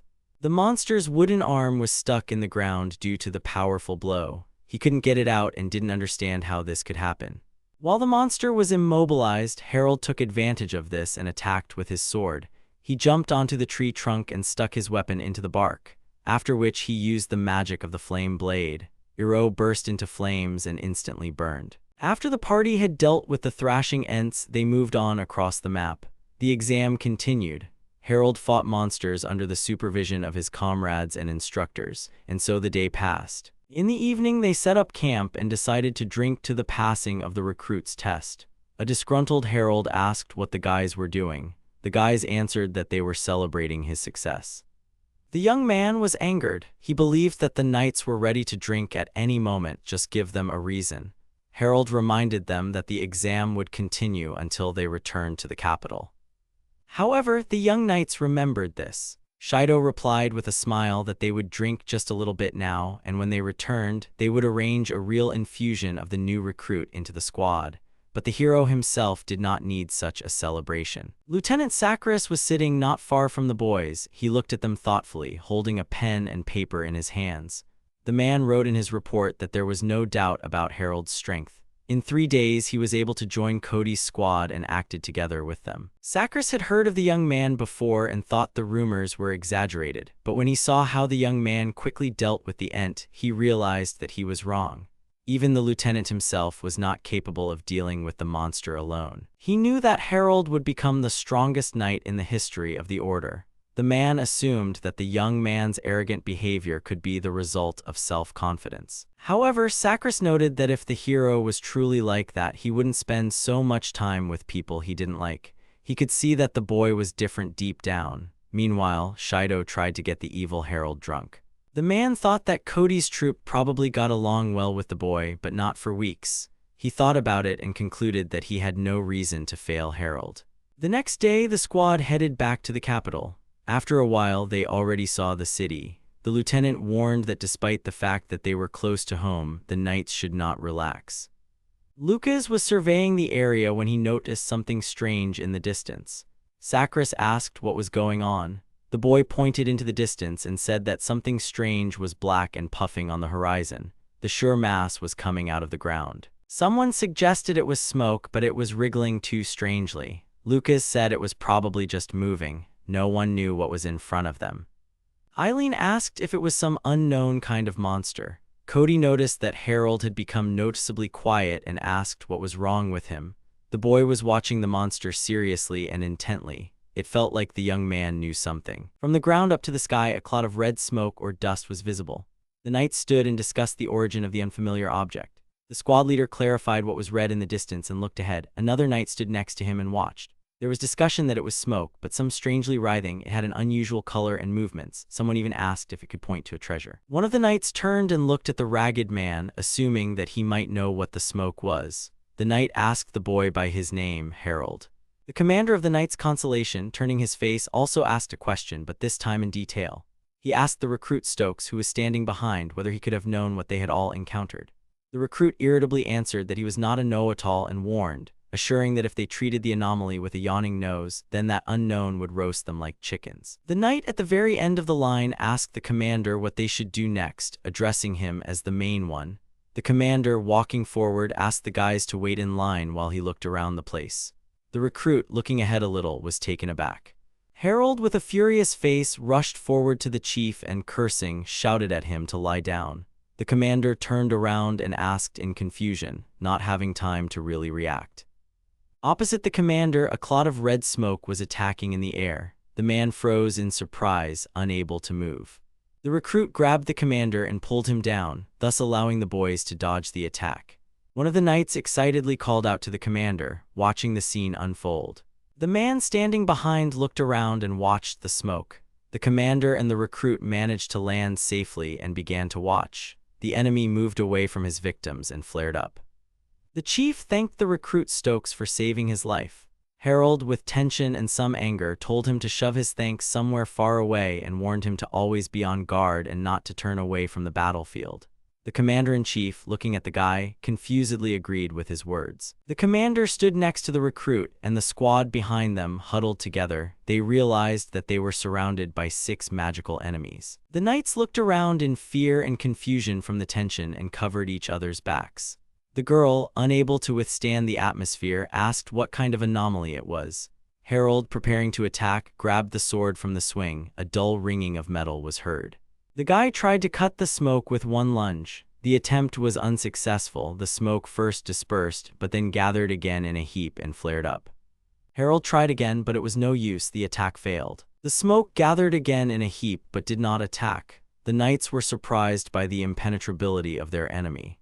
The guy returned to the commander and explained the situation with a completely calm face, told the knights that physical damage did not pass through them, and if they waved their swords, they would simply ruin their weapons for nothing. The hero added that they would not be able to defend themselves for so long and the enemy's attack parameter was very high. The commander silently listened and reasoned about what the guy said. The girl knight, trembling with fear, looked down and repeated the guy's words that their attacks were not working and added that there was no way they could win. The other knights began to panic. One of the men standing behind asked if they could make a tactical retreat, hinting at an escape. Someone asked ironically where they should run since they were trapped. The commander looked at his squad and realized that things were bad since panic was growing at the most inopportune time. The boy raised his hand and began to cast a spell. The recruit shouted at his comrades that they were cowardly pigs and said that if they had time to babble in fear, they had better do something useful. He warned them that they had better get moving if they did not want to die right here and now. The knights shuddered at the newcomer's words. Harold conjured a thunder spear and threw it with a roar straight at the enemy. The knights saw a bright light in the direction of the enemy and silently watched what was happening. The smoke flared up again and attacked the recruit. The guy managed to dodge the attack and the shadow missed. The knights worriedly decided that magic did not affect the enemy either. The knight called out to the recruit. The guy looked back and saw a huge plume of smoke plowing behind him. The commander and one of the knights covered Harold's back, standing behind their partner. They said that they could not put everything on one recruit and made the verdict that the enemy was a very difficult opponent. The knight joyfully raised his hand up and started using his magic, telling the ironic enemy how he would have to deal with his water strike. He attacked with a splash of water, and the smoke began to dissolve in the air until it was completely gone. The satisfied knight joyfully shouted bingo from his attack. The commander noticed that the monster was vulnerable to water magic and attacks related to the element of water began. The commander-in-chief looked around and realized that this time, on another cloud of smoke, the attack with water had not been successful and the enemy had again begun to gather in a heap. The commander asked, confused, why the attack hadn't worked this time. Harold stood there, lost in thought, and replied that perhaps each of them was different and had their own vulnerabilities to a particular element. The boy fell silent and looked down, lost in his thoughts. The knights nearby looked at the recruit in surprise because the thought could be real. The knight who managed to destroy one of the enemies brought the boy back from his thoughts to the present and praised Harold, saying that this is what it means to have brains. The recruit irritably shouted at him to stop talking, because instead of wasting time, he should use magic. The man approved the boy's proposals and pulled the commander to act as well. The commander ordered one of his comrades named Lucas to support them with protective spells in case they were suddenly attacked, to which he received the consent of the subordinate. The two knights and the commander began to cast spells. The man made an air spear, the commander aimed a pillar of flame, and the recruit used the thunder spear again. 3 powerful magical attacks hit the enemies with a roar. The boys watched in anticipation, expecting the success of their attacks. All the clots of smoke disappeared and the knights were left alone on the field, noting their victory. Harold only looked away in relief and sighed. The commander turned to the knight standing behind him and shouted that he saw no more enemies and asked if there were any wounded. The guys behind him answered that they were all safe and well now. The commander smiled with relief and mentally rejoiced at the unharmed men under his charge. The chief looked towards Harold and looked at his back, thinking that everything was thanks to the guy, and if it weren't for him, there definitely wouldn't have been any losses. He remembered how he saved him because he was the commander, that is, he would have died if it weren't for him. The commander remembered the guy's words at the beginning of the battle and criticized himself for his carelessness, although he had been warned, but he still went after the monster. He considered himself a lousy commander. The chief turned to the recruit and tilted his head. The boy looked at the man. The commander thanked Harold again for saving him and apologized for the mess they got into because of him. The guy bowed his head slightly but did not look away and replied that it was impossible to foresee everything, adding that he still should have been more careful. Harold turned around and, without waiting for an answer to his words, went ahead. The commander looked after him and said that he would remember this conversation and would charmingly listen to the advice. Harold did not know it, but he had once again earned the trust of another person. The knight and the commander discussed the monsters with each other. One said that he had never seen monsters like them. The other agreed, saying that someone should be assigned to check the archives. Maybe they will find something about the monsters. The boys were talking away from the other knights, but Harold heard and mentally talked to himself that he had to pretend that he was not aware of the monsters, and he was lucky that they quickly adapted to the situation and believed the deception. He recalled that they had encountered a cloud of darkness, a creature born from Justice's sinister plan to erode the entire continent. The guy wondered why this happened right now, because the cloud of darkness should have appeared closer to the middle of the game, but he met them, so to speak, in the prologue itself. It didn't matter to the guy anymore, because when he appeared in the original, the monster was always in this world, and Justice plans only brought him to life. The guy looked at the ground and thought that the situation now couldn't be worse. The hero continued to reason that the events of the plot began to develop ahead of schedule, and it was not clear to him from what point the story turned in an unknown direction. He criticized asking himself if he could have relaxed so much that he had not noticed something important. He recalled the plot where the elixir from miasma, which was created by one of the main character's criminals, and then the elixir was refined by the Sumergai family and became available to ordinary people. His entry into the order happened, and if he understood the game, many details were omitted and he himself got ahead of all the events in advance. The guy closed his eyes and mentally stopped himself because he was just thinking about assumptions and it was too early to panic. First, he needed to make sure that Justice's plan had come into action. The hero imagined the image of the villain and thought that the last boss of the game, Braveheart, was Yuzumtus Freund, who was a scientist considered a genius, but for the sake of his experiments he was ready to go mad. The guy stood apart from everyone and kept thinking about how he could stop the antagonist. A knight man with stubble and thick eyebrows, the same one who was able to destroy the monster with a water magic strike, approached Harold.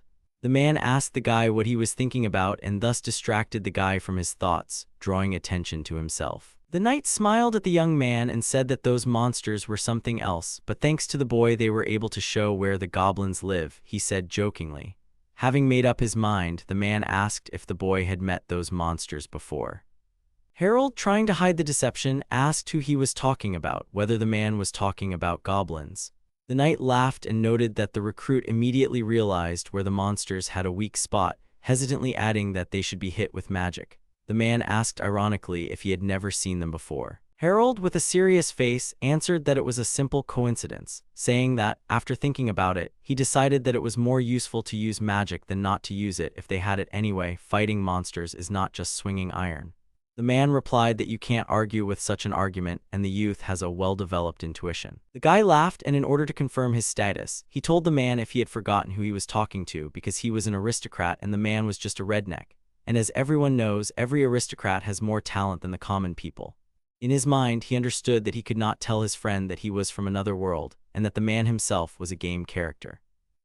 The man took the guy by the ears and laughing pulled, saying that he knew he would hear such words from the mouth of the pest. The guy was surprised by such actions. The guy screamed that he was in pain and threatened the men, ordering them to let him go, but the man refused because he deserved it. The commander asked what kind of non-statutory treatment the guy had, adding that now he was at the boy's gunpoint. The man replied that he had simply patted him behind the ear and waved his hand. The hero looked angrily at the culprit of his sore ears, insulting the man. The boy looked at the knights with fury and wondered what the hell had gotten into the man and how he could treat him like that. He wasn't even a child. The boy understood that technically he was a child, but he still felt uncomfortable. The hero didn't understand how the man knew so much about the boy, but except for Eric, he kept quiet about the rest, although the other knights had long been suspicious of him. The knight turned to the boy and still understood that this was not a simple coincidence. Already in the kingdom, somewhere near the outskirts near old abandoned buildings, Harold held a sword in his hands. The guy jumped forward with a running start and mentally said that he needed to do it again. The guy's plans were unsuccessful and he fell down with a crash. The hero lay on the ground, gasping in pain. Resigned, he put his hands under his head and was angry that he had failed again, remembering that it was much easier to perform the trick in the game. The boy knew that with such success he would never catch up with Harold from the original. It seemed to him that time was passing so quickly, and he still had not found a way to get close to justice. The hero recalled that in the original, the villain's laboratory was in the capital, and in the game, Justice often visited the palace to report. In his mind, he imagined capturing the villain at the gates because that was his only chance for success. The guy stopped the flow of thoughts and understood that it was impossible. Having met the villain, he did not suppose what to do because he would be killed immediately. The hero threw out options, thinking that catching him sleeping was also nonsense because no one could stop Justice except himself and he had no reason to listen to the hero. Gerald couldn't think of anything and resigned himself. A guy appeared against the sky. Gerald looked back at the boy. The young man leaned over and asked what the hero was doing in such a place. Gerald asked the boy the same question, mentally asking how long ago he had been there. The boy decided to be the first to answer that he understood that he was training with himself, but he didn't understand why he was in such a place. The hero answered rudely that he did not want to attract the attention of various fools, and mentally cursed that he was found anyway. A group of guys, one girl and two guys of different heights and ages, stood opposite. The hero asked why they needed these wooden swords. The guys looked at each other and nodded. A group of three men bowed sharply and shouted, asking Harold to teach them how to fight. The hero was taken aback by such a request and opened his mouth in surprise. He came to his senses and mockingly asked if they had finally understood their place, answering that he was not going to teach them anyway. Harold mentally understood that this was the last thing he needed, and the guys still kept asking the hero for help. The boy began to say that the time they were attacked by a monster, he was unable to help them in any way. He furrowed his brows and replied that such behavior was completely unacceptable for a knight, and so he decided that he should learn from him. The girl also began to speak for herself, that she too simply stood and watched while the others fought. The guy at the end responded that he too was only thinking about how to escape from the battlefield and he was ashamed of it. The boys again, almost tearfully, asked the hero about training. Harold looked at them in confusion and did not understand why him, because his strength was only in his knowledge of the game's plot and he had nothing to teach them. The guy looked at the boys. The girl and the older boy were still bowing. The younger boy folded his palms. They all closed their eyes in anticipation of the hero's answer, who, knowing the plot, thought that they would die in a year anyway. It was hard for the hero because he couldn't tell them about the plot. The guy didn't understand Harold's new feeling. He remembered how these three in their own way took care of him and were always there. The guy gave his feelings a name: gratitude. He didn't know if he could save the squad at all, and if he could, whether it was worth doing. The guy decided that whatever happens, his guys simply won't die, and he will help them become stronger as best he can. The hero answered the guys by agreeing to their request, for which he received gratitude from everyone. Harold suggested that the guys attack him. Harold held out his sword and warned the boys with a terrifying tone that they should not even think about mercy, and he did not know how to spare, and if they wanted to become stronger, then they should be prepared to suffer, assuming that they would run away after the first bruises. One of the guys stepped forward, saying how self-confident his interlocutor was, threatening that he would get what he deserved. Meanwhile, a meeting was taking place at the headquarters of the Knight's Order. One of the men finished his report. The other stood up and handed over a roll of paper, beginning to speak. The man said that despite his young age, Harold was so strong that he could be put on par with the level of their lieutenant. He added that during the encounter with the unknown monster, they also found out that Gerald had leadership qualities and they decided to enroll him in the squad in order to increase his experience not only in training, but also in combat operations. Everyone listened to the man silently. The old man sitting at the head of the meeting cleared his throat and replied that he had heard the man and agreed with his arguments and proposal. The old man was the Grand Master of the Order of the Holy Knights of Maelstrom. The master looked down and added that on the other hand, weren't they too hasty with the boy, since Stokes was still a young man and from what he had heard, he had a hard time communicating with his fellow soldiers. He suggested leaving the boy in training and trying to instill some good manners. The man did not object, only adding that he had a detachment in mind that would be able to cope with the boy's upbringing better than any training school.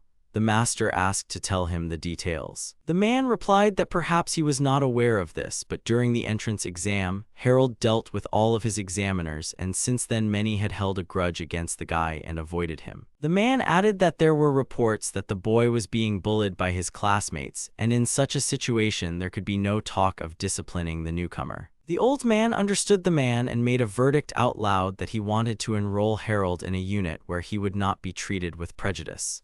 The young man agreed and said that he wanted to add the boy to Cody's unit. The man began to talk about Cody's good qualities as a knight. He was friendly and open, so he was perfect for this role, adding that it was he who brought Harold to the order and he should sort it all out. And some of his squad already freely communicated with the youth on idle topics. The young man finished. The guy sitting next to them thought about idle topics, remembering how they sat by the fire and chatted freely. The master was saddened. He understood that the boy had behaved arrogantly, but that did not give him the right to mock him. The man apologized and admitted that it was his fault. He warned that all the pranksters would be punished as soon as they were caught. The master agreed with him, promised not to interfere, and asked to return to the conversation.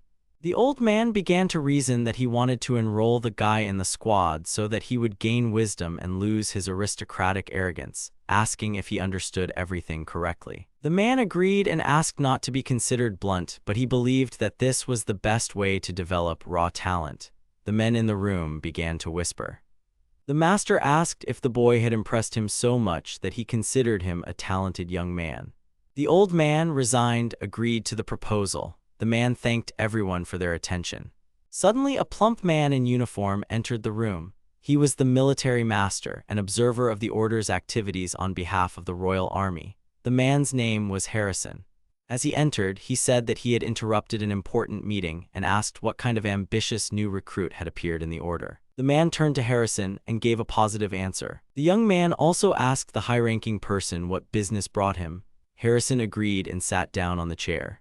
Already sitting, the man answered that he had learned the gist of the discussion and had also decided to listen to the verdict. He did not want to interfere, but he had been assigned to carry out an important mission. The interlocutor asked to tell about the mission in more detail. Harrison said that the mission was about guarding the borders. It was not difficult or dangerous, but they would have to travel a lot to the borders. The old man noted that for a capital man the task was not easy, and he suggested sending locals on the mission. Harrison replied that they had already asked for help due to lack of forces. The Belties forests lately and they would like to explore everything, but the border guards themselves do not have enough people. The young man noted that he had not received any reports on this matter. Harrison was surprised to ask how this could have happened and suggested that the letter might have been lost. The man began to remember that a race of star readers lived in the Belties forests. The guy that the race was very small in number due to centuries of war, who closed themselves off from the world in order to somehow protect themselves from the corrupting influence. He believed that getting there was not an easy task. Harrison noted that negotiations were currently underway on this matter since they did not want to violate local customs at all. They would simply look after their own small mercantile interests, so no problems should arise. He added that he did not think of the locals as such stubborn people and wanted to send a new recruit there. The guy asked for what reason. He answered that there were many of them, and the first one was that it was impossible for him to go on dangerous missions. Harrison added that this mission, as he had said, was not considered dangerous, but the reconnaissance would take a long time and there was a chance for him and his comrades to get closer. Having argued his words, he said that the idea was perfect for a newbie's first mission. He was throwing out incorrect questions about the guy like, why did he behave like that, what was on his mind? People sat and listened with condemnation, but silently. The old man stopped Harrison, saying that such questions were not acceptable at an official meeting. The man apologized. Harrison justified himself by saying that he respected the position of the master, but in his position he had the right to hand out such tasks, and already rudely said that they should also watch their language, so as not to damage the status of the order. The man turned to Vincent, asking him what he would say to that. The boy asked for time to think about it a little. Harrison replied that it should be as he wished, but asked to send the knights as they agreed with the star readers and gave them a month to think about it. The man added that he had no idea what a service he was doing them. Vincent just looked ahead angrily. In the knights' quarters in Harold's room, there was a letter lying on the table. The hero took the letter in his hands with interest and realized that it was from Tasuku. The guy sat down and started reading it. He saw the graph of the effectiveness of the healthy lifestyle method and with a sad smile noted how many numbers there were. After reading it, he reasoned that he wanted to inquire about the future of their farms.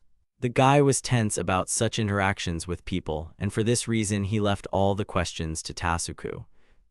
Now everyone thought that the ZZ method of farming was invented by the Sumeragi family and was now simply sharing technology with the Stokes. The guy decided that he would write to him about signing as many contracts as possible before the other families interfered. Suddenly, the guy was approached. Harold wondered what it could be and turned around. The guy handed the hero a folded piece of paper with the words that he was asked to pass on.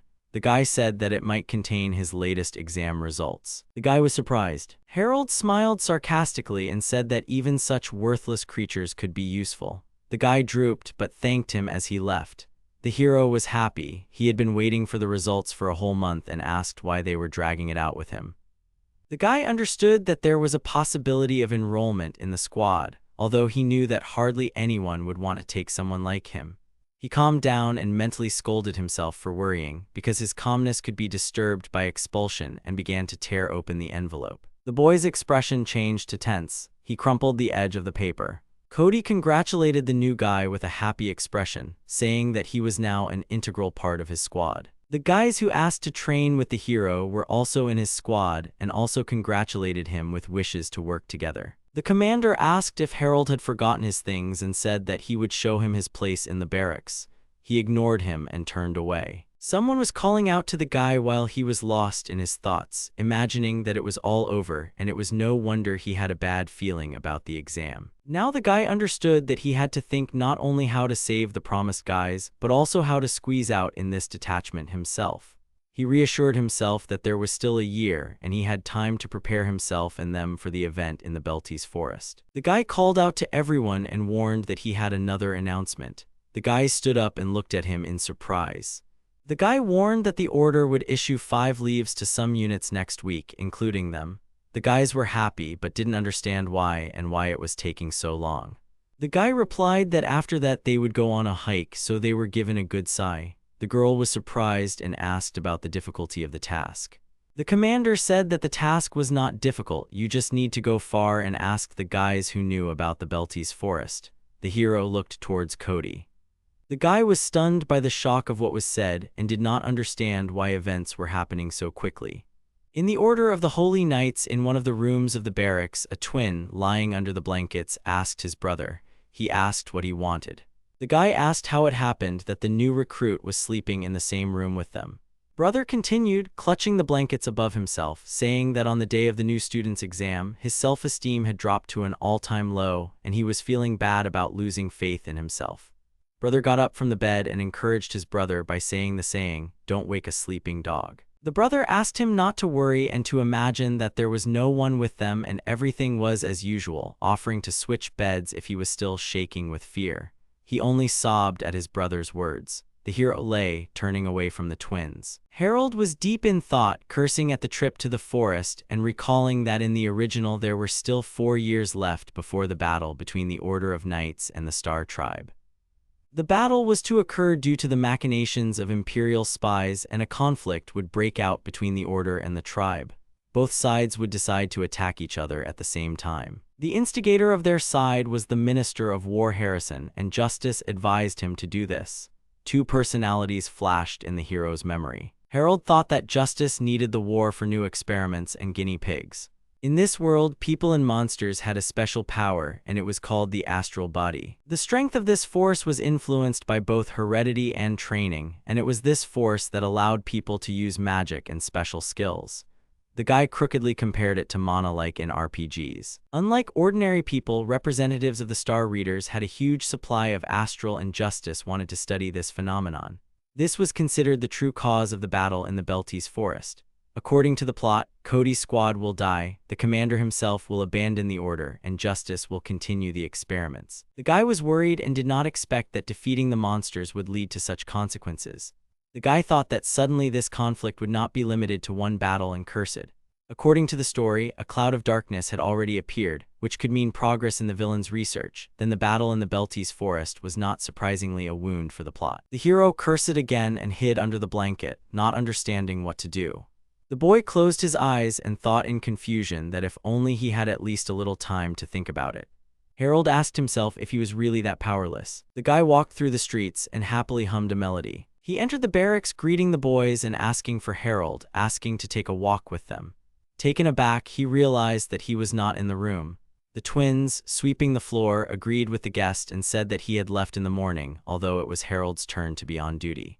The guy stepped back in amazement and asked how he dared. Next to him, the guy with the cap said that they had agreed on a walk, scolding Harold. The interlocutor had already turned to the door, calling the hero a lone wolf, asking what he had thought up this time. The slightly shorter guy winced and stopped, saying that he couldn't just ignore the rules and run away. At this time, Harold was galloping briskly on his horse across the field. The guy was heading to the estate. The old man turned around and asked if it was Harold, adding a moral to the boy's name. The hero walked behind the old man, holding the horse's bridle. The old man wondered what could have happened since they had not expected him to return. The boy, with a serious expression, answered that he was on urgent business and ordered Tasuku to be brought immediately. The old man replied that his master was not there at the moment and asked for forgiveness, adding that he would return only in the evening. The boy replied that he would wait for him and asked to be taken inside, to which he was agreed. The estate was in the midst of everyday bustle. The girl walked silently along the corridors of her house. The girl asked her servants what was going on. The servants turned to their mistress. The boy sat in the room above the table and cursed everything and did not understand what he had expected, expecting to see the master of the estate here, realizing that he had his own business. Not knowing what came over him, he understood only one thing, that a visit to the Sumeragi estate would not solve anything. He compared himself to a hunted animal running back and forth, considering it a pitiful sight. There was a knock on the door and an apology. The guy ordered to come in and shuddered. He turned to the door and heard a creak. The wooden curtain of the door was pulled aside by the girl's hand. The girl in the kimono with a flower on her head replied that they hadn't seen each other for a long time, addressing Harold with respect. The girl looked at the guy silently and emotionlessly while he stared at the floor. Confused and looking ahead, the hero mentally asked why Erica was here. The guy started the conversation, asking why she couldn't have come here just like that, specifying that she could have been looking for a meeting with him. He asked her with interest what she had in mind. The girl shook her head in denial and replied that their misdeeds don't always have a reason. Erica replied that despite this, the herald was her betrothed and would always be an honored guest at the Sumeragi estate. She asked him to keep her company while her parents were away. The hero flatly refused, thinking that the girl had not changed at all, irritated and rudely asking him to leave and close the door from the other side. The girl asked the boy to disobey, because for the daughter of the Sumeragi family to turn away from the guest and show her back was a disgrace. She asked for forgiveness, warning that because the boy's visit was unexpected, and they did not have time to prepare anything for him, asking not to hold a grudge against them. The boy leaned on his arm and thought that talking to her was useless and remained silent. The girl fell silent and watched her betrothed. Erica closed the door behind her and the guy continued to sit, not changing the position of his body. The kettle was boiling. The girl stood up and silently looked at the guy walking towards the sound. The guy sat looking down at the floor and was silent. The girl noticed that he looked completely different. Lost in thought, the girl reasoned that Harold would never sit with his eyes down on the floor in front of other people, and his visit was truly unexpected for her. Having finished the thought that the guy was really preoccupied with something serious, she prepared and served tea to the guy. Harold remained silent and the girl sat down next to him. The guy did not pay attention to anything while the girl kept looking back at him. The guy decided to ask Erica what she could say about her current life. The girl was surprised. The girl turned to the guy and clarified the question and asked why he asked so suddenly. The guy silently looked ahead and waited for her answer. Erica went back to when she and Harold were children and thought that she had to find the strength to believe in him because that was the only way she could help him. But if she gave him a helping hand, of course, he wouldn't be able to accept it and would push her away again. The girl replied that she was grateful for her life and did not complain to the gods that she was born the daughter of the Sumeragi family. The guy asked her to tell everything as it is because a girl who is forced to marry cannot be happy. She replied that she was honest with him. The girl began to say that she was the daughter of the Sumeragi family, born and raised by a loving family and caring subjects, never felt unhappiness, and to repay all this kindness, Erica was ready to cut out her own heart. The girl called out to the guy, asking why he hated the engagement to her so much. Erica, without waiting for an answer, said that she was not so insensitive that she would not notice that much he did not like her. The guy was surprised and asked why. The guy finished the question, asking why she accepted such a cruel reality so easily. Erica answered him. Harold was the one responsible for its adoption. The girl honestly admitted that she admired Harold's strength and even envied him. The guy looked at Erica. Harold asked what kind of nonsense she was talking and asked if it was flattery.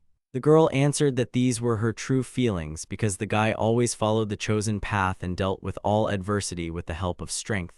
She added that she envied him because she herself was weak. The guy was confused. The girl said that no matter how strong Harold was, everyone had their own limit, and no matter how much the guy convinced himself of his strength, there were many obstacles in the world that he could not overcome alone. The girl yelled at the guy that sometimes, but he should rely on the people around him. Harold shouted back that she wouldn't say anything, as if she understood him. The girl agreed because she didn't know much about her betrothed, but she noticed that it concerned him too. The guy made a face, asking her to repeat. The girl replied that there were many people who sincerely supported the guy. Erica said that the guy just didn't notice it. The guy fell silent. The girl asked for her betrothed. She asked him to open his eyes and take a good look around. The girl left the room after finishing the conversation. Erica thought about it. All of Erica's family members, her father, brother, Clara, and Yuno were and will be on Harold's side.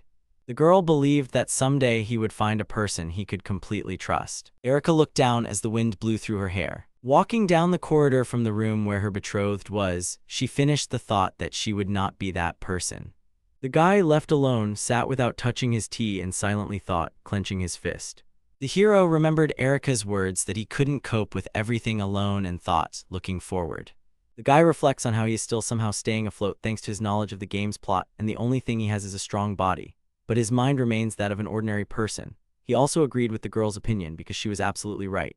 He had anxious thoughts about how he could face big trouble if someone found out about his secret, and in the end he adds that for the inhabitants of this world, such knowledge is equal to predicting the future. The hero justified his loneliness. The hero and Erica correctly noted about him that everyone has their own limit, especially with the current situation. The guy fell to the floor and sighed tiredly.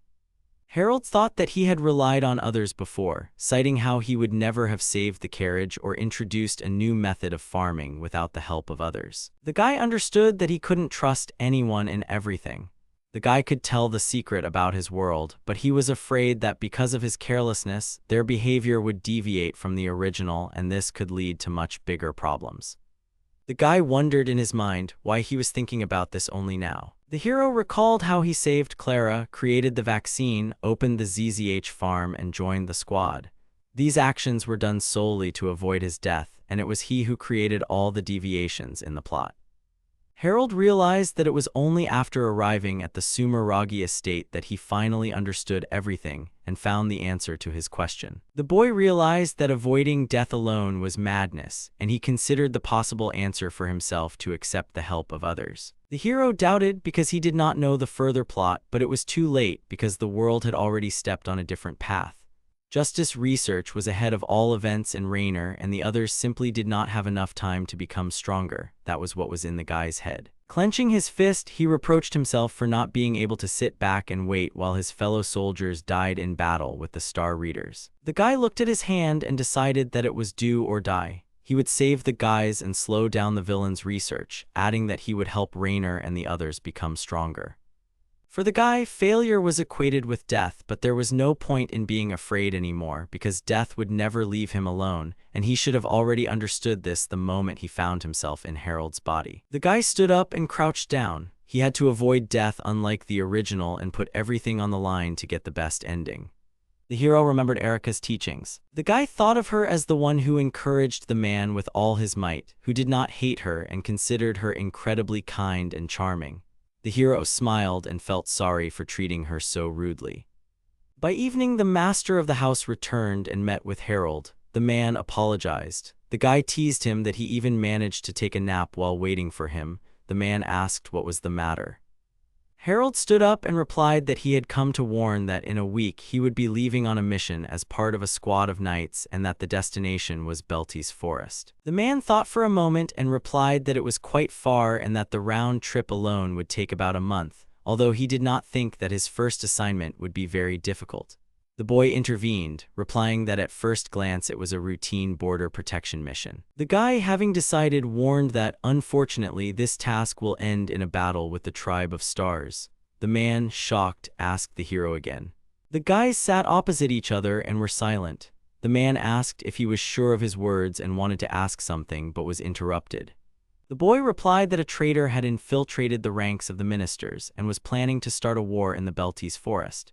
The traitor's goal was to capture as many star readers as possible and use their powers in human experiments. Simplifying his words, he said that if any of them fell into the traitor's hands, they would die. The head of the house responded that if he was right, it was a problem for the entire kingdom. Harold began to doubt his decision to trust and needed proof to gain the support of the Sumeragi family. The guy lowered his face and replied that he had no evidence. The man asked where he got such confidential information from. Harold asked his interlocutor if he had ever heard of Gifelt. The man frowned and repeated the boy's words. The hero answered for the leader, saying that he had probably heard. The owner of the house replied that he had heard that this was a fairy who could tell anything for a lot of money. The guy was surprised. Harold tilted his head to the side, thus covering his face. The man called out to the boy. Harold asked the chief if he was a complete idiot since fairies did not exist, and he remarked that such strange people could be called fairies. The man was shocked. The owner of the house asked the guy if he could have been familiar with Gifelt. The guy agreed and asked what was strange about it. The man thought in his mind that it was impossible. It was said that the fairies' espionage skills were so good that there was no information in the entire universe that he could not obtain.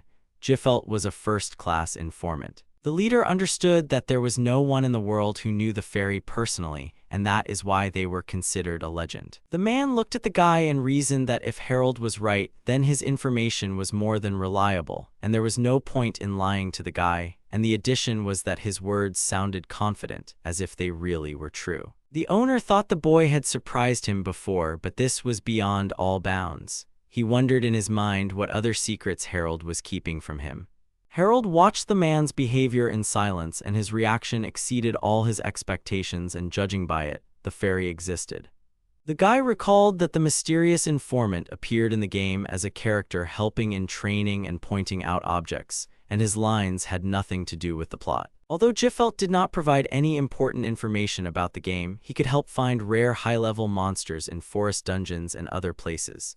The guy reasoned that he saw him often during the game, which could be said that he really knew him, and now, knowing the plot, he could hide behind the name Gifelt. The man kept talking about the fairy, while the boy thought about how he had made up the story about the Gifelt on the fly and didn't think Tasuku would react like that.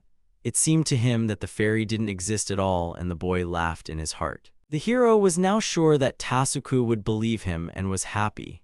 Harold distracted the man, asking him to forget about the Gifelt and return to the main thing. It was night. There was silence in the Sumeragi estate. Head of the Sumeragi estate Tasuku stood silently and thought about the information he had received. The man returned to the house, the floor creaking. Harold walked onto the field, dressed in armor and holding his horse. The guy's expression was tense, and his comrade, noticing this, jokingly asked if the guy was worried about his first mission. The man came up from behind and grabbed the boy by the shoulder, saying that there was no need to worry so much, because even if they met monsters, they were no match for their squad, and the man praised himself for his experience. Harold turned around and looked angrily at his older comrade and replied that it was all because of their optimism that the guy insulted him. The hero reminded them that last time they couldn't come up with anything against the lights and warned that they had better watch their surroundings. The guys were surprised by such harshness of their comrade. The girl, having heard, asked the commander that their new guy was in a bad mood, to which she received the answer from the chief that she should not pay attention. The guy who was next to the new guy burst out laughing and assumed that Gerald had quarreled with his fiancée. Harold asked to leave him alone, his mood had nothing to do with her. The comrade hugged the hero and asked him not to be embarrassed because he knew that he had left for her right before the campaign. The comrade kept discussing the love of the engaged, to which she received angry threats from the newcomer. The knights called out to them and asked them to hurry. The knight asked for forgiveness. Gerald only sighed and thought that he had not come up with any countermeasures against the enemy except for vowing help from Tasuku. Harold kept thinking. He wanted to warn the boys that this expedition was a trap, but he had no proof, so there was no point in explaining. All he could do was convince them to be careful, but they ignored him. But he remembered that the story about Jifelt and Tasuku had worked out. At the estate, Tasuku and Harold sat opposite each other. The boy said that he didn't care whether they believed him or not, but he wanted to give the man a chance to pay him back for everything. The guy asked to prepare a military uniform of the Empire for him within a few days. He warned that he would pick it up in the nearest city where their detachment would stop. The leader asked why he needed the uniform of the Empire. Harold replied that he would put it on as a second layer, and if there was a fight, he would show up in it, hoping that it would ease the tension, and added that if there was an imperial between the Knight's Order and the Star Tribe, everyone would be confused. The owner of the house jumped up and replied that it was dangerous and everyone would focus their attack on him. No matter how strong the herald thought he was only a man, Tasuku said. The guy told him not to rush him and asked him what he thought would happen to him if some weaklings ganged up on him. Harold made a sardonic face and said that those conspirators were just flunkies, and he wanted to get to the masterminds of that whole ugly scheme. The man furrowed his brows in tension and turned to Harold. The man asked for time to get ready. The guy replied that he hadn't placed much hope in him. Harold said that he could ignore him or make another plan, but threatened not to be late with the preparations, to which he agreed. Tasuki replied that he would arrange everything immediately, but he did not like sending his future son-in-law to the grave. The guy smiled and replied that he should do as he wanted, because for now he didn't care about anything getting in his way. The man cursed and smilingly asked if he would stop and added that the boy's youth was shining and fascinating, but the man could not worry about him. The boy just thought in confusion what kind of old man's speeches the man had started. The guy thought about how they were finally trying to register him as a son. Harold asked if the man was angry because they decided to break off the engagement with Erica. The man stood up and replied that he had seen a contract that required both parties' consent, and he was going to take both parties into account. The guy was surprised because he thought that he accepted his conditions for Erica's sake. But the guy didn't care because if he took into account the girl's wishes, the engagement would be over. Tasuku noticed that the guy's way of addressing Erica had changed to something more informal and appropriate for their relationship. The guy thought that the real Harold wouldn't bother with something like that. Harold was almost certain that his filthy mouth had never called her by name, although he himself tried to avoid her, which was not surprising. Only in his thoughts from memory the guy remembered how he treated her disgustingly, but he was not sure that she would forgive him so easily. He wanted to try to change. The boy came back to reality. He looked at his hand, wondering if Tasuki would help him. The guy understood that the leader was also in a difficult situation, and the Sumeragi clan could not force him to act like that. Parkin was becoming more and more immersed in his thoughts that he would like to stop the expedition and the battle, but there was little time left for preparations, and everything had to be done properly. Suddenly the guy was disturbed by a knight who tried to say something, but he immediately told him to shut up. The knight pulled his hand back and asked how he had noticed him, adding that his face had become even more tense, advising him to learn to relax. The boy looked angrily at his comrade, mentally scolding him for his ignorance and long nose. Harold replied that they were too relaxed, and if there was a fight, he would be the first to die. The knight asked who they would fight, to which he received the answer that they were going to guard the border from suspicious persons from the forest, which was mentioned in the report. The knight thought about it and reasoned that it could be true because the report said that there were up to 30 of them. But he reminded that there were more of them, and with such a composition they would quickly deal with the enemies. The guy mentally explained the situation as it was. Harold wanted to tell them everything, but he knew they wouldn't believe him.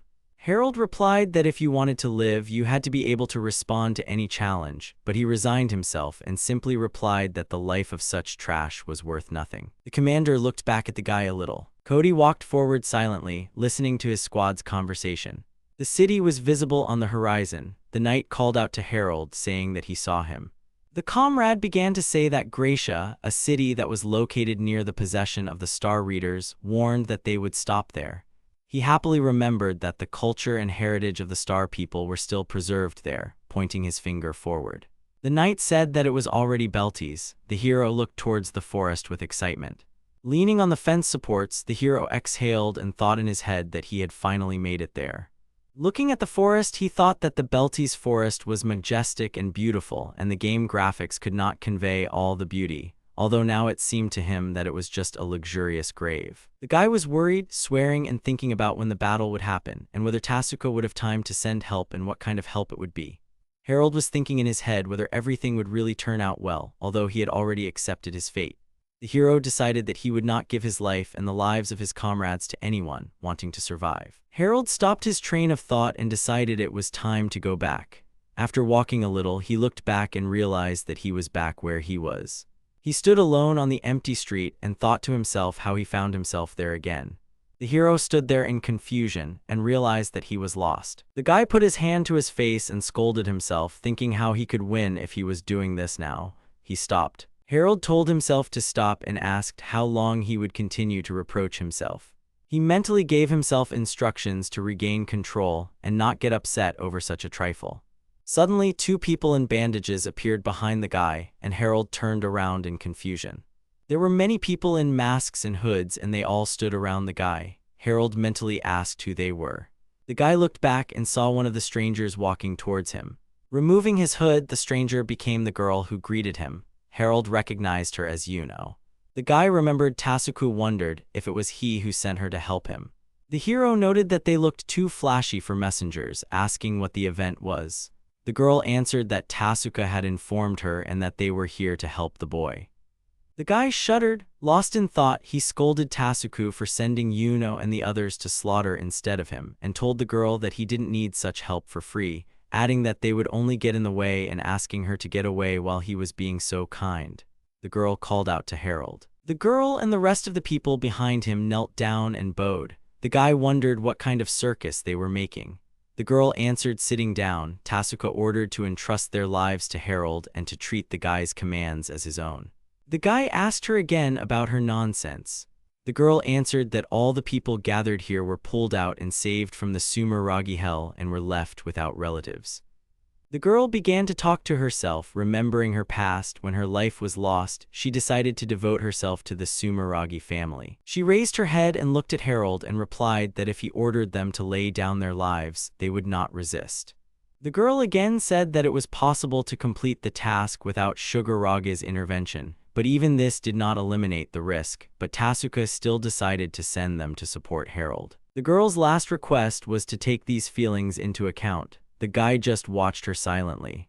Harold thought that it was terrible to trust his life to such a brat from the order. The boy remembered Tasuku and mentally asked himself how much he owed him that he had come to this. But he had no time to think, and he understood that the man was forcing him to take on a huge responsibility. Harold answered that it was good. Answering the girl, the guy arrogantly said that he would take advantage of her petty life and ordered her to be grateful. The girl replied that now everything was decided. Yuno asked to go to a safe place. They had just prepared a room and offered to finish their conversation there. The people in hoods suddenly disappeared. Harold was a little surprised, and the girl replied that she had told them to approach one by one because it would be suspicious if they moved in a group. The guy noticed the thoughtfulness of the interlocutor and smiled. The guy asked how she was even allowed to participate in the position of the girl's personal bodyguard if he was not mistaken. The girl agreed with him. With a smile, Yuno replied that the lady herself had ordered her to obey any orders Harold gave her. The guy decided that Erica just liked giving orders like her father because otherwise he didn't understand what it could mean. The girl, noticing the change in Harold's face, asked what was going on. The guy decided not to press her and answered that everything was fine. The guy thought that the unexpected reinforcements were to their advantage because Tatsuki's elite fighters were promising comrades. The girl looked questioningly at the guy and he only asked for help somewhere far away in his thoughts. The guy was telling one of Tatsuki's warriors that they had settled in a long time ago. Harold asked how long they had been in this city, to which he received a positive answer. The man said that immediately after the order they did not hesitate and monitored all the movements of the knight's detachment, and if something happened, they would immediately be reported. In his head, the guy thought that if he knew about it, he wouldn't be so tense.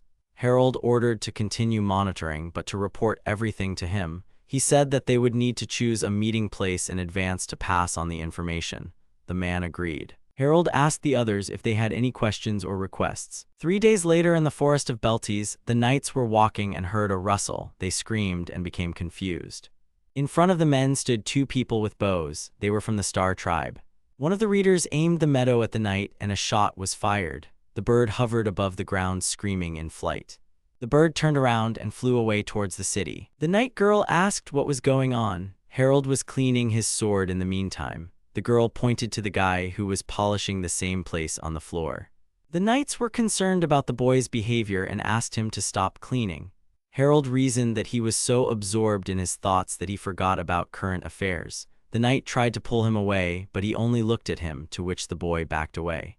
Everything is falling apart, Harold thought. He was worried about the upcoming battle in Belties Forest. He didn't understand how they would cope and whether the battle would not be lost. Harold tried to recreate the entire simulation in his head. He understood that the entire strategy was fixed, but still tried to think of what else he could do to win. He grinned, realizing that now he was just wiping dirt with a rag. A group of 3 knights stood nearby and discussed Harold, worrying about him. One of the warriors looked at Harold and said that he would not be able to withstand all the hardships of the campaign. Another said that all this was impossible. Only the knight girl said that she was worried about the hero. Suddenly, an image flashed over the roof. Harold was the first to notice. It was a huge bird. He didn't understand how it got so close and he didn't even notice it. The bird soared into the sky. Harold watched it go. He gathered his entire arsenal and headed forward. The knight saw him and asked where he was going. Someone asked in a friendly manner if he had finished cleaning, but Harold passed by silently without stopping so as not to give cause for concern. When Harold realized that he was not seen and was not being followed, he broke into a run. He had to catch up with this creature with wings at any cost. The boy reasoned that it was too risky to keep the imperial uniform with him. He approached them with a request to hold on to the ammunition, to which they agreed and agreed on a place where they would hand it back. Harold approached them, thinking about how to transmit the signal about the beginning of the battle. The girl thought about it and said that she had figured out how to solve the problem. She looked at the creature with a smile. She said that it was called Foramax and that the Sumeragi family had been using them for a long time. She smiled and added that this species did not fly as fast as its representatives in nature, but was quite capable of delivering messages within the forest. A messenger monster laughed Harold, who was standing next to him. The guy thought about it. A very suitable option for a messenger, although there was nothing like that in Bravehearts, although the game ethics told about them. That's good, the girl said. In a pinch he can go into the soup. Harold asked the name of the creature. The answer surprised him. Its name was Sumomo, which means cream. Sumomo flew up towards the forest. Returning to the present, the boy ran and realized that the battle in the Belties forest had already begun. Cody sat alone at the table, arguing over a glass of beer. He felt sad and lonely. He couldn't figure out how it worked. Cody thought about Harold. He knew he'd been with the unit for months, and it was when he showed up that things started to go wrong. First of all, those red and black lights, he seemed to know about them. He knew their weak point right away, even though nothing was known about them. Cody was sure that it was just Harold's genius, but that wasn't all. There was also the fog, and Harold noticed it right away, and he had a strange expression on his face as if he knew about this monster too. It was just a guess, but still, what if it was so that he already knew about the fog and the lights? If that's the case, Cody thought, then why go through all this trouble? He tried to stay in the shadows. Then Harold reasoned that every monster has a weak spot, Cody remembered. The leader concluded that Harold didn't really want to show off his knowledge in front of everyone, which sounded logical, because if Vincent hadn't asked him to keep an eye on the newcomer, he wouldn't have even realized it. The man should have figured out the origin of the fog first and then look for a catch in Harold's actions. Cody also noticed and worried about the guy's behavior during the expedition because he was always on edge, expecting an attack every now and then. Summing up, Cody noticed Harold's disappearance already in the city, although he was unable to find out where he went. The man was tossing and turning in his thoughts about what Harold knew and why the hell he was silent, whether his actions were hostile to the detachment and the capital. Cody didn't want to think that Vincent was right about the boy, but what if Harold was the one sent to destroy the order? Grimacing, the man decided that if Harold was the enemy, then he had to stop him. Clenching his fist with the glass, Cody placed it on the table and looked somewhere upward. The man decided that if he thought about it, Harold was more than just a subordinate to him.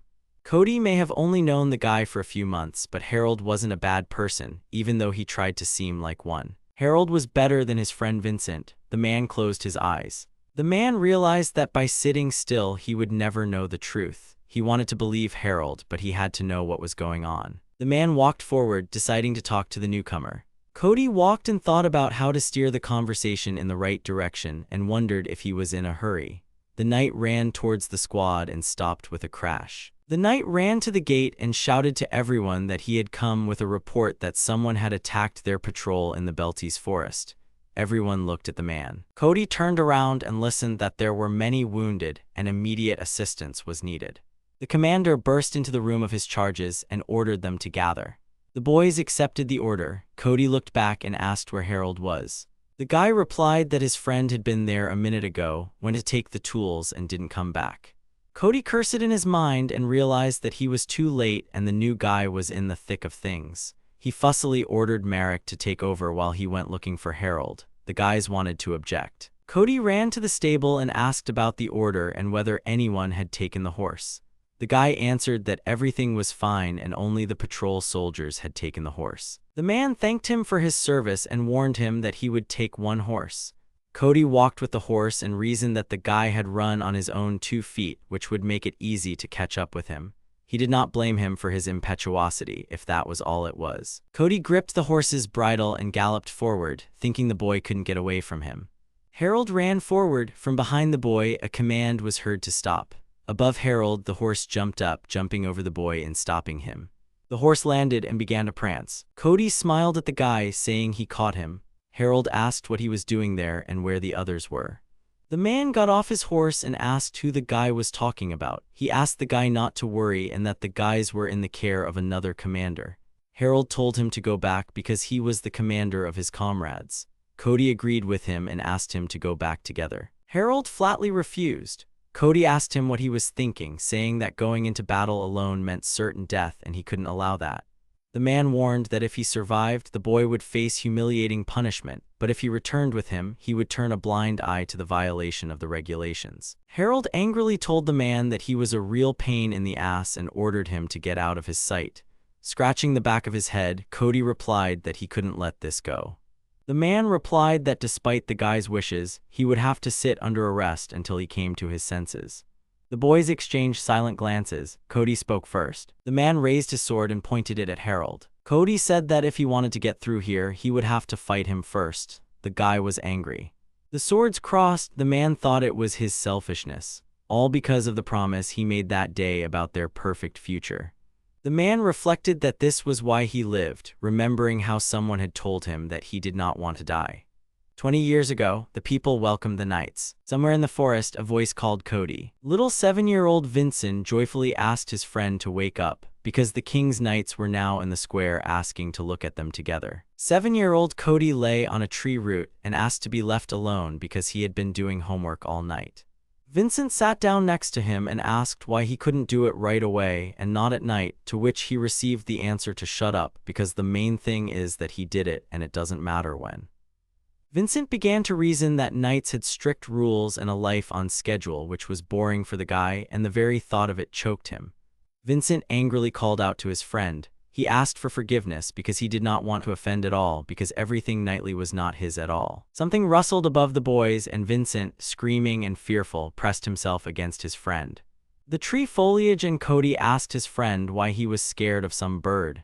Cody confusedly said that he was deafened by his friend's scream, for which Vincent apologized. The guy asked why his friend was so timid, but he wanted to become a knight. In response, he received an apology again. Cody told him to stop apologizing and asked him to wake him up in the evening. Vincent was surprised and asked why he had to do that. The guy was already asleep. Cody was snoring sweetly with a contented face. Vincent sighed tiredly. Cody woke up from the sun's rays, cursing at the yellow ball for its glow. Pulling himself up, the guy was quite happy with the good sleep. Looking around, he saw his friend, thinking that he had forgotten there, although he himself had jokingly asked to wake him up. The guy decided to go home and looked at the city. Cody began to wake Vincent up with a cry about what had happened to the city. The guy overslept. In the city, everyone was running, shouting that the city was under attack. The boys ran to the city, cursing that this happened after the knights left. Vincent's house was on fire, leaving him frozen and shaking. Vincent saw his parents lying dead on the ground. The boy sat down next to them and cried. Cody was shaking, asking how this could happen. Suddenly, the boys were called out. Cody's father walked towards the boys, wounded. The boy was glad to see him. The father was glad that his son was safe, and the boy looked at his wounds with concern, asking where his mother was. The man was silent. The man ordered his son to take his sword, which he tried to defend himself with. He told them to take Vincent and get out of the village, and if they did not hurry, they could meet monsters. The boy asked his father to go with him, but he refused because he could barely stand on his feet. Vincent, seeing the monster, warned his friend. The man pushed his son away, to which he called out to his father as he fell backwards. The monster grabbed the man in its mouth and ate his father in front of the boy. The boys trembled in horror, frozen in place. A man's voice was heard asking the children to run faster. Cody silently watched the monster eating in the distance. The monster noticed the guy's gaze and rushed at him with a roar. Cody grabbed the sword and called out to Vincent, ordering him to run. The guy stood there in a stupor. The guy grabbed his friend and ran into the forest, saying that they couldn't stop. The boys stopped. Cody looked ahead and Vincent cried. The boys returned to the city, where only burnt-out remains of buildings remained. The guys holed up in one of the ruined buildings. Cody stared down blankly. Time passed. Vincent fell asleep. Cody continued to look ahead. The guy remembered the tragedy and realized that he couldn't live with it. Cody closed his eyes and took the sword. Clutching the weapon, he pointed it at him with the thought that he wanted to disappear. Suddenly, Vincent's mooing was heard and Cody jerked. The guy's voice sobered Cody up and he started crying. Cody looked at his friend and wondered what would happen to Vincent if he died. The guy threw the sword away and cursed. Dawn came. The boys watched the sky. Vincent said he was hungry, to which they agreed. Cody replied that if they were going to die of hunger, the best solution would be to jump off the wall. Vincent called out to Cody, to which he immediately received a question. Cody asked what he wanted and gave him two options: to live without regrets or to continue living. The guy, trembling, began to answer slowly. Vincent cried and replied that he wanted to live because he was afraid of dying. Cody thought for a moment and replied that he understood everything and that he would stay with him. The guy didn't understand how anyone could be afraid of death now, but he thought it was normal for Vincent. The guys hugged and Vincent cried, leaning on his friend's shoulder. Cody mused that this was his friend's strength. The boys stood at dawn, left in a world only with each other. From then on, the boys' days were like their last. They robbed the fields of ruined houses, gutted dead monsters and ate them, stole from the common people. In the end, they ended up in the slums, where they had to kill bandits so that they wouldn't kill them. They had nothing to count on, they just survived as best they could. The leader of the squad, lighting a cigar, asked if the guys wanted to join his mercenary squad. A bald man with a scar on his head asked the boys how old they were. The guys in the light gear answered that they were 10 years old. The man asked how many kills they had, to which Cody, answering for both, said that they had killed over 100 monsters. The chief replied that it was not a bad result and added that in order to look like that, you had to go through many deadly clashes and age was not important for mercenaries. The main thing was to be able to fight.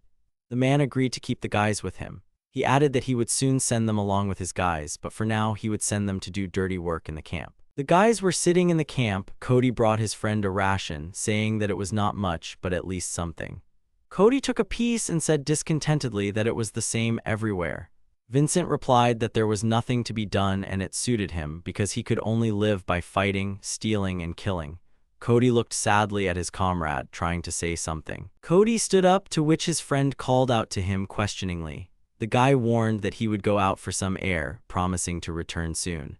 The guy stood silently among the alleys and remembered his friend's gaze, thinking about him. Cody reasoned that Vincent had become strong after all, as if his entire cowardly life had not been lived by him at all, and now he had become much stronger than Cody. The guy looked down with regret and thought that he didn't want things to be this way at all. 3 years later on the battlefield, Cody's sword flew to the side and the guy himself was pinned and wounded by the enemy. The guy held his wounded shoulder and breathed heavily. The enemy swung. Cody thought he had been careless and now it was all over. His last thought was an apology to Vincent.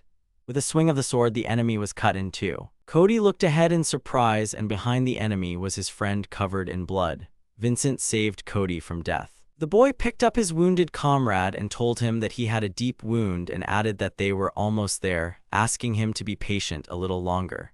Vincent's emotions remained serene. The guys came to a destroyed building. Cody was sitting on the ground. Vincent asked him what his condition was, to which he received a positive answer. Cody added that now his friend was saving him. Vincent, looking at his hand, answered positively, saying that saving a friend is a noble act, but all the dirt and blood on their hands will not wash off, and can they save anyone else? Cody looked at his friend and asked why they didn't try it. Vincent didn't understand his friend. Cody began to explain that if, for example, he joined the Order of Knights, he could dedicate his life to saving others. Vincent, confused, replied that such a tramp would not be allowed on the doorstep. Smiling, Cody replied that it was possible, but compared to all the difficulties they had gone through, that threshold was just a small obstacle. Vincent sadly called out to his friend. The guy replied that he didn't mean himself but Vincent, because he had become so strong that the guy, to be honest, was a little taken aback. Vincent asked him to slow down. Winking, Cody said that if the knights see Vincent's power in person, they will no longer ask where he was born and raised, adding an uncertain maybe. Vincent asked his comrade's last phrase again. Vincent asked what would happen to Cody, to which he received the answer that Vincent no longer needed to rely on others, but instead to go towards his goal. Cody added that he would prefer to stay close to his friend if he allowed it, but it was up to Vincent to decide. Vincent thoughtfully closed his eyes, remembering them in the past. The guy asked that everything was happening as before. With confidence in his voice, Vincent replied that he had decided everything. He wanted to change the world where the strong trampled the weak. Cody stopped the guy, asking him not to swing at the whole world.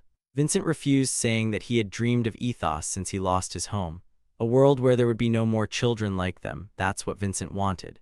The guy added that he couldn't do it alone and asked his friend for help because without him it would just remain an unrealistic dream. Cody laughed, asking if that was an invitation. He said the whole knightly thing wasn't his thing. He smiled and added his answer. Cody said he was alive only because of him. The guy held out his hand and said that the world he would change with him or just stand next to seemed better to him than the life he was living now. Vincent smiled and grabbed the boy's hand, saying words of gratitude. The sound of swords could be heard in the sky. Vincent replied that he needed to finish this fight first. Harold charged at his commander. Cody watched the attack silently. Harold attacked Cody from above. The commander managed to block the guy and with a quick movement attacked himself. Harold dodged. The hero grimaced and wondered why this happened. The boy reasoned. Cody was after the hero because he had violated orders and left the unit on his own, so it was a fair outcome for the boy's desertion. Harold mentally cursed the situation and the commander. Harold knew he had to get to Yuno and the others quickly. At that moment, Cody started caroling, casting a water reserve spell. Harold backed away. A water ball flew to the place where the hero stood, but the guy managed to dodge it again. The guy landed. Both boys began to advance, and the swords rang out again from the collision. While attacking, Cody decided to ask Harold if the guy had any goals or dreams. The guy, dodging, mentally answered that he just wanted to avoid the death flags and answered the question with a question about what the man wanted from him, because he lived the way he wanted, and he didn't care about the rest. The swords crossed again and Cody asked a new question, asking if the guy didn't have someone to live for. The hero tried to kick the man, but he dodged. The guy didn't understand his commander's stupid questions and replied that there were none. The man landed and replied that he had been through the same thing and wanted to give advice. Cody said that he needed people he could trust and also people who would cover his ass at a crucial moment. The guy got angry at such advice because if he could, he would have done it long ago, but he answered differently, snapping at the man that he was simply weak-willed. The man stopped and thought. Cody asked again in his mind and understood. He did not deny it because people are weak creatures, but that is why they must unite in groups. Cody reasoned about the guy's behavior because he personally tried to cope alone and rejected people around him. The man did not know what was hidden in the guy's actions. He only saw that he was going down a reckless path, as if he was Vincent, opposing the whole world in his dreams. The commander compared his friend and protege. Cody thought that Harold ate, as he and his friend had common goals and he also wanted to protect what was dear to him, then they could go hand in hand. At this time, Harold was preparing an attack with magic. Harold attacked the commander while Cody thought that he had to protect the guy from himself first. Cody remembered the promise he made to his friend and thought that he was true to his oath. The boy gathered lightning magic around the sword. Cody was surprised by the change in the type of strike. Harold slammed his sword into the ground next to the commander with a crash, and the blows flew in all directions. The man jumped back and hid his face with his hands. The man told the boy that the attack was not bad. The hero thought that he was just a support class NPC, although strong enough to sometimes be in the hero's support team. What pissed Harold off the most was that Cody was now armed with a long sword, although in the game he had a bow and a katana. With his style, the guy would have found a way to deal with Cody. The guy thought that the lightning attack had passed by in passing, and the sword attacks had not worked at all, and if the man went into deep defense, he would be able to wait for reinforcements. The guy understood that he had to finish as soon as possible, and conjured a trident. The man dodged and Harold shouted that there was more. A magic circle appeared next to Cody. A column of flames appeared. The man commented on how warm it was and responded to the boy with a fang of wind. A stream of flames was directed at the hero. The guy stepped back and cursed. Harold conjured a shield and deflected the attack in different directions. The hero held his ground and the magic wore off. The guy was surprised, and from the void a question of surprise was asked that he was able to consecrate a magic shield. Cody struck with his sword, but the hero was able to defend himself. The commander praised the boy because he himself was only able to learn this at the age of 20. The man began to lunge with a bunch of combination attacks that the guy had to back away. Harold noted that before this, Cody was not so persistent and parried the attacks. The guy assumed that he was not going to wait for reinforcements and was going to destroy him with his own forces.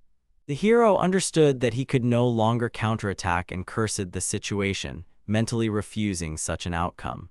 Harold knew that if things continued like this, he would lose. In the Beltis forest, one of the warriors called out to the girl by name. The guy, kneeling down, warned Yuno that the messenger birds had just returned, and those they had sent for the knights would soon be there. The girl replied that she understood him and said that they would wait for Harold to come. Yuno looked sadly at her hand and hoped. The guy noticed the change in the girl's mood and asked what was wrong with her. The girl waved it off and replied that everything was fine. The man was attacking the boy. The guy, cowering, understood that he could lose like that and tried to keep his distance. Harold still couldn't decide whether to use his trump card or not. Cody shouted out an attack that sent the hero flying into the distance. The boy landed and shouted. He swung, rushing to attack. He used the magic of great retribution. Harold's strip of earth was reduced to rubble. The commander dodged Harold's attacks, which made the guy very angry. Cody asked the hero that he hated him so much that he didn't even let him near in shock, and this shocked the man. The guy answered that he should cover his mouth because he was wasting his breath. The man, dodging, asked if Harold was sure he could continue to shorten and asked him to look around. The guy looked around and was surprised. The hero himself created a barrier for himself by destroying the earth around him.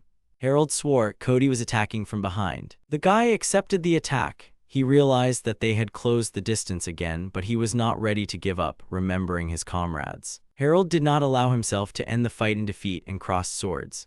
The guy looked back at the sword flying away from him. The man managed to knock it out of Harold's hands. The guy crouched down and the sword was pointed at him. The sword was driven into the ground like a stake, and the boy looked at it. Cody said that it looked like that was the end of their fight. The boy agreed. The man let go of his sword. Harold smiled slyly and said that victory was his. Around Cody were Tasuku warriors. They surrounded the man and held knives to him. The man raised his hands. Yuno asked Harold if the victory was not shared. The guy told her to go to hell because they showed up at the very last moment. Cody stood there in amazement at the guy's behavior. The girl replied that the guy should learn to give people their due. Harold asked to change the subject because he was already complimenting her. The man with his arms raised burst into loud, hearty laughter. Harold asked what was the matter, asking if he had completely lost his mind. Cody replied that he might have only gone a little crazy, but reminded the guy of his words that he didn't need friends. The man noted that he was constantly using destructive magic to get them to come to his aid. The guy replied that this was not the only reason for his actions. The guy told his men to tie up Cody before he pulled some kind of trick. The guys listened to him. In his head, Harold understood that if help had not come in time, it would have been the end for him. The boy used great retribution to make the column of smoke and sand from the impact noticeable to Yuno and the others. The hero understood that this had greatly spoiled the area and made it difficult to engage in combat, but if Yuno had appeared a moment later, he would have had to give in. The idea was risky, but it worked. Harold was not sure of success, but thanks to Juno's insight, he was saved. Meanwhile, the warriors tied up and hung Cody. The man was swinging his legs while hanging from a tree branch while the boy was taunting him. The man asked if he was really going to leave him hanging, hoping it would buy him time. He was told that he had another role, but that would come later. Cody asked about the role. The guy answered that he was the commander and should understand this himself, but if the commander didn't care about his charges, then the guy wouldn't worry about them either. The man called to Harold as they ran forward. The boy thought that if they reached the forest before the rearguard, Robinson and the others would still be alive, but there was less and less hope of that. The guy was sure that the guys were able to become stronger with training with him, and he would have to leave everything else to Cody. The guy looked back and mentally said that he was counting on the man, wanting not to lose his people. Harold was called out, warning the 100 Watchers to return. Meanwhile, the boy was changing into his royal gear. The guy ordered to report the situation. He was told that the Sarian soldiers were disguised as Knights of the Order and attacked the Star Readers, and the Order had already entered the battle and there were dead soldiers. The hero replied that things were not getting any easier by the hour and asked what was happening to the main forces of the Order. The hooded man replied that they had taken the bait and were preparing to return to the tribe's domain. The observer asked what the hero was going to do. Harold replied that it was as planned. While he would distract the knights in his Sarian form, the first group would have to neutralize those who attacked them. Meanwhile, Yuno and the others would move to the domain of the Star Readers, and the guy ordered them to act according to his instructions, asking if everyone remembered everything, to which he received consent from the girl. The guy fell silent and pulled up his glove. Remembering the words of the man who was already dead, Harold blamed himself. He remembered Erika's words. The girl flashed as an image in his head, and Harold calmed down. Pulling himself together, the hero thought that even if he knew about the plot, he had to get out of his head that he could change everything, because it was impossible to be so self-confident. He was not good enough to handle everything on his own. The boy ordered them to listen to him. He reminded the warriors that they were there on Tasuku's orders because he asked them to trust their lives to him. The warriors agreed with the boy. The boy made a verdict that their lives were now his, asking if that was clear to everyone. The man asked if that meant the boy wanted to take their lives if he was in danger of dying. Harold cursed at them. The boy replied that this now meant that no one dared die without his order, ordering them to remember this. Harold, walking, shouted to the warriors to go forward. A group of warriors in dark cloaks and masks rushed towards their goal. Only their leader stood out from the crowd. They were led by a dark-haired guy dressed in the military uniform of the Salian Empire. The warriors were focused on their mission, so focused on the actions of their commander that even negotiations between them did not take place. The only thing that was spinning in their heads was the commander's parting words before the battle. The leader himself seemed to remember his words and actions. He hoped that he said everything correctly and the soldiers understood him. He did not want unnecessary victims, conflicts, and therefore hoped for a successful completion of the mission. The last thing the commander told the soldiers was that their lives were his property and that their descendants could never die without his permission. And although the soldiers were surprised and did not even believe their ears, they did not dare to argue. Just a few days ago, one late evening, when the stars were already scattered across the sky like precious stones, a meeting of these very warriors was held. There were people in the hall, all dressed in traditional clothes, all of them sitting facing one man, which emphasized his higher status. He was telling everyone that the Salian Empire was behind the coming war. The man heard that the Empire wanted the Knights and the tribe of Star Readers to defeat each other, and the goal was not very obvious, to provoke a conflict and, as a result, take over the lands of this tribe.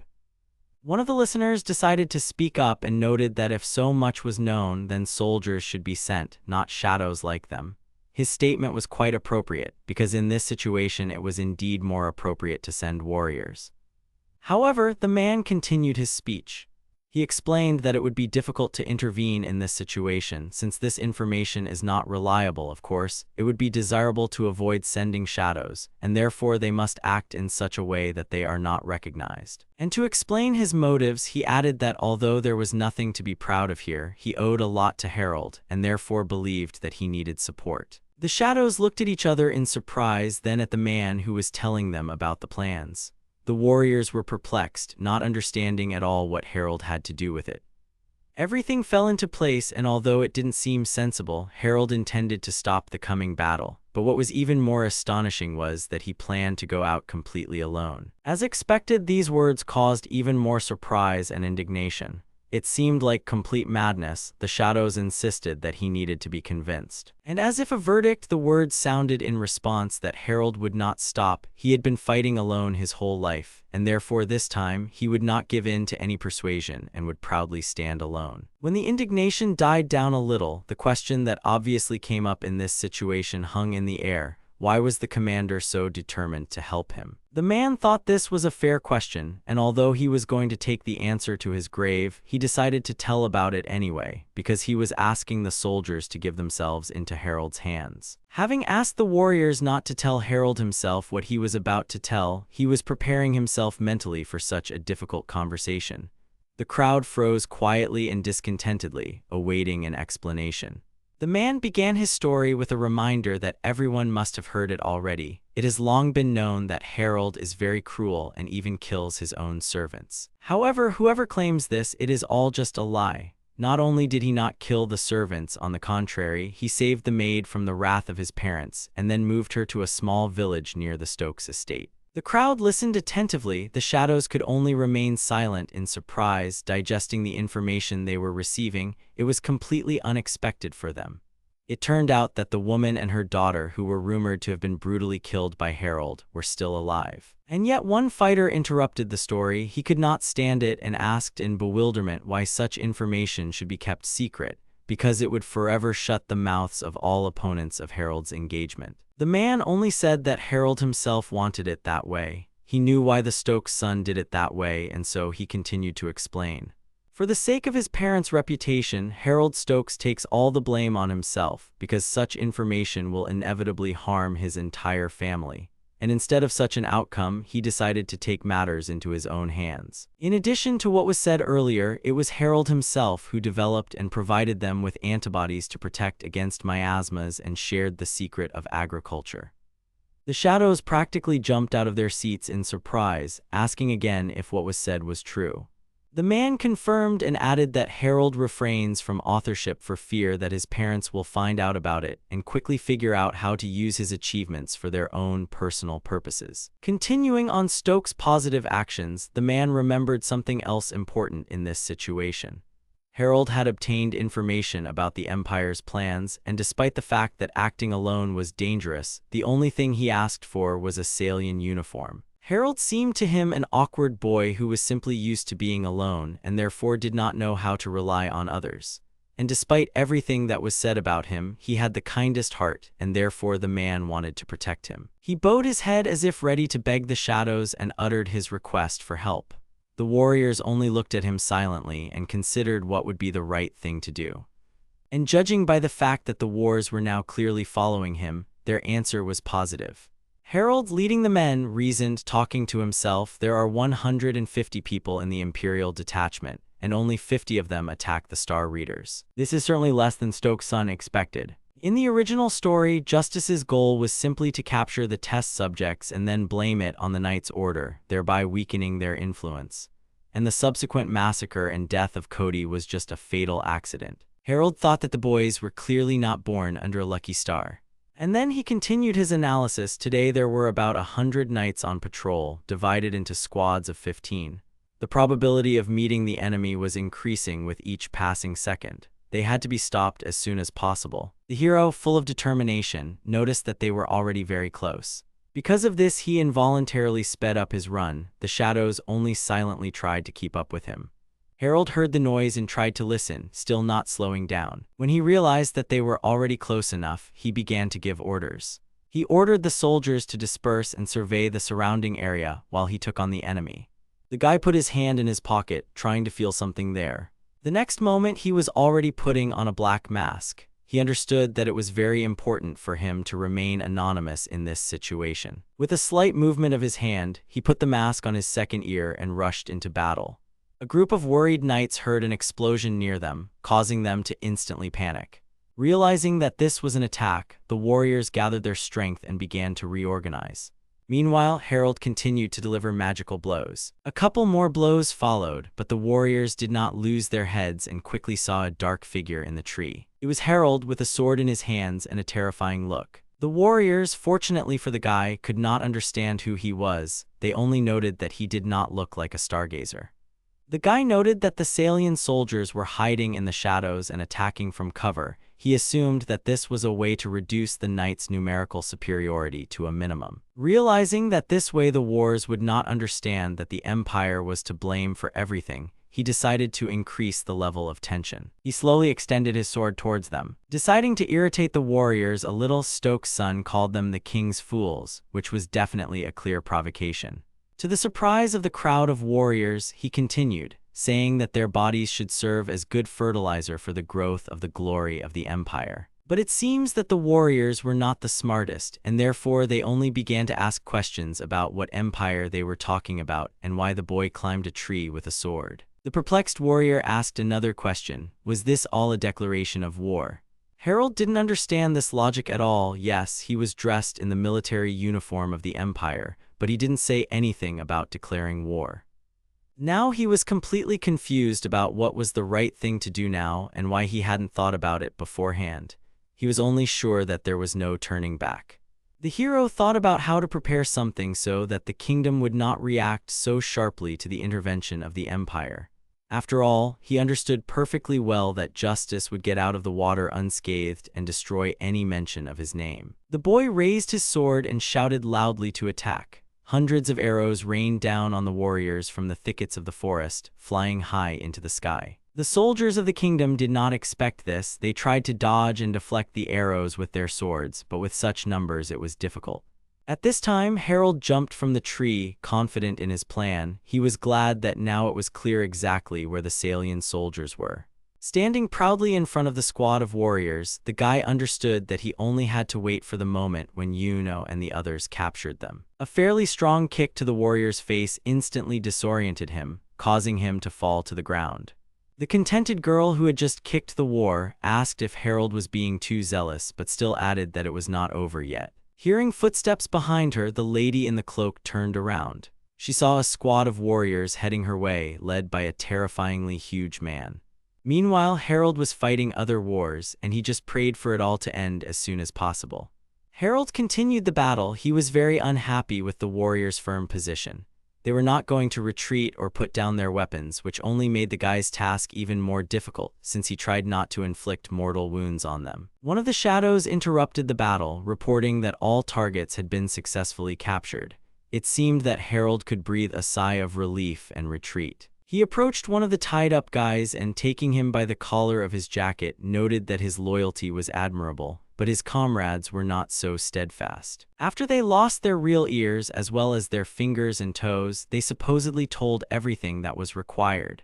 But the lieutenant can breathe a sigh of relief because now there is no reason to torture him, so Harold will simply stab him. The lieutenant of the Imperial Army confessed in horror that he was only following orders and knew nothing more. With tears in his eyes, he begged, assuring that this was the truth and there was no reason to kill him. Harold let go of the Imperial warrior's collar, saying that such a useless creature as he deserved no mercy. However, the boy quickly realized that he had overdone it because the warrior did not stop shedding tears. This interrogation was a mere formality, like extracting evidence only to present it in court. Harold already had all the necessary information. The performance was interrupted by a shadow with alarming news. Reinforcements had arrived for the enemy. The Stokes' son was shocked by what he heard. About 200 warriors had bypassed him and were now ravaging the defenseless village of the tribe. The first thought that ran through Harold's head, sending shivers down his body, was the question of what had happened to Yuno. Among the pile of slain warriors, covered in blood and long since incapable of fighting, sat a girl. She was shaking, her legs could barely hold her body, the grass around her was dyed a terrible red, it had touched her hair, not to mention her clothes. The stern man who did this to her only laughed, in his eyes she was nothing but worthless trash, incapable of giving a proper fight back. And while the girl was on the border between life and death, she remembered how she ended up here. She overheard a meeting of shadows, and having learned that the maid and her daughter were alive, she could not get rid of her suspicions about Harold. The girl went so far as to eavesdrop on his conversation with Tasuku. She desperately wanted to know the whole truth and was ready to risk everything for it. It seemed that her past was to blame for this. She was an orphan languishing in the slums, but there were those who saw something in her. They trained her in the power and then sent her on various missions. One of these missions was to find the location of the Star Clan village. Yuno doubted the correctness of such actions, but she was told that she was not paid money for asking questions. She was getting information and killing people because that was her job, so she should drop unnecessary sentimentality. She failed the mission to kill a member of the Sumeragi family, was left alive and even allowed to join them. It was only after several years, when she found herself here, that she realized the existence and reality of those people she condemned to die. Lady Erica, who was faithfully followed by Yuno with the most serious face and a heavy heart, knowing about the girl's past, still let her go and asked her to definitely return alive. Yuno thought perhaps only Harold could have brought her here. Probably he knew about everything in advance, figured out the girl's shameful past, and gave her the opportunity to stand here on this battlefield, because she should have repaid her debt to those people who suffered. The girl gathered the rest of her strength and raised the dagger with trembling hands. He probably found out about that mission when he checked her. That was probably the case. However, the girl, filled with determination, realized that this mission was her atonement for what she had done. For Harold, who gave her this opportunity, for Erika-sama, who cared about her, Yuno could not allow herself to die betraying their hopes. She rose to her feet and took a fighting stance, showing with her whole appearance that she was ready to stand to the end.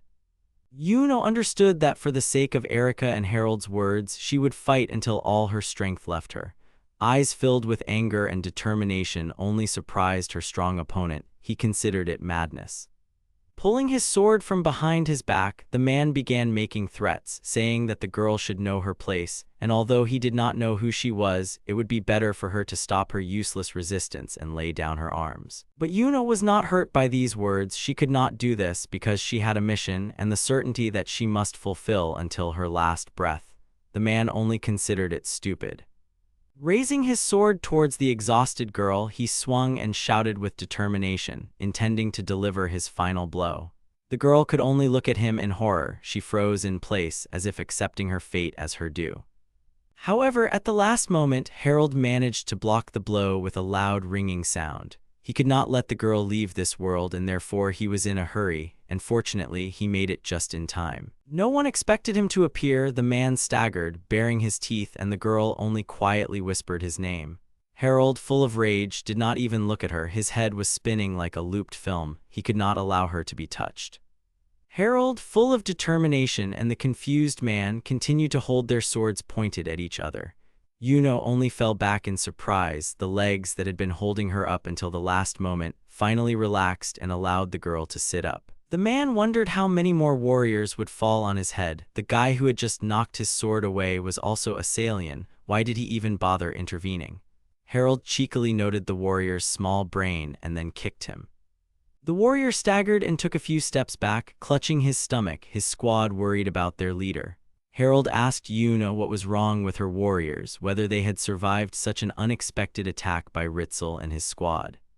The girl looked at the battlefield, stained with blood, and admitted that she did not know what was wrong with them. Probably at best, they were seriously wounded. The guy threw a bottle to the girl. It seemed to be a healing potion, which rolled across the grass to Yuno's hands. Harold asked the girl to heal whoever she could, assuming that she knew healing magic.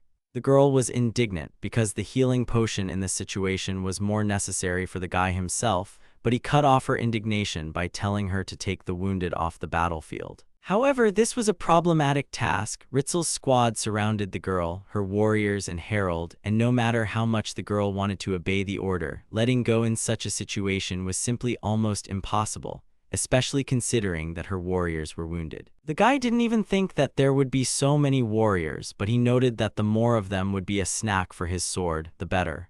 Ritzel couldn't stand such a provocation and urged the guy to attack quickly instead of useless self-praise. Harold soared into the air. No one expected that, neither Ritzel nor his warriors. He moved with inhuman speed, beating the warriors who did not even have time to see, let alone parry the guy's blows. Yuna was surprised. She didn't know that Harold could be so fast, even much faster than in the arena or in the duel with Itsuki. How strong he was, the girl was afraid to even imagine. However, she quickly tore herself away from her thoughts, remembering the assignment. Ritzel looked around, watching only how his warriors fell to the ground. They did not even see their enemy and therefore stood like blind kittens, which made their leader filled with anger and fury only more. He decided to take matters into his own hands, considering his warriors to be useless trash. Ritzel intended to burn this boy who stood in his way to the ground. Gathering his will into a fist, he created a rapid stream of flame, burning everything in its path. His flames consumed everything from grass and trees to his own warriors. The girl was frightened and, distracted from helping the victim, froze in anticipation. Ritzel himself froze in the same way. He looked at the consequences of the spell and could not find Harold. However, he didn't have to wait long. The guy jumped out of nowhere and noted a rather obvious miss. Only his gaze caught on a warrior who was burning alive in hellish torment. It was one of Ritzel's men. The guy froze in horror. He went berserk when he realized that Ritzel had burned his soldiers, considering them to be nothing more than a bunch of incompetent and useless people. Yuna also froze in horror. No one expected this, although it seemed that the leader of those warriors himself was not worried at all. They weren't even useful to him as bait, so he didn't see anything wrong with getting rid of them. Harold noted that yes, it was unpleasant to deal with fools, but it seemed to be the only solution Ritzel was capable of. He was enraged by such provocations. He, Major General of the Salian Army Ritzel, and he swears to torture Harold until he leaves this world. Continuing his speech, the general rushed at Harold, intending to confirm his words in action. Harold, surrounded by a mountain of bodies, was unable to even take a step. The very realization that Ritzel had burned his army seemed like a stupid joke to him. How could anyone do that to their loyal soldiers? There was no way he could lose to such a vile person. Filled with rage, he rushed towards the general of the Salian army, who was already prepared for the enemy's attack. The guy didn't have time to run to the enemy. Ritzel put his palm forward. It was clear that he intended to use magic to quickly end the battle in his favor. The first to fly at Harold were tongues of flame. He confidently dodged them, but the enemy, not giving him time to catch his breath, immediately sent the next spell. Dozens of ice spears flew towards the guy. With difficulty, but the spears were repelled, and the son of Stokes remained practically unharmed, although it cost him a significant part of his strength. But Ritzel did not even think of stopping. The next thing he decided to hit the guy with was lightning discharges. However, Harold passed them with incredible speed. Behind him, all he could hear were lightning strikes that flew straight to their target, but simply did not have time to catch up with it. Ritzel fired all that magic without any pause, all the while predicting Harold's movements. The guy had to constantly dodge, so he couldn't get close to the Major General, so he decided to attack with magic in response. The fire and water of the two opponents clashed with a violent hiss, but neither of them was going to stop. Thunderbolts flew after them, and an earthen barrier became their answer. The spells collided again, giving no visible effect. Ritzel laughed proudly, convincing that all this was useless. He surpassed Harold in the accuracy and power of magic, and therefore he would destroy absolutely any of his spells. Resistance to this was useless. But the Stokes' son did not give up, and then the warrior decided to direct a column of flame at him. Bright red tongues of fire covered the guy with his head, seemingly consuming him completely, not giving him a single chance to escape. It didn't take much effort for Harold to get past this attack, and the next moment he was standing on the other side of the warrior, confident of his victory. Meanwhile, the fireball slowly dissipated, leaving only small sparks. The magician was puzzled as to how the young man had managed to bypass this destructive pillar of flame. And while he was puzzled, trying to understand how this had happened, Harold was already attacking him with another terrifying bolt of lightning. The mage grinned and responded to the spell with a stream of water dragon. A huge dragon made entirely of water rushed towards Harold. Water and lightning clashed, and unfortunately, water was stronger. From the powerful blow of the stream of water, Harold flew to the side and fell to the ground. The magician only grinned even more because he confirmed his words about superior strength. He noted that it was a very pitiful sight. Harold tried to catch him off guard with his frontal attack, so he didn't even have time to dodge the counterattack. The magician boasted that he was very skilled in magical fencing and asked if the boy wanted to continue. And despite the fact that the young man was not in the most advantageous position, he continued to be cheeky, promising to deal with his opponent, who clearly did not like these words at all, and Harold would receive an answer to them. As expected, Ritzel did not tolerate such humiliating speeches addressed to him and warned the boy that he had asked for it. The young man shuddered, realizing what his opponent had planned. Ice spears rushed towards Yuno and her warriors. The exhausted girl who was healing her squad, although she noticed these spears, unfortunately, she could do absolutely nothing against this dishonorable attack on Harold's weak spot. The guy rushed to the warriors who were under attack. He absolutely did not want unnecessary victims, especially among the people who took his side and entrusted their lives to his hands. Having created a dust storm, he reflected some of the spears, but he knew that this was not all. At that moment, Yuno was tightly pressing the wounded fighter to herself, trying to cover him with her body so that he would not receive even more wounds. Harold continued to fight back, even using his sword. The guy skillfully deflected the ice spears flying in his direction. Ice fragments and splashes of scarlet blood flew around the area, a warrior with a kind heart. He parried all the attacks, but one spear pierced his right shoulder and got stuck in his hand. Blood oozed from the wound, and the young man only bowed his head, giving himself a short respite without making a single sound from the pain. Having caught his breath a little, he finally felt a piece of ice inside himself. An unbearable pain went through him and covered his whole body with goosebumps. Gathering his will into a fist, he tore the spear from his shoulder, his blood splashing around. And he himself grimaced and could not hold back a heartrending, painful cry from such complex but necessary manipulations. Yuno flew up to Harold, who had fallen to the ground. She carefully touched him, afraid to hurt him with a careless movement. The girl herself was shaking with fear for him and empathy. The guy seemed not to hear her. He sat with his head bowed, looking at the scarlet grass stained with his own blood. As if in a trance, the girl's call did not reach him. The young man felt the grass with his hand, trying to find the handle of his weapon. The same words were spinning in his head. He had to take revenge for this pain, for the mockery and arrogant cruelty. Harold's face was becoming more and more twisted with growing anger. His eyebrows were furrowed, and even though he was wearing a mask, it was very clear that he was simply furious until he caught himself in such terrifying thoughts. He just wanted to stop this. It seemed to him that he was simply somewhere in the astral plane between the real world and the non-existent one, where so much anger came from. He did not understand. But when a figure approached him and stopped right in front of his face, everything fell into place. The young man realized that all this time inside him, there was still the real Harold, who undoubtedly influenced his thoughts, actions, words, and even decisions. When the boy first became aware of himself in this world, he was simply frozen with horror, and then Harold himself stepped forward and said what he definitely had to say. Hirasawa Kazuki asked the boy if it was he, the real Harold, who had always been with him. Hirasawa breathed a sigh of relief. Now he understood why he always heard Harold, and it turns out that it was thanks to him that he could reproduce all those movements from the game. Perhaps at the end of the nonces, one of the boys would disappear, or perhaps their personalities would merge into one. Hirasawa Kazuki didn't understand much about such things, and right now, he really didn't care. He raised his head and looked at Harold. The boy quickly realized that if he really had him in him, then he, the Stokes' son, should be asked for help, because Ritzel had wounded them many times, and Harold definitely hated it because he considered himself strong. Harold suddenly and abruptly stood up from his deep thoughts, which caused a real fright in Yuno, who was sitting next to him. She had not expected such a sudden action from him at all and was very surprised. The hero's spirits were revived. He seemed to have a second wind, and he took a fighting stance. But something had changed too much. His eyes seemed to be blinded by the anger that was filling him.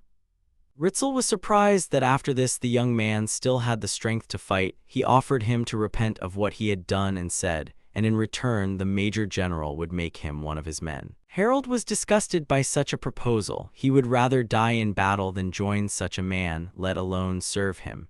He had a principle to serve only himself and to simply get rid of those who did not agree.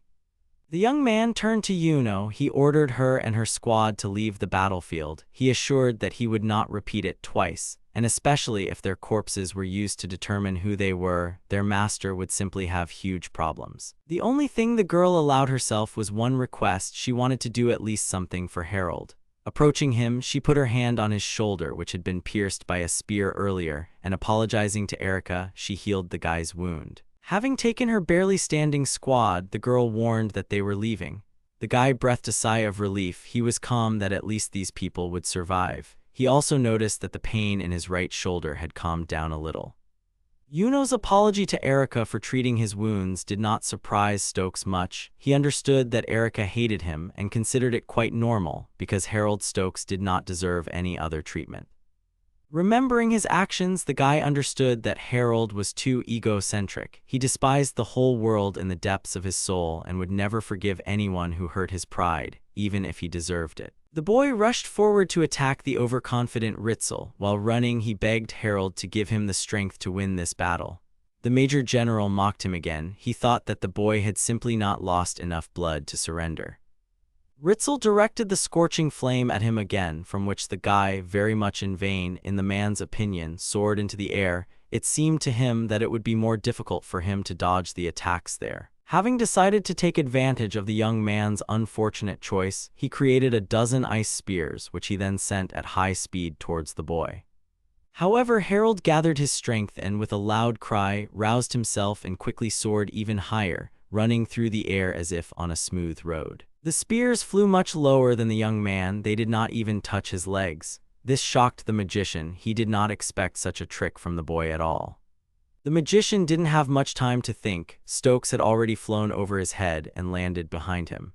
And while Ritzel was screaming that it was impossible, with one easy movement Harold, who had already caught up with him, cut off the man's right hand, which was holding the sword.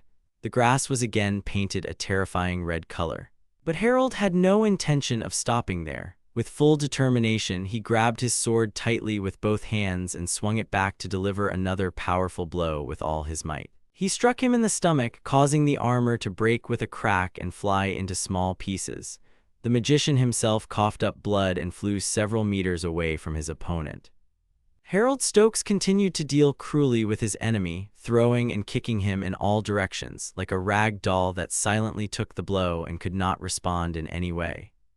After that, magic came into play. Lightning bolts rained down on Ritzel, who was already in the sky, and then a series of heavy kicks accompanied his fall to the ground. The young man could not stop. Rage clouded his thinking, and the obsession with revenge forced him to continue to bully the already helpless and pathetic Major General of the Empire. When Ritzel was once again falling to the ground, Harold wished him to go to hell and then swung his leg to kick him. The young man gathered all his strength and concentrated the remaining energy on this blow. He hit his opponent precisely in the chest.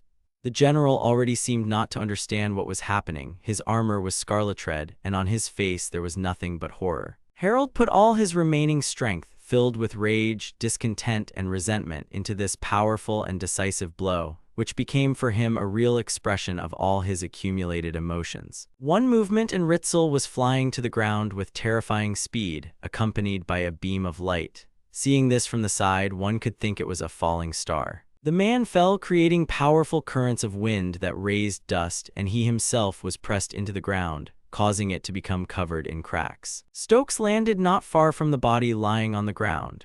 He landed very carefully, but as a result of his fatigue and the tension that had been building up all this time, he instantly lost his strength and, unable to stay on his feet, fell to his knees. The young man had spent all his strength. He sat on the grass with his sword next to him and greedily gulped in air. Nothing was heard except the dust flying around the battlefield in the wind and the heavy breathing of the winter. My strength was so exhausted that my head started spinning and everything suddenly seemed to blur, resembling a thick fog. Images and objects began to double as if ghostly doubles were appearing everywhere. The silence was broken by painful groans. After everything that had happened, Ritzel was still alive, shaking, writhing in pain and wheezing, unable to even breathe. Harold, who heard his breathing, was filled with anger. He did not understand why the magician was still alive. Overcoming the pain, the guy stood up and, staggering from side to side, trudged towards the barely alive man. He understood that he had not killed the Major General, which meant he needed to finish him off quickly before it was too late. The guy approached Ritzel. The man was no longer able to move or say anything, and holding out his heavy sword, which he held with all his might, Harold said that this was the end. And when the sword was about to pierce the flesh of the barely breathing man, Harold heard familiar voices. It seems he was so tired that he did not even notice how a crowd of warriors appeared. He felt his heart beat faster when he heard a familiar voice say his name. However, what he saw when he turned around struck him to the core and sent a wave of shock through him instantly. They were the warriors he knew, Robin, Sid, and Irene, standing there in complete horror, completely unaware of what had happened. Harold put the idea of killing aside and stood up. He was very glad that none of the boys were hurt. However, he did not immediately understand how the guys determined that he was Harold, but everything fell into place when he felt a light breath and paid attention to it. During the fight, his mask flew off his face. Commander Harold arrived at the scene a little later than everyone else. His face expressed discontent and anger, and he, feeling growing excitement, demanded that the young man provide him with all the necessary explanations. Stokes pointed to the man lying in front of him and said that this was Major General Ritzel of the Salian Army and that the attack itself was the work of the Empire. After which, the guy added a request to leave the Star People alone. Harold did not manage to finish his last sentence, as fatigue overcame him, and unable to resist any longer, he dropped his sword and, weakening, fell to his knees, completely surrendering under the weight of his emotions and physical exhaustion. His comrades rushed to help him while he himself was already lying on the ground, completely motionless, having lost consciousness. A little later, in the basement of a building where a laboratory was located, water was boiling and running through different vessels. The man in glasses carefully read the papers he was holding in his hands. He seemed annoyed by what he had read. He was reading a report from which it was clear that his plan had failed miserably. The stranger was mentally glad that he had managed to get the samples he wanted, and now he had something to work with. However, Harold Stokes caught his attention with such an unexpected interference in his plans. The scientist did not understand why Stokes did this, but one thing was clear to him: he knew about the attack before it happened. This is what hooked the man. The young man could not have predicted the entire course of the planned events with such accuracy. The papers that the man was reading were aggressively crumpled. The scientist found this guy quite interesting, and wondering whether he would take his side or get in his way, he laughed evilly. The gloating was interrupted by a knock on the door. Judging by the voice of the young girl who called this man sir, said that it was time for them to go. The scientist calmed down and the sinister grin fell from his face. In a calm and even voice, he informed the man behind the door that he was ready to move out. A scientist and his assistant walked confidently along a magnificent long corridor. The girl, noting that her boss looked happier than usual today, asked if there was any good news regarding his plan. The man told her that he was so happy because he had found new material for his research.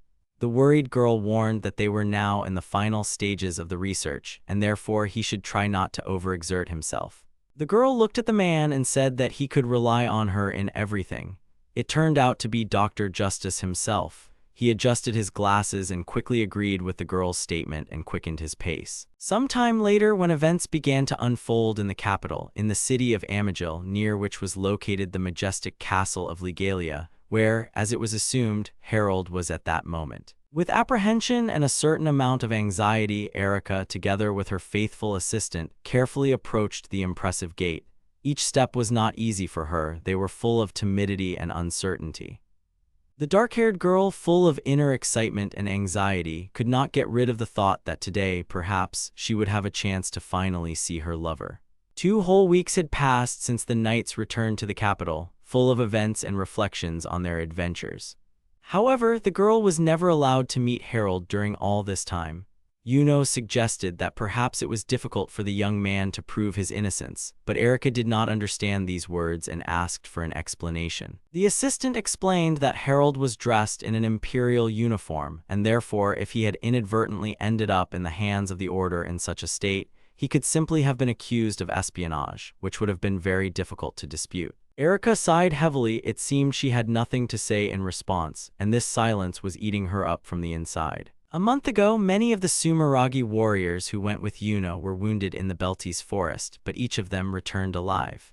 Harold risked his life to allow Yuno and the entire squad of warriors to escape. The girl's spirits perked up. She understood that her help might seem unnecessary, however, she had to thank him for not abandoning them. In fact, Erica really just wanted to finally see him to make sure that he was safe. With confident steps, the girl approached the very gates of Legalia. She turned to a warrior named Ruri, who immediately warned the girl that he would not be able to let her through, no matter how many times she came, because he had an order. The young lady, having completely lost her resolve, awkwardly and with a clear share of sadness, accepted this answer. However, their dialogue was interrupted by a guy who suddenly appeared and asked what was going on here. Cody made fun of Rolly and said that it was very mean of him to bully a little girl like that, and then turned to the girl herself, asking if she really was the same Lady Erica, Stokes' fiancée. The guy put his hand on his chest and introduced himself. He said that he was Cody Luziel and also Harold's immediate commander. Erica greeted Mr. Cody respectfully, which made him feel awkward, and he asked to address her less formally. Cody smiled and told the girl that he was glad to meet the girl that Harold had talked about so much, including bragging about his fiancée at every opportunity. The girl quickly suspected deception on the part of the guy and caught him on it. Luziel said that this was not the whole truth, but at least he was indeed his commander, and he had already managed to even talk to Harold. He also expressed confidence that he would be able to knock out time for the young man's bride. Rolly wanted to stop the lieutenant, but he assured her that he would take full responsibility for this. The girl had a little doubt, to which Cody winked and immediately assured her that everything was fine and that she could follow him. He led her, it seemed, to a special room for such meetings, after which he said that he would bring the girl some tea. He noted that it might seem a little cramped here, but one could feel at home. Yuno bowed her head as Cody left, then carefully approached the lady and whispered that she had met him before, although Erica had already realized this. After talking, the girls decided that although Cody had not seen Yuno's face, he most likely remembered her voice very clearly, and therefore, in order to avoid problems, the girl should refrain from talking and remain silent. Trying to occupy herself during this difficult wait, Erica looked outside the window. In addition to a flock of hungry birds, she noticed young men, some of them doing laundry, others exercising. She assumed that Harold spent his time here in the same way. The girl imagined Harold washing his clothes, which made her laugh involuntarily, but she quickly drove such thoughts out of her head, as she considered it very rude, and she should not think about him like that. The next moment, the sound of footsteps was heard behind the door, and then the guy announced that he was coming in. The door creaked, and the girl only turned around in surprise and remained standing, incinerating the door with her gaze. Harold entered the room. He looked at his bride as if he did not expect to meet her, but the girl's eyes were filled with hope. After so much time, she still managed to see him. Erica was the first to speak. She heard that the young man was hurt, so she immediately asked how he was feeling. However, Harold, in his usual manner, just smirked. Did she really come all this way just to feel sorry for him? The guy relaxed on one of the chairs standing in the center of the room. He crossed his legs like he owned the place and, folding his arms across his chest, replied that everything was fine with him and asked why she had come here. The girl exchanged glances with Yuno and, sitting down on the sofa, said that she had only two wishes: to make sure that Harold was okay and to thank him for what he had done for her people. Although the guy, of course, considered it unnecessary. The girl timidly continued to speak. She apologized because she was sure that she was causing trouble to her fiancé, but she simply could not help but come and thank him personally. After these words of hers, there was a stifling silence. It was Stokes who broke it, asking if the girl had told him everything she wanted. Of course, this rude question was quite unexpected, and therefore she was completely confused. She wanted to say something, but she could not. Harold looked at her silently, waiting for her to gather her thoughts and lay out what she had in her head. However, Erica only apologized and said that she had nothing more to add, and that was it. The young man jumped up and said that then we would consider them finished, because he did not have so much time for idle chatter. The girl obediently thanked him for her time, and Harold asked not to bother him anymore in the future. And when it seemed that Erica had completely lost her head, lost in sad thoughts, something warm touched her head, giving hope and a feeling of joy, if only for a short moment. It was the hand of her fiancé. He gently stroked her head. Her cries of encouragement helped him to some extent, and so he expressed his gratitude to her in this way. Having explained this, the guy left, slamming the heavy door, leaving the girl standing in the middle of the room. Erika reached out to her head greedily as if she was trying to feel his hand on her head again. She was embarrassed by what had happened, but she continued to stroke her head with her hand, and her eyes slowly filled with tears. Harold touched her for the first time and called her by name. It seemed like simple and banal things, but for the girl they meant too much. Such actions on his part touched her heart. The girl burst into tears right there, standing there, tears of joy and hope overflowing. They slowly flowed down her cheeks and dripped, now onto her beautiful outfit, now onto the cold floor, but she could not stop them. Harold walked down the street, sighing heavily, lost in his thoughts. He did not expect Cody to jump out from behind a column. The lieutenant asked why they had talked so quickly and whether the guy should go and kiss his beloved bride again. Out of rage, Harold kicked the column behind which his friend was hiding. He wondered why Cody did it. The man said that he did a noble deed. Erika had been waiting for her fiancé at the gate every day for the last 2 weeks. It was sad to look at her. The young man noted that he was actually under house arrest. How was he even allowed to meet her? Cody happily stated that normally they wouldn't have allowed it, but today was his day. Today Harold would be sentenced. The guy was surprised by such news. The lieutenant assured the guy who continued to break the columns that he had written the report correctly, how Stokes had defeated the Imperial General and his entire army, and also radically reduced the losses among their knights, and for that Harold should also be rewarded. But the guy wasn't too happy about this news. He felt goosebumps running down his spine, but for him it was just another red flag that couldn't be changed in any way. The young people's conversation was interrupted by a stately man, apparently dressed in the uniform of a person of high rank. He coughed, drawing attention to himself, but Harold, in his usual manner, simply asked what kind of peacock was in front of them. The man did not react to such impudence. He introduced himself as a representative of the Royal Council and asked why Stokes was not under house arrest. Harold said that he had just gone for a walk and was already returning. The representative of the Royal Council declared that the boy did not have to return, and then unrolled the scroll and showed it to Harold, beginning to read out the sentence passed on him today. On suspicion of espionage for the Empire and treason expressed in an attack on the Knights of the Royal Order, by decision of the High Council, Harold is found guilty and sentenced to death by beheading. Cody was outraged and rushed to save Harold, but the guards had already protected Stokes from the lieutenant. This was the official sentence of the High Council. The execution will take place in a week, and until then the guy will be kept in the dungeon under the palace. After some time alone in the dark cell with his hands cuffed, Harold heard footsteps. Someone was coming down the long stairs and seemed to be heading towards Stokes. The man remarked that this was a pretty good place for state criminals. The man standing behind the door of the cold cell asked how Harold was feeling. The question seemed strange, stupid, and inappropriate, but it seemed to be more of a mockery and a taunt at the hero's suffering. When the boy raised his head, he recognized the man as Justice Freund, which of course the doctor did not expect. And smiling in response to the boy's evil grin, he asked a rhetorical question that did not require an answer. After all, Harold knew him. The boy hissed angrily that justice needed him here. However, the man, not at all frightened by such an answer, extended his hand and offered Harold to go with him, unless of course he wanted to stay in the dungeon awaiting his execution. This coincidence made Harold laugh. While he was running from a threat on one side, the other caught up with him and grabbed him by the throat. These thoughts made the guy smile involuntarily, although it was more of a grin. After some time had passed, all the newspapers had the same news: the scoundrel Harold will not be beheaded. Stokes, sentenced to death for numerous crimes against the crown, was pardoned by the highest royal decree. The king's decision was influenced by the petition of the criminal's relatives, Lord and Lady Stokes, and also the Sumeragi family, whose daughter was engaged to the scoundrel Harold.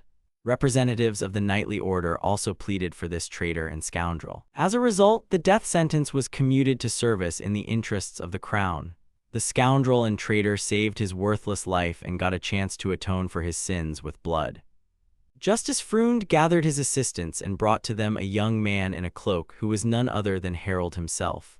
The doctor introduced him, asked them to take care of him, and informed them that from now on he would also help in the research. This is how Harold Stokes' reputation in society was damaged for many years, which ran rapidly one after another for 5 whole years. 5 years later, when the boy grew up, he realized how time flies.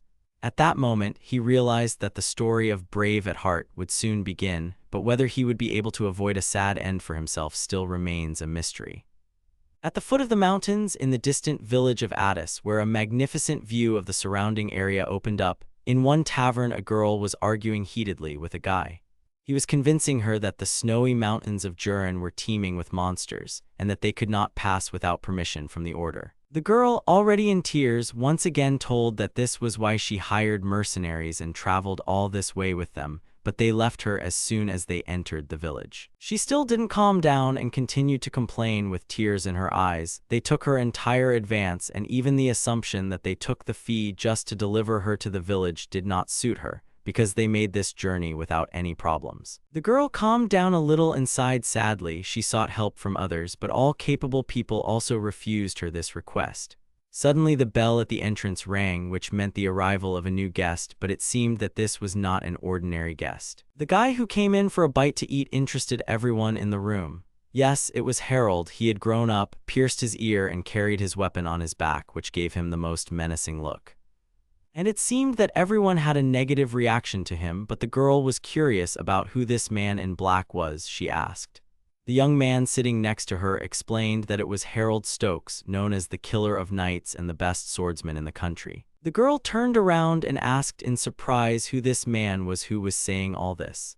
The young man introduced himself as just a humble traveler and added that Harold was known for his bad reputation. It was very strange that the girl had not heard of him before. She explained that she is simply not one to get involved in something that does not interest her. She simply does not have time for it because she has enough of her own affairs. It seems that when she said this, she was certainly proud of herself and what she does. However, Harold still interested her, so she asked if he was strong. The young man sitting next to him explained that Stokes could fight a dozen elite knights and get rid of them without receiving a single scratch. The young lady seemed to have something in mind. She put her hand to her chin and thought out loud with a thoughtful face. According to her conclusions, Harold is one of the strongest people in the world. Unexpectedly for everyone, she ran up to the guy and, crossing her arms on her chest, offered to talk. Of course, Stokes could only look at her dismissively and ask who she was that she dared to address him. The dismissive tone did not frighten the girl at all, so she introduced herself as Rifa and continued talking. The girl boldly stated that his good swordsmanship was a worthy skill for a bodyguard. After which, she decided to get to the point, asking if Harold would like to accompany her to the snowy mountain of Jurin. Stokes asked what such a young lady needed on the mountain, since there were no toys or jewelry there. Ice dragons live in the snowy mountains. Rifa wanted to study their bodies and, if possible, get a sample. Not only Harold was shocked, but also the remaining onlookers in the tavern who were eavesdropping on the conversation. It seemed that only the traveler did not express surprise. Stokes exhaled. He had no intention of listening to stupid requests. Rifa assured that if the guy didn't want to, she would simply find someone else for that kind of money. This only made Harold laugh. It would be extremely difficult for her to find such a volunteer. However, the girl was not going to retreat. She was ready to stay here for a month or even a year, just not to give in to her reasons and convictions. It was this steadfastness and confidence that touched Harold. It seems he thought about it. The poor guy just dropped by for lunch. Hirasawa has been trapped in the body of Harold Stokes, the villain of the RPG Brave at Heart, for 8 years now. 5 years ago, he was accused of treason in connection with the events in Belty's forest. And as an alternative form of punishment, which would be a replacement for the supposed cruel punishment of beheading, the poor young man was sent to be experimented on by a mad scientist named Justice Freund, who is also the last boss of this game, dangerous and planning to destroy the whole world. And so, under the watchful eye of this monster, Harold became who he is. The right hand and faithful servant of justice. Even here he is on his orders. Stokes began to remember the hazel hair, the pigtails, the blouse with the red base, the short skirt, but most importantly, that white robe with the stars. In front of him stood Rifa Goodridge, the self-proclaimed inventor. The guy remembered that in the original story, it was she who developed the cure for miasma and contributed to saving Sumeragi. Now it's clear what's going on. The original story of the game should start soon. But if Rafah Goodridge gets stuck here, how can the hero meet her in her hometown? Her magic and scientific knowledge are important, so he can't refuse and prolong her stay here. Harold intends to accompany the girl up the mountain to the dragons. Yes, he needs to very carefully control all the main characters so that their level does not turn out to be too low for the realized plans of Dr. Justice, and Rafah is one of them. Harold agreed to help the young maiden, but only on his own terms. Rafah couldn't contain her emotions and jumped up and down with joy like a little child. She shook Stokes' hand and told him that she was counting on him and that he wouldn't disappear. At this point, the traveler decided to butt into their conversation. He was interested in the plans of these two, and so he hurried to introduce himself. His name was L, and it seemed he reminded someone very much. The young man smiled and, adjusting his hat, politely asked the heroes for permission to join them on their exciting journey. Early in the morning, when the first rays of the sun began to awaken the world from its night's sleep, the heroes, full of determination, headed for the snowy mountains of Jurin. Snow fell from the sky, forming a beautiful white blanket that covered the land. When they reached the foot of the mountain, they were met by the knights who guarded the area. They warned them that there was danger ahead, and therefore those without permission could not pass. Harold immediately pulled the piece of paper right to the face of one of them. Stokes wanted to politely ask them to let them through since he had permission, but instead he asked if they could read wars and threatened to turn them into ashes if they did not get out of the way. The heavy gates rose with a ringing and characteristic hum. The girl did not understand at all why the guy behaved like that, being terribly rude to the guard. However, Harold himself was not bothered at all. He calmly straightened his collar as if nothing had happened and hurried his companions. As they walked along the mountain path, Rafah couldn't help but ask why Harold was called a night killer. The young man replied that he killed knights, but it was all just a cruel joke that had become so widespread. Rafah sympathized with Stokes because good deeds should be rewarded, but the guy did not need these words. He noted that he was not interested in the opinion of the ungrateful rabble and even less in any kind of reward for what he had done. Elle intervened in the conversation. He reminded that Harold had a couple more nicknames associated with events 5 years ago. Reef was interested in what happened 5 years ago. However, Stokes cut off the unpleasant conversations with a stern look. During a peaceful walk through mountain paths, when the nature around was filled with the sounds of birds singing and a light breeze, suddenly a rustling sound was heard in the thick bushes. It attracted the attention of the heroes, and soon the paws of wolves appeared from the thickets. The group came across a pack of white wolves who really don't like strangers entering their territory. Rifa confidently stepped forward and assured that this could be left to her. She could deal with them herself because she had already dealt with the local monsters. The girl threw sticks at the paws of the wild animals. The next moment they exploded violently, creating a blinding light and sound.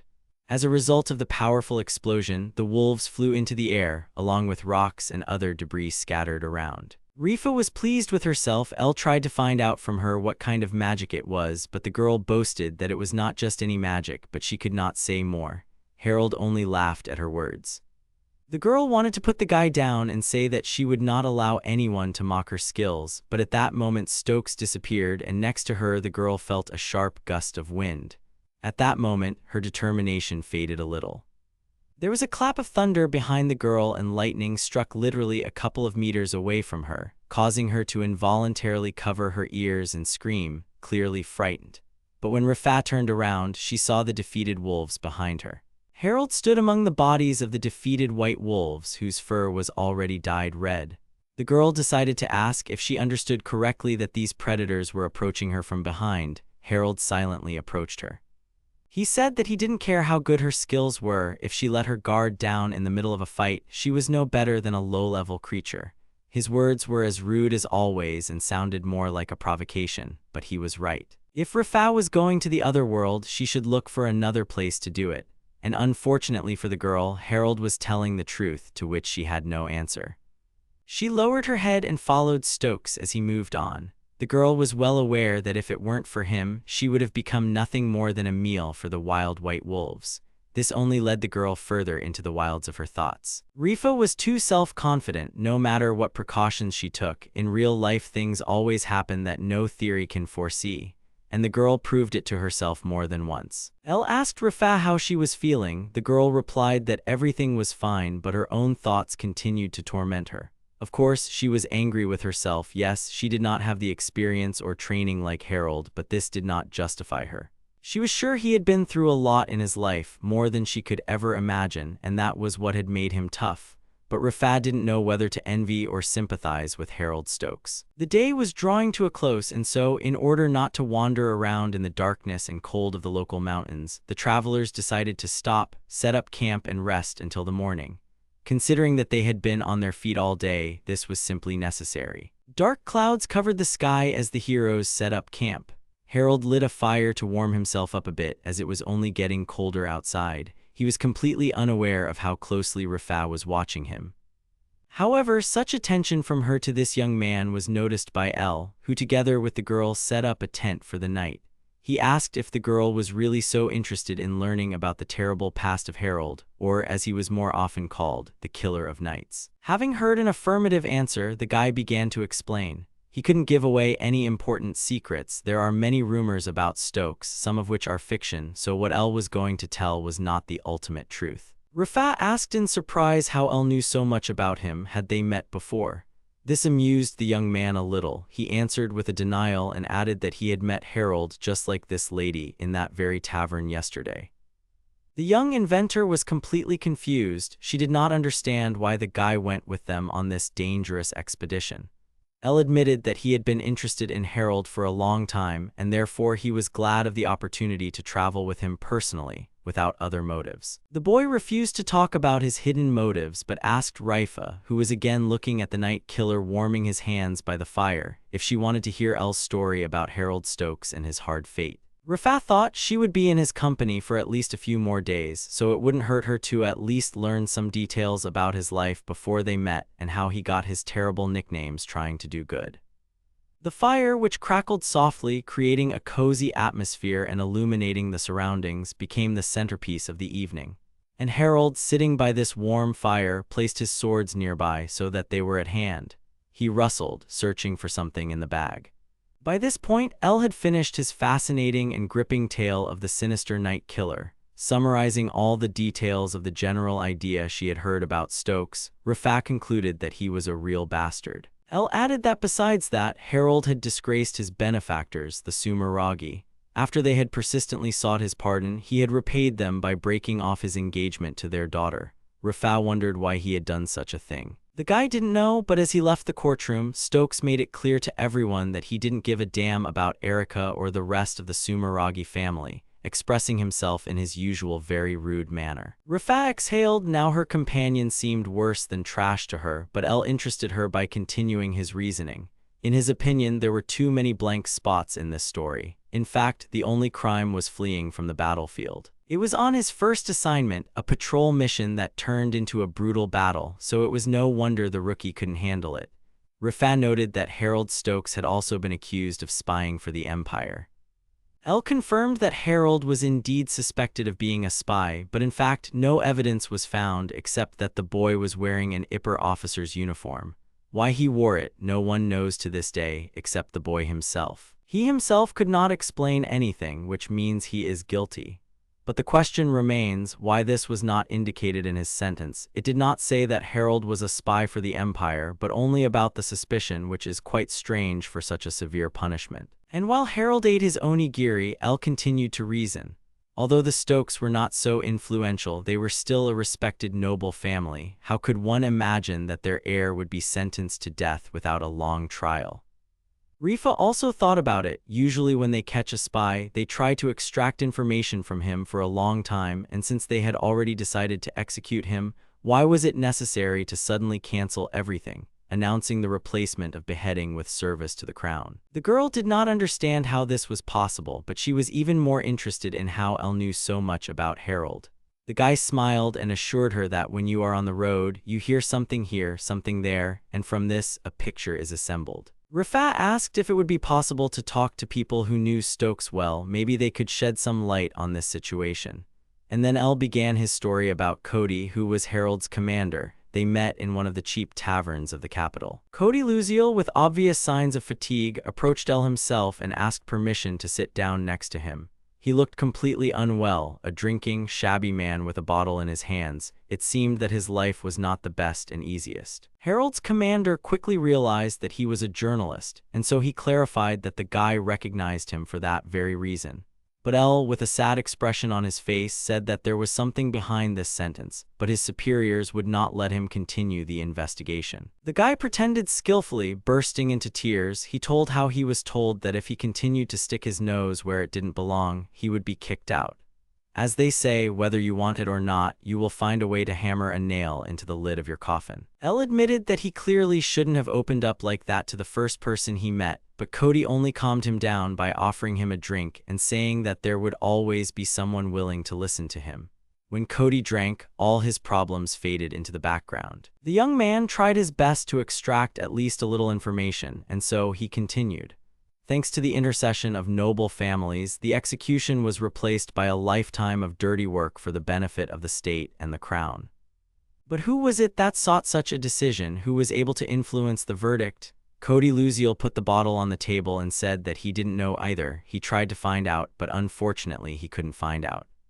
Then L asked whose side Harold's commander was on. Cody replied that he was against the execution. He just wouldn't believe that Stokes was a criminal. But what Harold certainly was, in Cody's opinion, was a complete fool.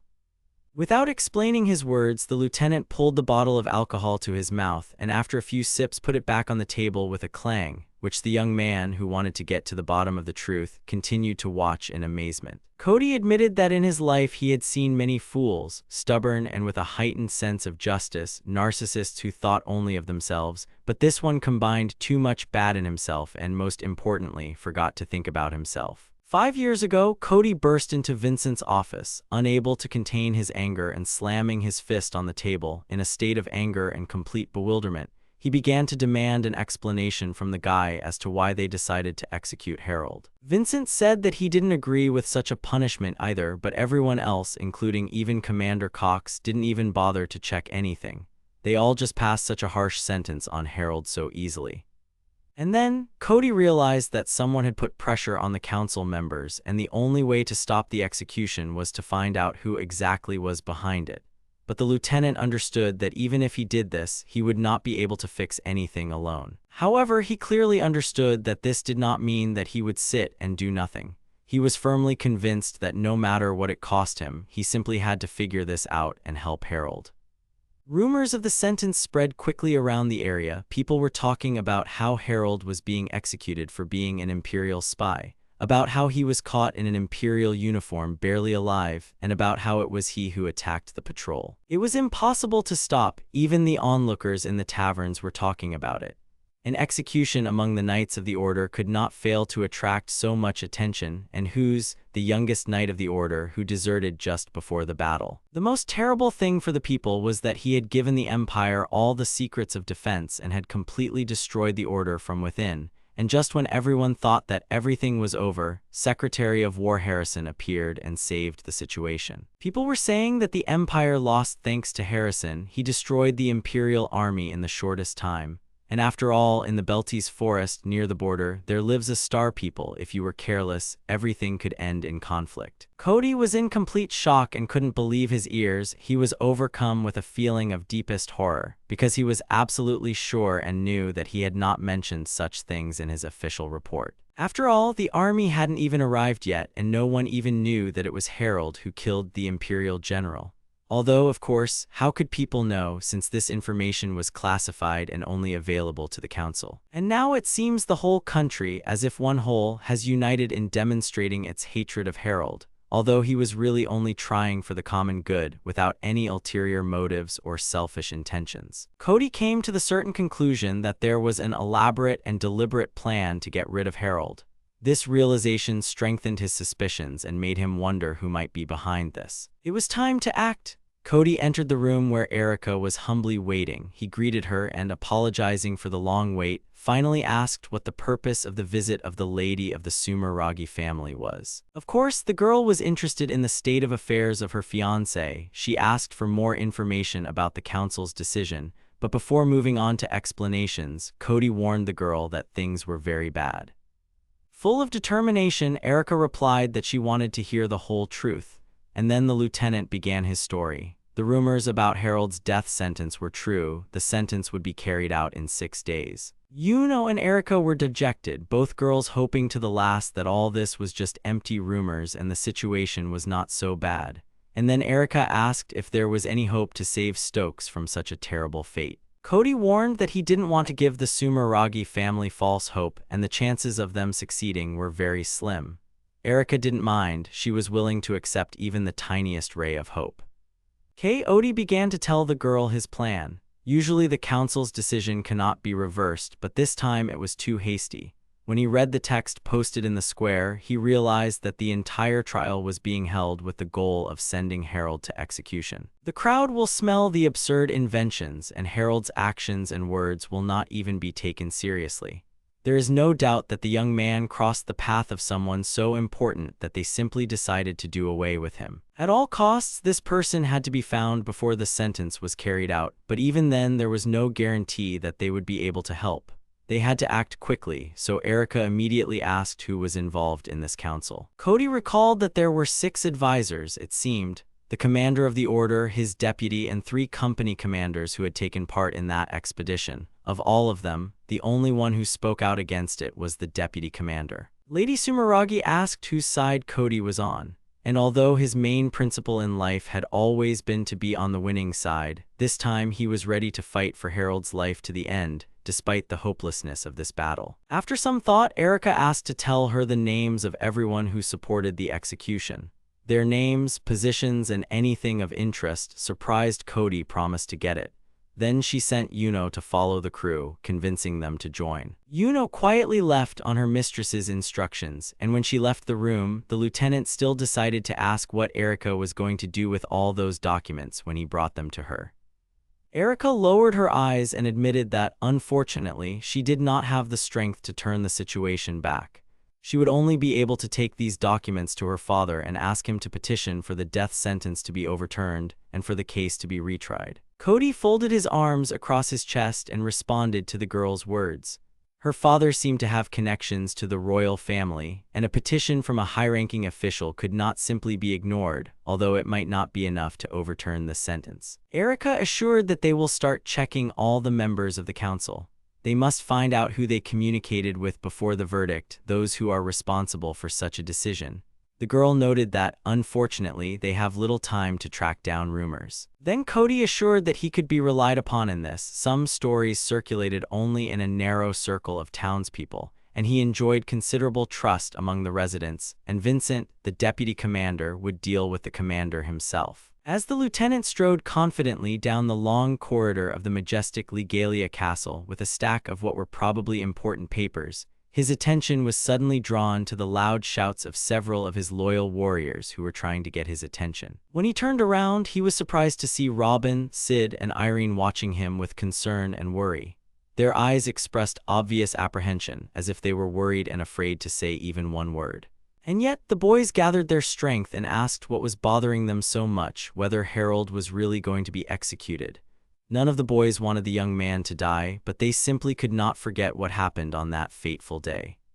This was not the Harold they knew, but they still wondered if he really was an imperial spy. Cody seemed uneasy with the questions and simply said he knew nothing about it. They have all known him for only a few months, and during this time they have not even managed to get close, and therefore they can only judge by what they see and feel themselves, and not because someone somewhere says so.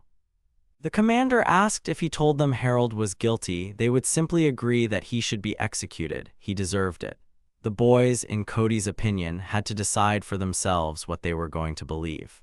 He turned around and, as he quickly left, waved his hand, assuring that the question here was not how much each of them believed in Harold. Everything was much more complicated, and therefore the only question they needed to figure out was whether they believed in themselves. The lieutenant said goodbye to the boys and quickly went about his business, leaving them in a state of bewilderment and reflection.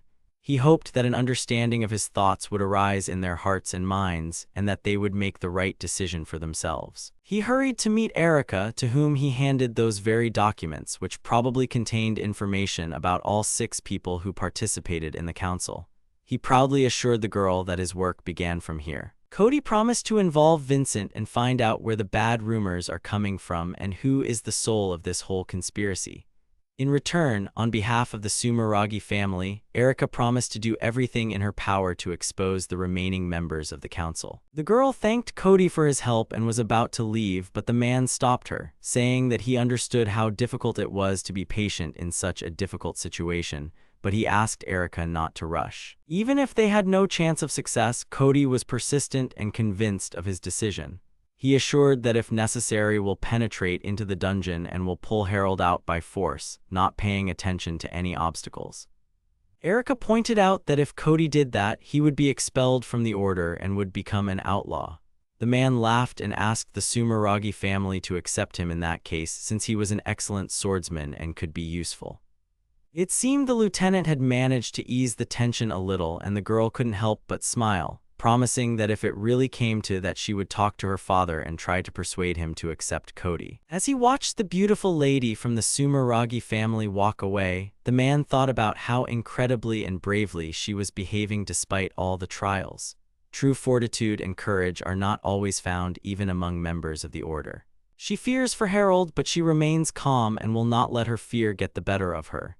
Indeed, it is not every day that you see a man with such inner strength and unwavering heart. For the sake of Harold and Erika, he must free him.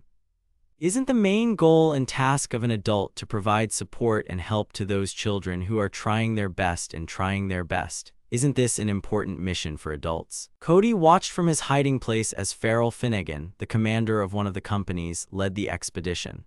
However, in this situation, the most significant aspect was that he was among those people who made the decision and voted for the punishment given to Harold in this situation. Cody, with his palms folded in a prayer gesture, asks Walsh to lure Farrell out because he himself is not very familiar with the man. The knight replies that he sees Farrell all the time since they are both company commanders, but he looks a little unsure. Sighing, he asks Cody about his plans. Cody replies that he can't tell anything but continues to beg his friend for help, citing that they are old comrades in arms. The knight also promised to pay for a visit to the tavern. Sighing again, Walsh agrees. Cody looks very pleased with this. After waving goodbye, Cody runs off, citing a detour. He says he'll wait for Walsh at the pub. After some time, already in knight's armor, Cody leaves the tavern. Its owner says goodbye to the visitor. Lost in thought, the knight recalls the results of today's round. He managed to talk to many townspeople. Cody concludes that he has walked around much of the city, enlisted the help of a tavern owner, and questioned locals, all in order to discover the source of the bad rumors about Harold. The knight jerks his head up, looks at the clock tower, and realizes that he is already late. After some time, already in ordinary clothes, Cody enters the pub. The owner of this place greets him. Approaching the bar, the knight apologizes for disturbing the man. The bartender says that since this is a secret internal investigation, he understands everything. Turning to the visitor, the tavern owner asks if the knight understands what his assistance could mean for him. Cody, who has taken a seat at one of the tables, replies that he knows everything and promises to pay for the inconvenience. The bartender asks him to be careful. The door creaks. Walsh and Farrell enter the pub, also dressed in civilian clothes, talking about something. Cody turns his head unnoticed and watches them for a few seconds. Walsh notices Cody turning away, offers his interlocutor to sit at the table next to the knight. Farrell finds himself with his back to Cody. The men who recently entered continue their conversation. Walsh, taking a sip from a large mug of beer, remarks that they haven't had a drink together in a long time and asks about his interlocutor's hostess. Farrell, also drinking beer, replies that she is unbearably annoying and that a certain Cynthia was always much nicer. Walsh chuckles and says that Farrell could burn out at this rate, and the man replies that he hopes to avoid that. Cody listens intently to the conversation but feigns disinterest. It's dark. Walsh and Farrell have had quite a few drinks. They're laughing about something.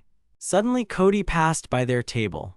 Noticing this, Walsh rose from the table and followed the knight under the pretext of needing to go to the toilet. Meeting his friend at the bar, Cody said it was time to start the operation before he got drunk. Walsh, who had become wary, asked what they should start. The man recalled that Cody had told him to just have a drink with Farrell. Ripping open a small bag of some kind of powder, Cody countered that he wasn't asking for anything complicated. All he wanted was for Walsh to ask Farrell a few questions after he gave him a drink from the mug he'd slipped the powder into. Walsh, stepping back, asked in a whisper what Cody had just slipped. The man, looking confident enough, replied that it was nothing, just truth serum. The knight added that he thought Farrell might know something useful.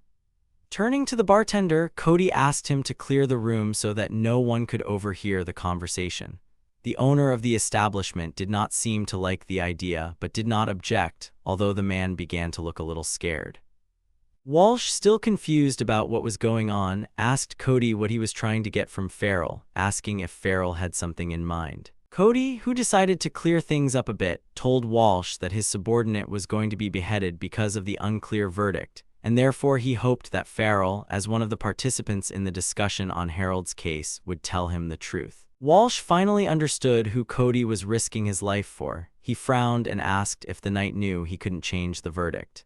Cody, who was stirring powder in a beer mug at the time, replied that he understood that perfectly well and also realized that it was one of his worst ideas. The knight admitted that his actions could get them all into trouble, so if Walsh refuses, Cody will back down, albeit with regret. Walsh looks very surprised by these words. The man angrily states that Cody should have told him about the plan from the start and that friends don't do that. Cody ironically asks if he can ask for a favor since they are such great friends. Walsh pretends to want to leave, but Cody, having stopped joking, grabs him by the clothes and asks him to stay. After a while, Walsh returns to Farrell and places a beer mug in front of him, leaving one in front of himself.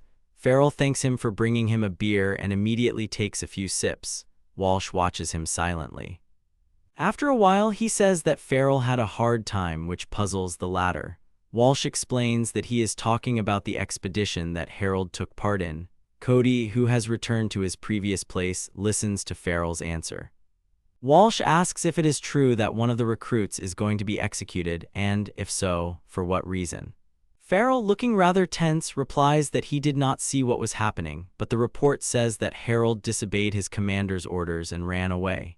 He is also suspected of spying for the Empire since he was wearing their uniform. Walsh, following the plan, thoughtfully says that fleeing from the battlefield is not uncommon, unlike espionage, which is probably why such a harsh sentence was handed down. However, clutching his head, Farrell objects something else was the reason for the sentence. Continuing to speak under the influence of the truth serum, Farrell explains that he said that Harold is dangerous and therefore needs to be executed. Horror appears on the drunken company commander's face. Farrell says that the sentence was passed for his wife's sake so that Harold would not kill Cynthia. Walsh, surprised by these words, asks again who told Farrell this and how his wife could possibly be involved in the matter. The company commander, hiding his face in his hands, tries to justify himself by saying that he is not feeling well, but adds that Stokes cannot live. Farrell, looking like he's on the verge of despair, says he can't argue with the verdict because he's about to have a baby. Cody listens silently to the knight, still keeping his presence under wraps. Farrell, who was about to add something about Harold, suddenly grabbed his head again and screamed, jumping up from the table with his veins standing out on his face. He rushed to the nearest column and began to bang his head against it, screaming all the while. Walsh and Cody rushed towards him, trying to pull the man away. The shocked Walsh tried to scream to his friend. Farrell, who has begun to look completely insane, continues to struggle out of the grip of the two knights. Suddenly, the man began to tremble and faint, slumping in the arms of the men holding him.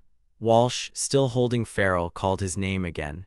Cody, examining the victim, concluded that the unconscious knight was alive.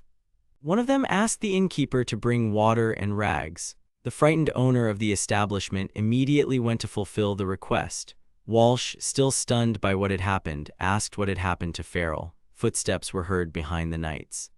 Cody replied that he didn't know because there was no way to explain what had happened. The truth serum itself couldn't have caused such an effect. It didn't contain hallucinogens and it didn't confuse the mind. Cody realized that they were very far from the truth. Looking at the unconscious feral, Cody thought that the man looked like he was possessed by a demon. The smoke of the fire curls above the campsite, surrounded by the darkness of the night. The journalist finished his story, adding that everything happened exactly as he said. Lifa, either scared or shocked, pressed the pillow to her chest. The girl asked loudly if everything she had told had really happened, and added that it was terrible. Still clutching the pillow, Lifa asked how it all ended, but Elle, tired of the story, replied that that was enough horror stories for today. Suddenly, the girl seemed to remember something. Her face became puzzled. Lifa came to the conclusion that the fellow traveler's story was full of blank spots, and also that Harold was still alive and not sent to execution only because he was needed as a test subject. Elle, changing the subject, suggested going to bed since they still had to keep watch by the fire that night. Turning his back to Lifa, the boy settled down more comfortably in his sleeping bag. Reminding his companion that she would need to climb the mountain tomorrow to fight monsters, Elle advised her to regain her strength. Pressing her cheek against the pillow she had previously held close to her, Lifa agreed with her new friend's arguments, somewhat upset. The girl also settled more comfortably in the sleeping bag. Elle, without saying anything else, smiled slyly. The next day, the three companions continued their journey. Lifa walked calmly in the right direction, while Harold looked very dissatisfied. The girl kept casting interested glances at the mysterious escort she had hired. Harold, noticing Lifa's interest, called out to his companion.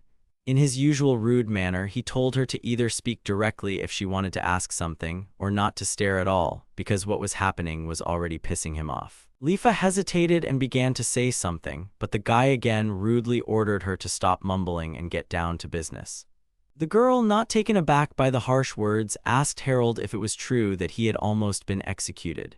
The protagonist, guessing where Lifa got this information from, glared angrily at Elle. As always, Harold frowned and asked how much the girl had managed to hear. Lifa, not at all embarrassed, answered that firstly, she had learned that her companion had once been the youngest knight in some detachment. She continued, adding that Harold disobeyed orders on his very first mission and ran away, and was later found in imperial dress and accused of various crimes, including espionage. Lifa also said that she knew about Harold's reprieve, which was granted to him thanks to the intercession of his parents and the Sumeragi family. Somewhat shocking the main character, the girl said that his punishment was not delayed, but rather stretched out over time, because from now on the guy is a guinea pig in some kind of astral laboratory. Making Harold frown even more, Lifa came to the end of the retelling of the details she had found out, adding that instead of gratitude, the guy broke off his engagement with Erica and was also rude to her in public. Elle watched the conversation closely. Turning away in irritation, the protagonist replied that all this had really happened to him. Continuing their interrupted hike, Harold added another threat. If Lifa did not continue to stare at him, he would harm her and leave her alone in the mountains. The girl, looking more disgusted than scared, asked what other crazy ideas the boy had. Harold made a mental note that they were just thoughts out loud. He frowned again and looked ahead. Elle was also wary. White wolves appeared before the travelers again. Harold mentally lamented that there were too many of them. Elle, thinking, realized that the guy, although he threatened Lifa, answered her question. This did not fully convince the girl, but she chose to retreat. The journalist tried to understand why Lifa decided not to press and suggested that it was because of the rumors circulating about Harold. Elle, however, had been watching him closely all this time, not missing a single awkward moment for the guy. The journalist was convinced of his suspicions about the large number of blank spots in Harold's story. The main character at this time dealt with another white wolf with a skillful swing of the sword. Elle, continuing to analyze the guy's behavior, remembered that during the conversation there were several moments when Harold reacted a little strangely. The journalist noted that this reaction was to the words about a guinea pig. Thinking about it, the boy suggested that the main character could, having heard something strange, deliberately confirm it. Elle smiled briefly, thinking that he couldn't wait to get more information out of Harold. After a while, Lifa threw her hands up in the air, joyfully proclaiming that they had made it. Harold yelled at her, telling the overly pleased girl to shut up. Harold continued walking, and Lifa continued to rejoice at the goal she had achieved. Elle stopped the guy who kept moving and asked where he was going, because it was dangerous here. Having jumped from the elevation, the main character sat down on the ground and began to fiddle with something. Elle watched him in bewilderment. When the guy got up, it turned out that he had made some small device similar to a gas stove glow. Lifa, who was also watching what was happening, asked what Harold was doing. It turned out that the lowland where the guy had descended was the mouth of a dormant volcano. Hearing some sound behind her, the girl turned around. Something covered Elle and Lifa with its huge shadow. When the girl realized what kind of creature it was, her face reflected fear. It turned out that right behind them was a huge ice dragon. The monster undoubtedly also saw the travelers frozen in horror. With a determined grin, Lifa asked the monster, asking a rhetorical question about why this dragon was called the Lord of the Snowy Mountains. Turning to his companion, Elle asked her not to approach the dragon, promising to finish it off himself. However, the girl was no longer nearby. Standing in a confident pose, Lifa concentrated and mentally promised herself to be attentive. Clutching several flasks of her potions in her hand, the girl screamed, calling for the fight to begin. The ice dragon opened its mouth and began to attack. Lifa, who miraculously managed to react in time, jumped out of the area of effect at the last moment. Elle, who was nearby, called out to the girl. The journalist turned in the direction Harold had gone. His face clearly reflected his concern. It turned out that Harold was already standing next to Elle, silently watching the battle between Lifa and the ice dragon that had just begun. His face clearly reflected his displeasure. The surprised journalist asked if the main character was going to help the girl, to which the guy refused. Harold added that Lifa herself told him to stay away from her. Elle, mentally sighing, realized that this was true. Continuing to watch the fight, Harold said that he had nothing to talk about with Lifa if she couldn't win. His face looked somewhat dismissive as he said these words. Elle looked at the boy again with thoughtfulness and surprise. The journalist asked about the meaning of the words previously spoken by the main character. Suddenly, there was an explosion. The ice dragon briefly stopped its attacks, looking at the girl in front of it. Squeezing another flask in her palm, Lifa, trying to catch her breath, came to the conclusion that this monster had quite a lot of magical protection.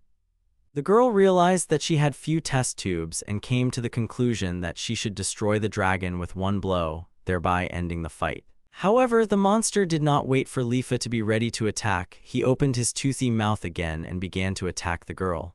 She again miraculously jumped back, avoiding the magical blow.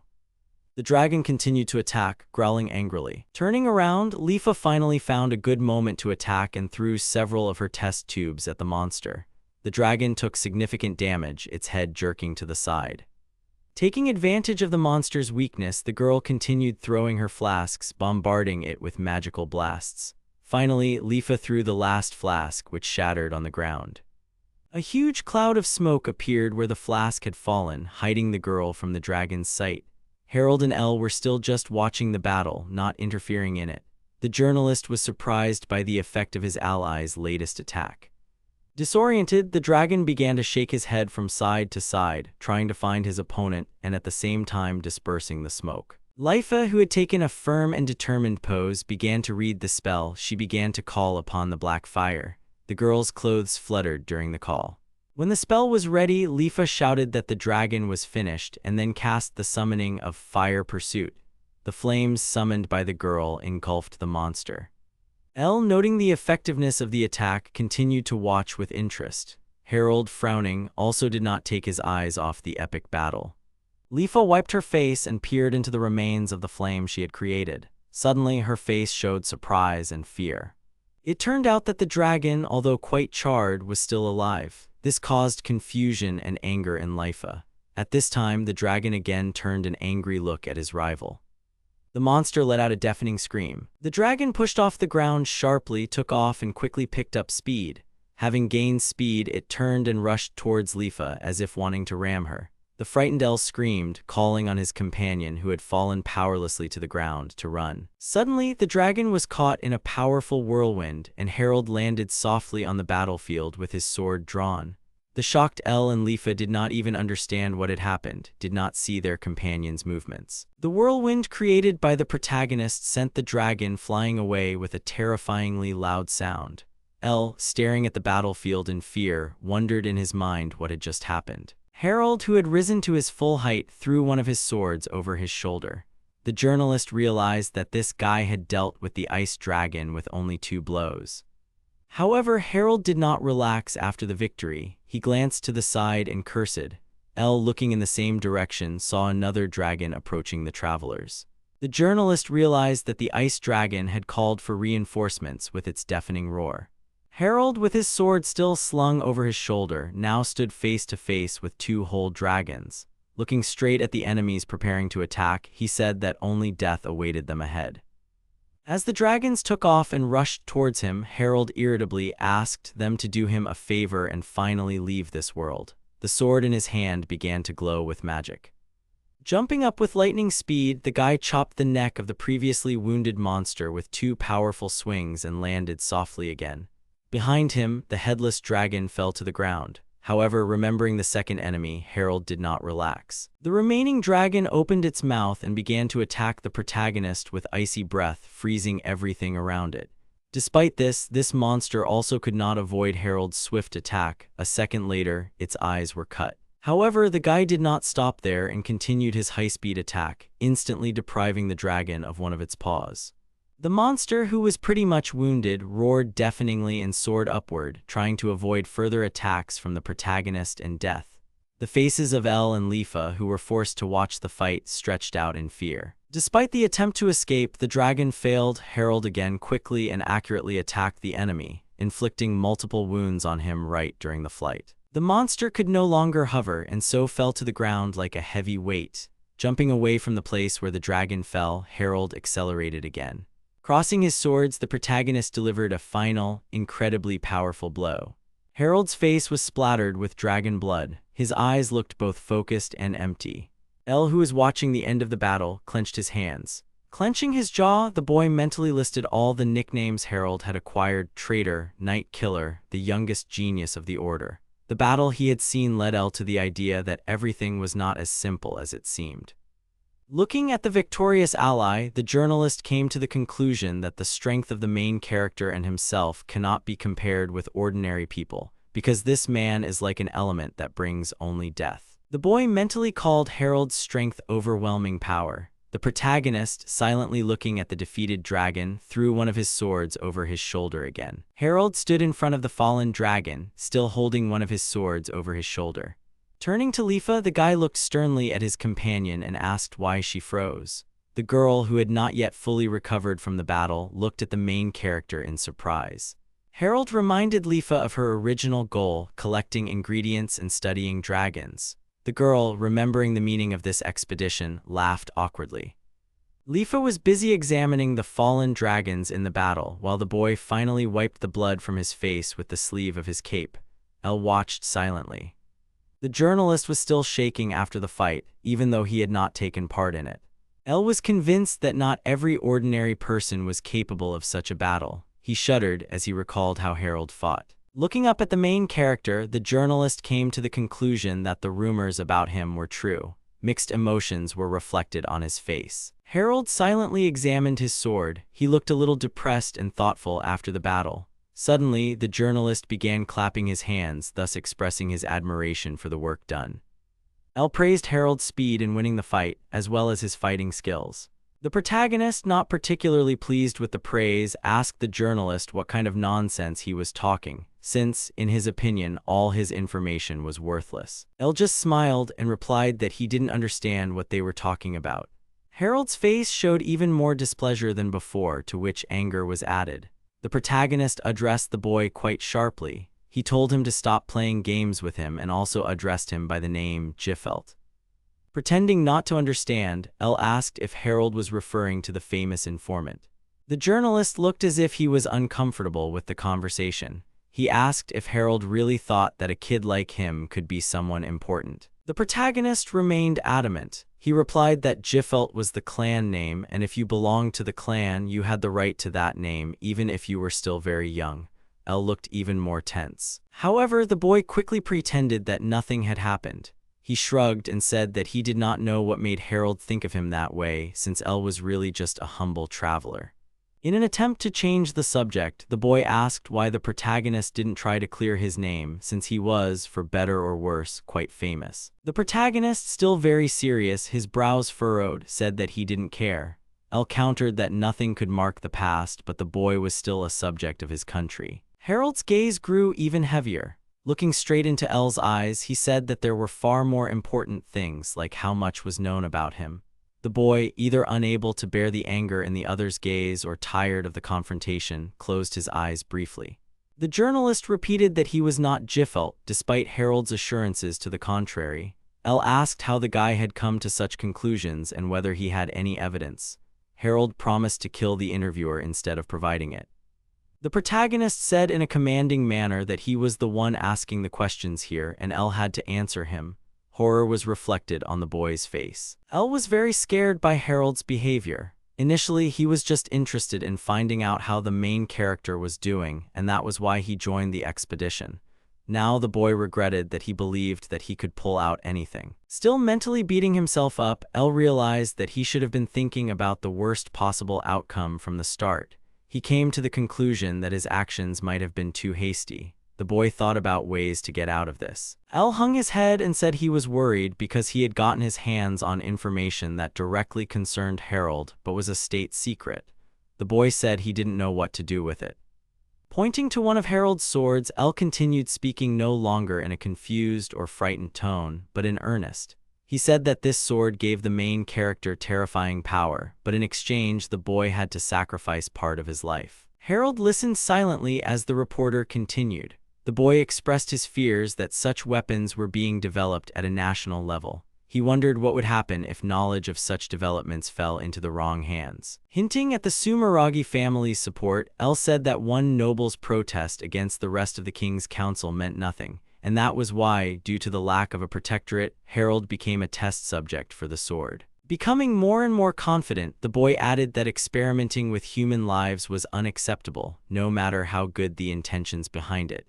Harold, listening to L's arguments, curled his lips. The main character mentally noted that the name Jiffelt was not given for his pretty eyes. The boy had actually managed to learn a lot about him. Some time ago, before the expedition began, L, hearing that Lifa had persuaded Harold to help her, asked if he could join the planned journey. Lifa and Harold turned to the voice. Staring at the boy in amazement, the protagonist mentally wondered where this L had come from. When thinking about the mechanics of the game, Harold noted that Jiffelt was always just a mysterious informant who explained the mechanics of the game and metalore in the original Braveheart. The guy couldn't believe that he had met him in person. Harold admitted that he had told Tasuku about the existence of this person 5 years ago, but he did not know the extent of the intelligence network, nor did he know how they operated. Jiffelt was as incomprehensible to the protagonist as justice. The guy noted that he could use an ally like that, but he stopped himself mentally, deciding to find out something first. Harold still couldn't believe what was happening, not understanding L's goals. Unexpectedly, Lifa spoke up in favor of adding another member to their traveling team. Harold was astonished by such impudence. Looking from the girl to the main character, L asked his opinion on joining the squad. Harold, after thinking about it, came to the conclusion that a joint expedition was the perfect chance to make sure that the boy in front of him was really Jiffelt. This will also help the protagonist learn and clarify the informant's plans. Harold replied that he didn't care whether L joined the team, which made the boy happy because Lifa was already not against it. The girl, pleased to have another companion, welcomed L to their team. Harold, who had been silently watching the proceedings, did not smile, unlike Lifa and L. The heroes set off on their journey. In the present, Harold and L were still standing opposite each other at the site of the recent battle with the two dragons. The main character, having analyzed everything that had been said earlier, came to the conclusion that the boy had obtained information about the sword from somewhere, and now wanted to confirm it with the help of Harold. The boy also realized that whoever this person was, he did not have the power of Jiffelt. However, since L had already stuck his nose in deep, Harold knew he couldn't let him get away with it that easily. The boy's frowning brows drew even closer together. Harold finally spoke up. He said that information about his sword was only allowed to be known to a handful of limited people, and therefore, even though L was a child, he would not get away with it. The boy's face showed fear. L asked if Harold was going to finish him off in that case. A nasty grin appeared on the protagonist's face. The guy answered that he was going to, because if there is no man, then there is no problem. Suddenly, Harold changed his mind. Sighing, the boy expressed his opinion that chopping up a man after fighting dragons was rather stupid. This sudden change in tone made Elle raise his head in surprise. Looking sternly at the boy, Harold asked whether he had sufficient abilities, and also offered to join the forces of evil. Elle, taken aback by the suggestion, asked again as if he was afraid he had heard wrong. The boy asked if Harold was currently trying to recruit him. The protagonist replied that if he didn't want to, then he didn't have to. Elle looked away and asked again if he was given a choice between joining evil and dying. Harold, hearing this conclusion, mentally objected that he hadn't meant anything like that.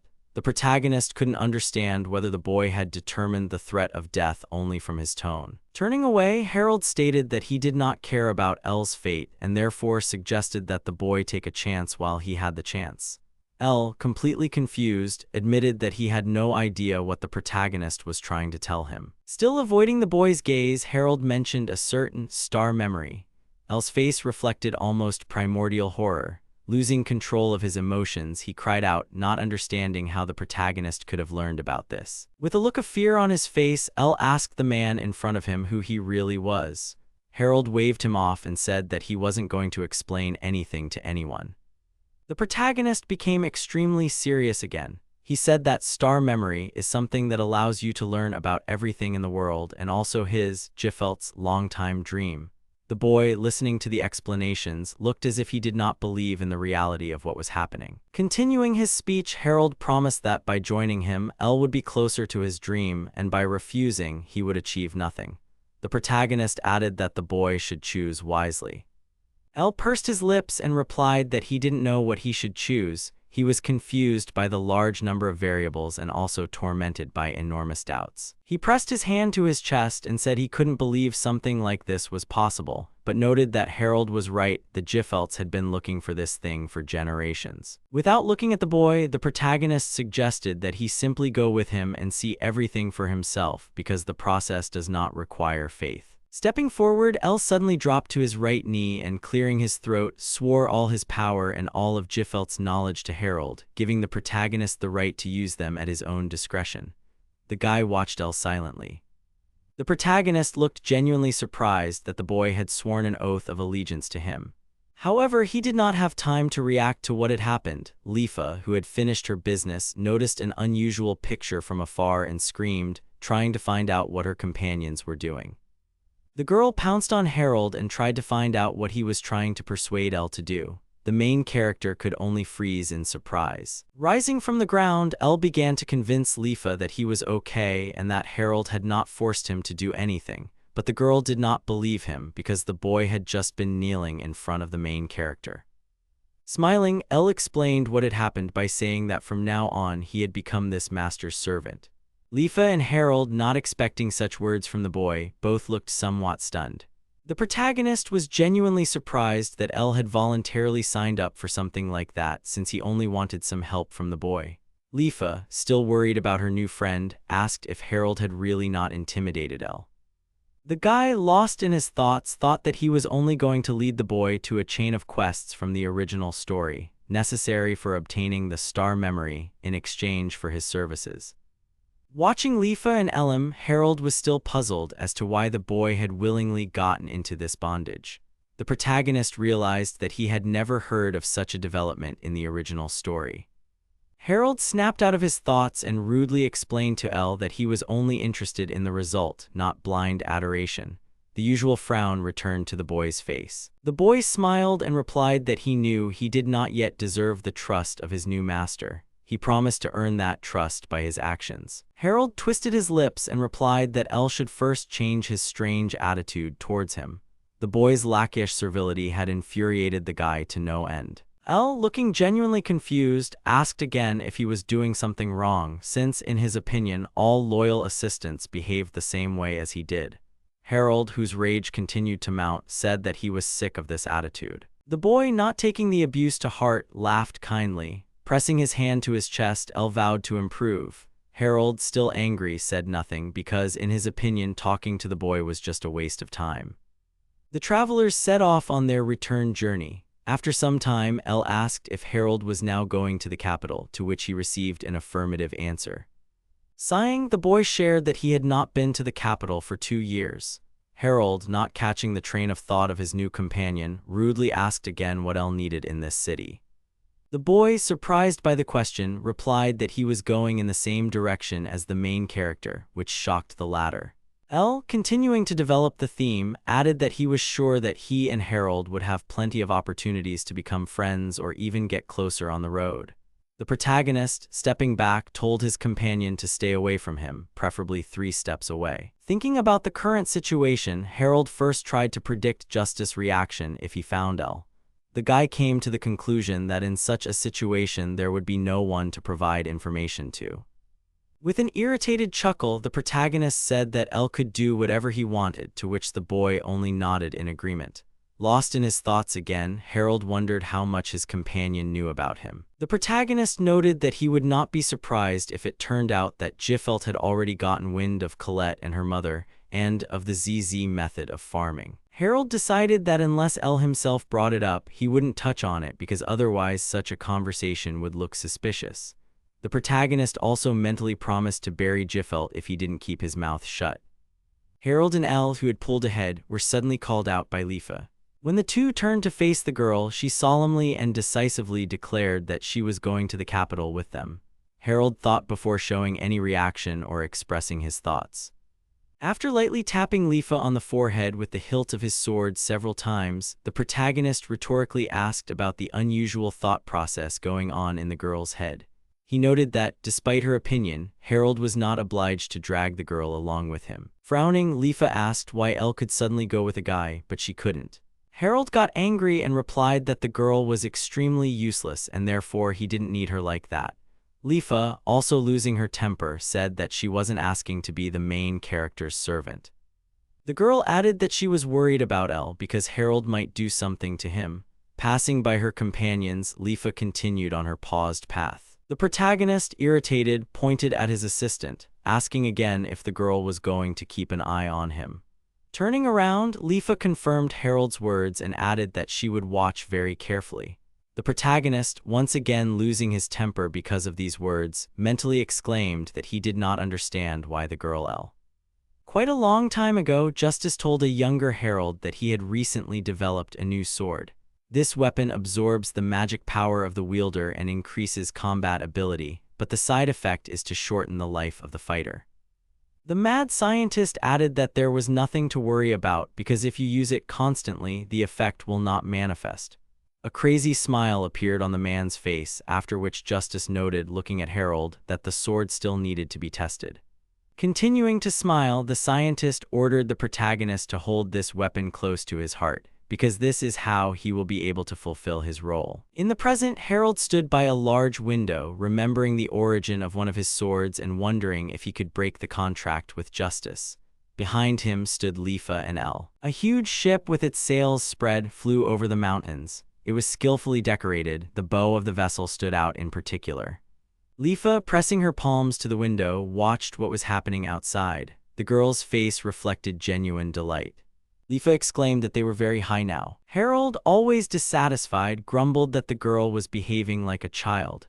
Elle, still smiling, tried to soften his judgments, explaining that an airship was a luxurious means of transportation, and therefore Lifa's delight was understandable, because they were rare. Continuing, the boy added that airships are usually used for aerial combat or to transport knights and armies. They are also owned by royalty. Although the protagonist was silent, he listened quite attentively. Elle explained that civilian ships for transporting people and goods were mostly owned by merchant guilds, but were under strict government control, so it turned out that no private individual could own their own airship. The boy suddenly added that the Sumeragi family, to whose daughter Harold was engaged, were business partners with a trading company that owned a similar ship, and therefore there was even a port for airships on their territory. The boy wanted to say that he was surprised by the amount of information known to Elle, but due to the game character of the original Harold, he rudely noted that the boy had no shortage of professionalism.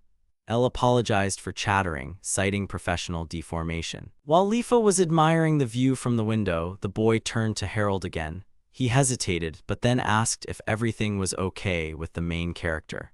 The boy turned to Elle with a face that was almost dumbfounded. The boy explained what he meant. He was afraid that Harold would be ill after using Justice's sword in the fight with the dragons. The boy, without looking at his interlocutor, replied that it did not affect anything. L smiled slyly and said that he thought everything should be fine then.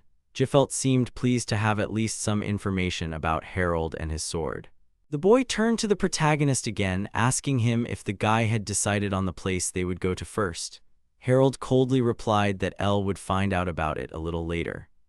Smiling, the boy said that he would just enjoy the flight then. Calling out to Lifa, L told her that the other passengers, including Harold, were getting nervous when they looked at the girl standing right next to the window. The protagonist, returning his thoughts to the danger of using his weapon, admitted to himself that he would not want to use a sword that shortens life even in a critical situation. Harold, thinking over the recent battle, regretfully noted that the ice dragon could be dealt with using conventional weapons, but when the second monster appeared, he put the safety of his companions as a priority. Pursing his lips, the protagonist mentally blamed himself for his own carelessness. Looking at the chattering companions, Harold admitted that it was all because of Lifa, because she was a member of the hero team. The guy needed this girl to survive. Remembering Elle's question, full of genuine concern, Harold thoughtfully noted that he really didn't feel any changes, unlike when he held the weapon in his hands. The guy hoped that he would never have to use this sword again. After some time, Lifa, surprised by Harold's words, asked again whether he was serious about meeting with Dr. Justice. The ever-gloomy protagonist confirmed this, but added that the meeting was needed solely to obtain information. Elle, as always, just listened silently. Harold added that Lifa must keep their close acquaintance a secret. This would be the girl's payment for the escort. She, not understanding anything, continued asking about why all this was necessary and what the doctor had to do with it. The guy turned away irritably, mentally grumbling about his companion's importunity. Harold sharply stated that it was none of her business. The protagonist added that since Lifa could combine magic with science, she would interest Dr. Justice, and therefore if during this meeting they found out something, the girl's life would not have been in vain. Lifa, who had not expected such words, mentally noted that something like that from Harold's lips sounded like the highest praise for her magic. The protagonist added that if the girl told Dr. Justice that she was still improving, then a scientist of such caliber would definitely give her some innovative idea. Shock was reflected on Lifa's face. Since the girl remained silent, Harold rudely asked her if she was even listening to him. After receiving an affirmative answer, the protagonist told her to go to the guest room and write a thesis, which caused Lifa to jump up. Elle and Harold watched in silence as the inspired girl ran away. The boy spoke as soon as Lifa had disappeared around the corner. He had understood from Harold's previous words that he had to extract information from someone, but without giving himself away. The protagonist explained that he did not expect too much from the assistant, but also hoped that it would not be a waste of time. Looking at Elle, the guy added that he should be extremely careful so that no one would suspect anything. Elle asked who this Dr. Justice was that Harold was so afraid of him, but the main character remained silent, not even looking in the boy's direction, as if he had not heard his question at all. Elle thought about why Harold didn't explain anything. He came up with several possibilities. The protagonist doesn't want to or can't do it. Elle also thought about the possibility that Dr. Justice might have something to do with Harold's secret. The boy began to wonder if perhaps Justice was actually behind the council's decision to cancel the execution. Elle shook his thoughts off and decided not to play guesswork, as it was all just guesswork. However, the boy could see that whatever it was troubling Harold greatly. Elle adjusted his cap and came to the conclusion that whatever his master was facing, he would have to deal with it too. The boy had a premonition that this would not be an easy task. In the guest room, Lifa sat at the table and concentrated on writing something down. Memories of her parents scolding her for her fascination with magic flashed through the girl's mind. They believed that their daughter was disgracing them with her games. Following this, Harold's recent words surfaced in Lifa's memory, saying that she would certainly interest Justice, because the girl could combine science with magic. Lifa, still sitting at the table, came to the conclusion that if this helped her understand herself, then everything would not be so bad. A smile appeared on the girl's face. Lifa set to work with even greater zeal. She looked engrossed, absorbed in her research. The airship continued to float through the sky, not interrupting the hero's journey. After some time, the travelers finally arrived at the capital.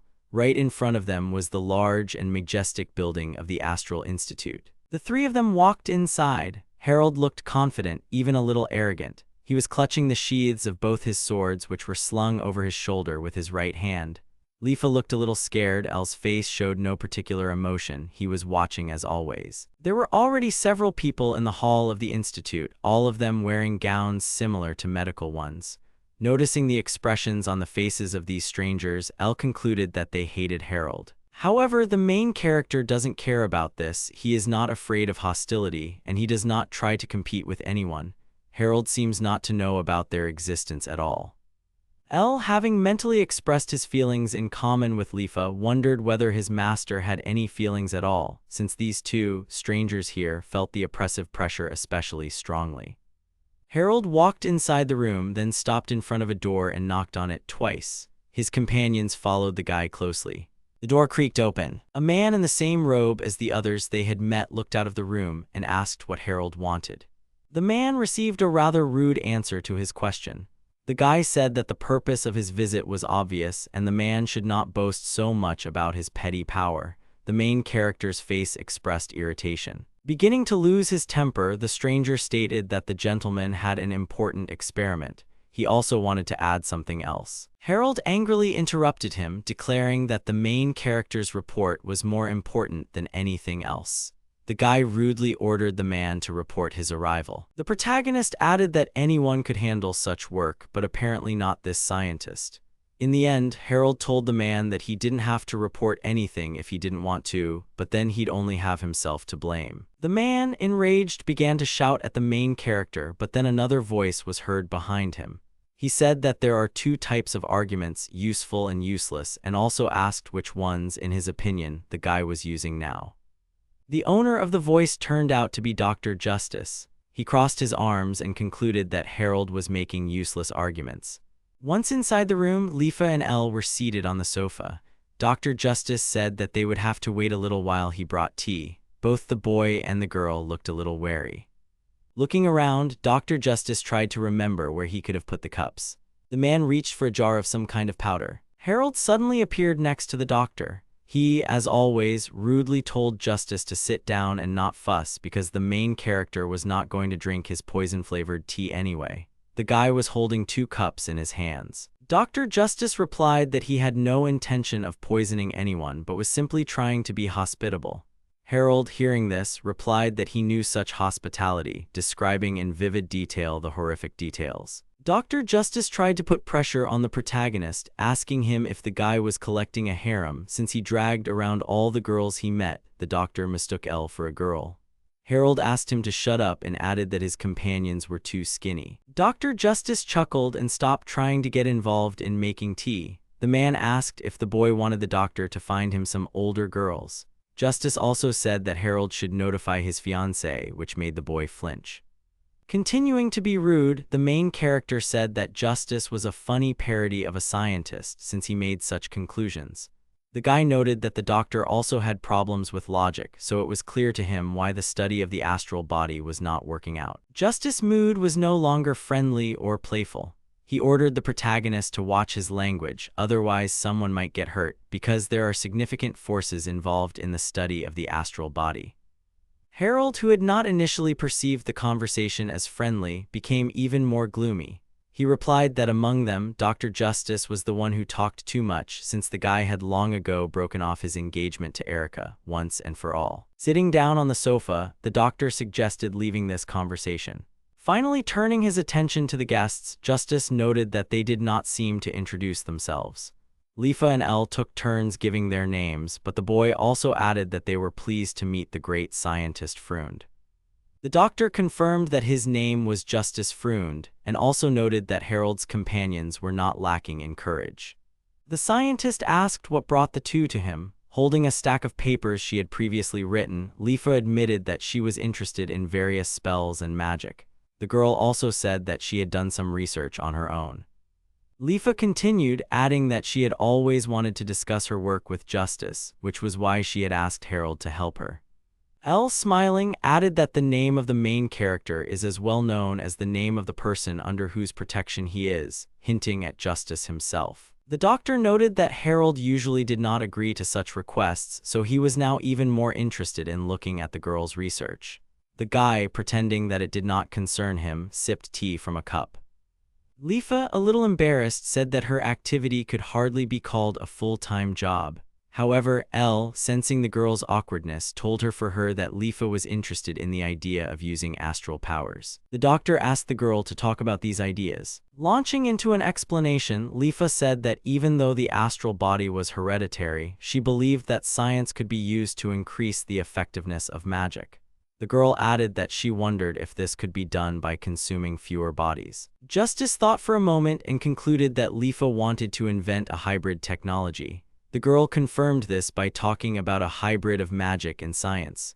Harold watched the conversation in silence. The protagonist concluded that Dr. Freund was interested in the girl. This was to his advantage, because one of the goals of this conversation was an attempt to steal Justice's knowledge and skills to strengthen the position of the young researcher Lifa. Harold noted that although the original story had not yet begun, the girl, with her current fighting ability, was not able to stand up for herself. Still holding his cup of tea, the boy lamented that he could have secretly led and supported the main characters of the original story, but ultimately came to the conclusion that his new plan was more effective. Harold mentally acknowledged that science was best left to the scientists, even if his plan would allow Justice, the final boss of the Bravehearts, to know about Lifa's capabilities in advance. Taking another sip from his cup, the boy came to the conclusion that Dr. Freund was unlikely to view the girl as a rival now, and later he would no longer have time to look for countermeasures. All that remained for Harold to do was to correct Rainer's path. Putting aside the sheets of paper covered with Lifa's research, Justice said he could understand the protagonist's interest. The girl, engrossed in conversation with the scientist, asked if he had found any points that needed improvement. Dr. Freund reflected that he couldn't be completely sure until he put Lifa's theory into practice, but he had already found several problem areas. Justice said he wouldn't mind pointing them out to the girl, but he was a busy man himself. Lifa, saddened, lowered her head but said that she understood everything. But the doctor didn't stop there. Freund said he liked the girl's ideas and her point of view, so she could stay here for a while. Shock and genuine fear were reflected on Elle's and Harold's faces. Lifa raised her head and asked again if the scientist was sure of this proposal. Elle turned sharply to the girl sitting on the same sofa with him and said that if she agreed, then she would not be able to return to the village in time and all their lies would be revealed. Lifa did not understand what was happening. But the boy persisted. He said that his uncle would find out everything and would not ask Lifa. Horror was reflected on the girl's face. Dr. Freund raised his head and asked what these two were talking about. Elle continued to speak and replied that they were from a small village where people mainly made their living by working in the fields and raising livestock. The girl listened silently to her companion's excuses without raising her eyes. The boy explained that in a village like this, Lifa's obsession with magic had made her an outcast, and her family had forbidden their daughter to mess around with nonsense. Elle added that Lifa went on the trip anyway, but they had to lie about wanting to visit various attractions. Having finished his story, the boy summed it up: they cannot stay here for long. Dr. Freund chuckled thoughtfully and asked how much time Lifa and Elle had left to inspect the spires. After thinking for a moment, the boy replied that they had 2 weeks at most. Justice seemed to take note. Suddenly, the scientist continued speaking. Looking at the three in front of him, the man noted that they were quite smart and that he would have been suspicious if Elle had said that they had no time at all. Justice's face looked terrible. Harold, who had not said a word after sitting down on one of the sofas, froze, folding his arms across his chest. The boy did not dare look up. Dr. Justice stood up and said that the research center had private rooms for employees to save time, and he invited Elle and Lifa to be guests, promising to call someone to give them a tour. Heading towards the exit, Dr. Justice said that when Harold's companions wanted to return, he would find them an airship capable of delivering Elle and Lifa to the city closest to their village. The scientist explained with a creepy expression that this would give them even more time to sightsee. Elle looked quite calm upon hearing this, but there was a slight tension on the faces of Lifa and Harold. Not far from the Astral Institute building, there was a small park. Somewhere in its depths there was a fountain, around which several benches were placed. Harold was sitting on one of them. The protagonist clasped his gloved hands and placed them on his knees, muttering to himself that he was going too far. Recalling recent events, the guy admitted that the conversation with Dr. Justice had turned into a real disaster. Cursing, Harold noted with regret that everything had been fine until he had followed Lifa's suggestion to find out the scientist's plans over dinner. That was one of the reasons they were dating. The protagonist's face expressed tension and sadness. Since Dr. Justice was keeping a close eye on Harold, he had to be careful. That was the reason Elle was brought into the case. The protagonist noted with disappointment that he had hoped to find out something with the help of such a reliable ally, the guide assistant from the original story. However, it seemed that Harold had rushed. However, nothing could be said for sure yet. Trying to focus on the good, the boy thought that at least Lifa had managed to avoid a fatal mistake. Despite this, the girl still had to accept Dr. Froon's offer to stay. Harold knew that if they lingered here, the scientist would quickly guess their true relationship. However, Elle's timely intervention somewhat simplified the situation. The protagonist noted that he had no idea where his assistant got so much information about Lifa's backstory from. The guy assumed that the girl could have spilled the beans on her own. However, this does not diminish Elle's merits because he was able to very quickly come up with a suitable, plausible story, as well as correctly calculate the time required for such a journey. Moreover, Elle also took into account the fact that the trio reached the capital on an airship and not in a carriage, meandering among the habitats of monsters. It was thanks to the unusual choice of transport that Lifa had 2 weeks to spare. Harold didn't know how, but Dr. Justice also immediately realized that Elle and Lifa must have had time left. It seemed to the protagonist that the scientist could see right through them all, which only made the situation worse. There was a chance that the man would restrict their movements. Someone called out to Harold, asking if he could join him. Still lost in his thoughts, the boy looked up at the speaker. This man turned out to be Elle. The protagonist allowed the assistant to sit down next to him, but only on the other side of the bench so that no one would think anything strange. The boy sat down and said that although there was space there, he did not want to disturb Harold if he was waiting for someone. The allies sat in silence for a while, looking at the fountain located directly in front of them. Elle spoke first, expressing his regrets that the desired result had not been achieved, but the team had also been exposed to danger. Harold closed his eyes and told Elle not to act like a unique person and reminded him that he had not expected too much from his help, as he had already said earlier. Adding that these were the boy's problems, the protagonist said that if he continued to dwell on the failure so much that it affected his future work, then Elle would be better off going right now and ending his life, offering a not very pleasant option. The boy, not at all upset by the rudeness, asked if Harold's words were some kind of way of encouraging him. Answering a question with a question, the boy asked what Elle thought, but in reality it was a way of encouraging himself. Stretching, the boy admitted that he didn't think the protagonist was trying to give him hope and changed the subject, saying that he could easily switch his attention. Elle added regretfully that Lifa couldn't do that. Harold immediately asked what she had to do with it. Elle replied that Lifa seemed to be very worried about accepting Dr. Justice's offer, so she was now lying in her room and not wanting to talk to anyone. Harold crossed his arms and declared that her behavior was stupid. In his mind, he added that her fault for the plan's failure was minimal. Elle, somewhat upset by this reaction, said that anyone would be upset if they thought their friends were hurt because of them, and therefore the boy could understand the feelings of the researcher. Turning to face his assistant, Harold dismissively remarked that he didn't remember when he and the girl had become friends. Elle noted that the protagonist probably didn't have many friends and therefore didn't know how relationships were formed. Harold asked ironically why friends were needed when there were servants. Elle, not irritated by the master's rude attacks, replied that everyone had their own opinion on this matter. For example, for Lifa, friends meant a lot. Harold thought with puzzlement that he still didn't understand when the girl had managed to add him as her friend. However, the main character didn't seem to care much about it. Changing the subject, he turned to Elle, wanting to give the assistant a new task. Harold said that he had been working on creating some organization for the last few years. The surprised boy asked if the protagonist had created it himself. The guy confirmed his assistant's guess, adding that this organization was a gang of mercenaries called Friary. Harold asked Elle to use his talents and take over the management of the gang. The boy was genuinely surprised by this assignment. Elle said that he had never worked with private military companies before. Harold did not back down, promising that his assistant could leave the war issues to the people in the know. He himself would be responsible for how and when the Freers would act and direct them strategically. Elle still did not believe that Harold was serious. The protagonist explained that he would still be in overall charge, so his assistant had no reason to worry. The guy said that Elle would receive specific instructions from him. Harold also added that the boy's main task would be to lead the organization if he himself disappeared.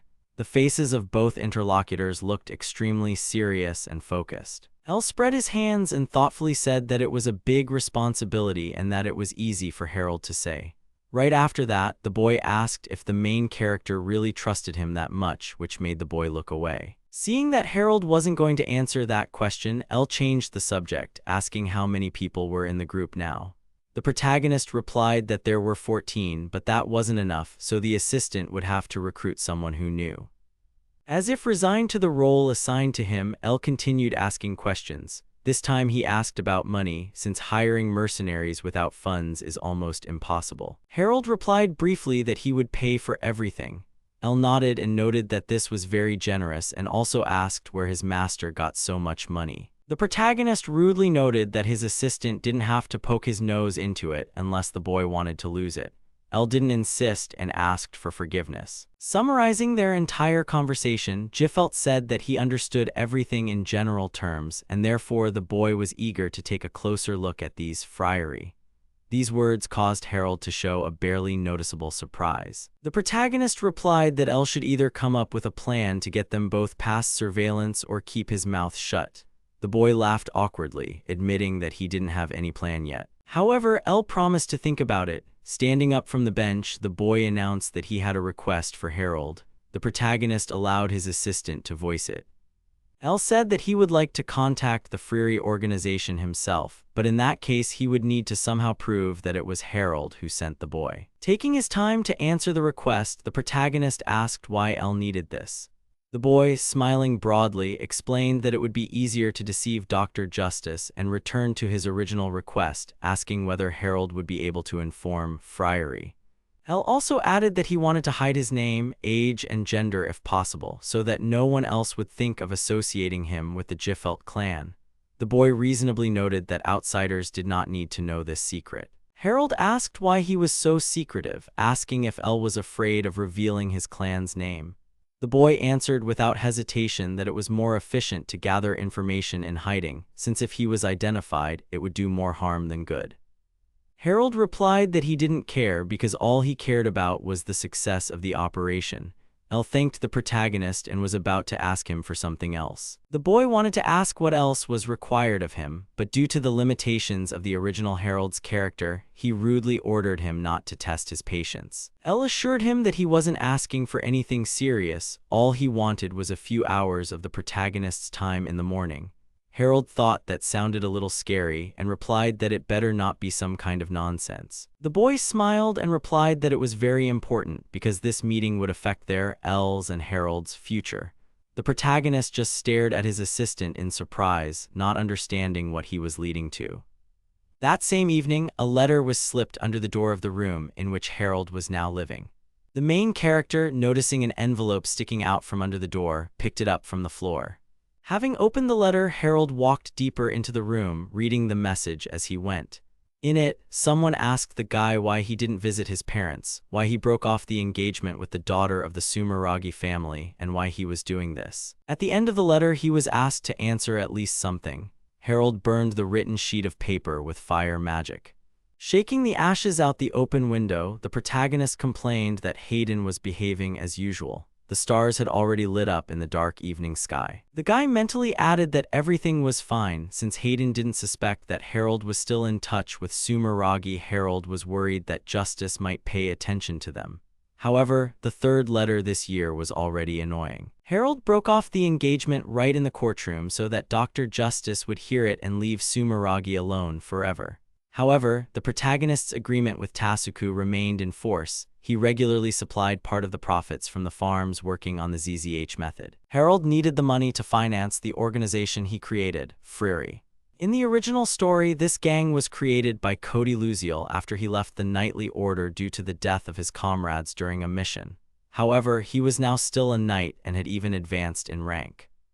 There were events in the game that couldn't be completed without cooperating with the Freery, so creating his own gang of mercenaries was the only thing Harold could do to avoid interrupting the original protagonist's journey. The boy took off his coat and hung it on a hanger. Harold thought that they should definitely avoid leaking information to Dr. Justice. The protagonist might have supplied the original Bravehearts with miasma cures and a map of the estimated extent of the infestation, but the scientist might have learned who was behind the supplies. Taking off his vest, the boy thought tensely that if he were exposed, it was almost impossible to predict Dr. Froon's reaction, but for him, Harold, this did not bode well at all. Sitting down on the bed, the protagonist noted that he had previously forbidden the Sumeragi family to contact him in any way. In case something out of the ordinary happened, the friary would act as intermediaries. Harold realized that Dr. Justice would sooner or later find out about the organization he had created, but if the content and addressee of the letters were not revealed, there would be no problems. The guy was sure that L would be careful. Remembering his assistant, Harold also remembered his request to meet him tomorrow in the morning, expressed at the fountain. The guy couldn't understand what was so important about this meeting. The main character trusted L, but he didn't know what he was planning, and this made him nervous. Harold sighed, looked up, and decided to go to bed without dinner. In the morning, in the university cafeteria, an elderly cook greeted the main character and asked him with a friendly smile what he wanted today. Harold, due to the nature of the original character, began to scold the man for not being able to remember what he was taking, despite the fact that his choice did not change from time to time. The people in the background were somewhat taken aback by the guy's rudeness. The cook, who had asked only because he had been told to do so, barely suppressed his anger and answered politely. Harold, crossing his arms over his chest, continued to be rude, but more out of habit than necessity. The main character sat down at one of the free tables. Something like an exclusion zone formed around him, because all the people around him did not dare to sit at the neighboring tables with this guy. Harold, however, was not surprised by this. The boy tried to remember how people behaved when he served in the Knightly Order, and came to the conclusion that they did not even think about avoiding the new recruit. Harold thought that this was complete bedlam and a bunch of sycophants. Several more people came through the door of the dining room. The guy didn't pay attention to them at first, but suddenly he heard one of the people who came offer to make room for someone named Lifa, and the second offer to order whatever L wanted. Harold curled his lips in disdain, noting that Elle and Lifa had already become friends with everyone, which, however, was not surprising for a male group. One of his new acquaintances was 15 years older than Lifa, which gave Harold unpleasant thoughts. In contrast, no one knew until now whether Elle was a man or a woman. Noticing that Harold was watching them from the side, his assistant showed a peace sign. Elle wanted to hint that Lifa was under reliable protection, so the main character should not worry. The boy would not allow his client to be offended. Suddenly, all of Elle and Lifa's new friends turned towards Harold, radiating obvious hostility. Brushing them off, the protagonist thought that his companions should focus on the matter at hand, rather than making acquaintances. Having finished breakfast, Harold took the empty dishes to the right place and, mentally thanking for the food, moved towards the exit of the dining room. Suddenly, Elle and Lifa appeared right in front of him, looking as if they had been waiting for the guy for some time. Elle, smiling as friendly as always, asked if Harold was going somewhere. Lifa, standing a little behind, did not look in the direction of the main character. The boy asked if Elia cared where he was going, to which he received a hint about yesterday's promise of a meeting. Harold objected that it was not yet time for lunch. Elle said that he had heard rumors that the guy was mostly free, and then asked why the protagonist didn't give his assistant some time early. Harold, clearly not wanting to agree with Elle, objected again, saying that having free time was no reason to pester him. People in the background began to whisper that Elle and Lifa shouldn't talk to this guy if they didn't want to get dirty. The informant's face showed clear disappointment, but he humbly apologized, adding that Harold seemed to have some business after all. The guy disagreed because he didn't consider his training to be business.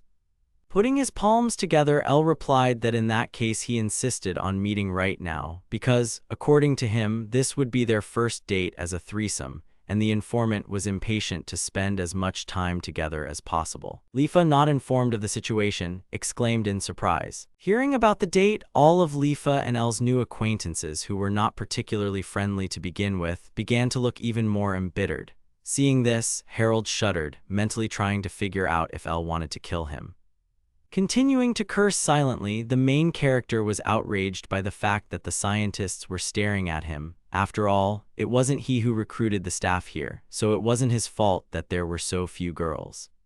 Mentally complaining about El's straightforwardness, Harold decided that now was the time to leave the dining room to be on the safe side.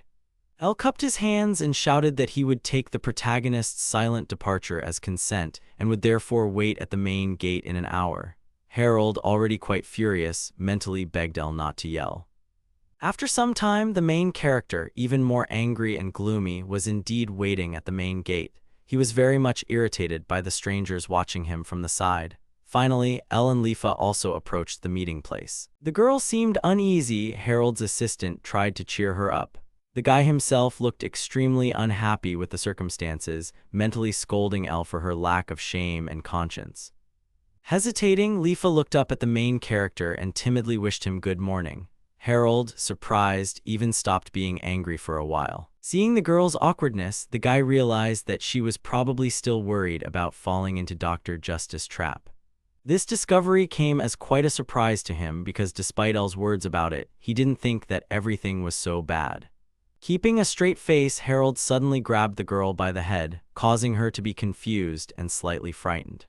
Lifa grabbed the guy's wrist with both hands and began to swing her legs in an attempt to break free. She was in pain from this unexpected rise. Harold let go of Lifa as suddenly as he had picked her up. The girl fell to her knees and angrily asked what this guy was doing. Turning around, the protagonist told his companion to move if she was already awake. The guy moved forward first. Lifa, even more angry, yelled at him for being rude to her again. El explained to the puzzled girl that Harold was most likely asking to start a date. Smiling, the informant responded to Lifa's surprise with another explanation. In his opinion, Harold seemed unable to clearly express his feelings.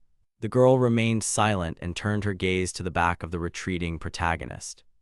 After leaving the gates of the Astral Academy, the heroes, after some time, found themselves on the capital's shopping street. There were quite a few stalls with all sorts of things and even more people.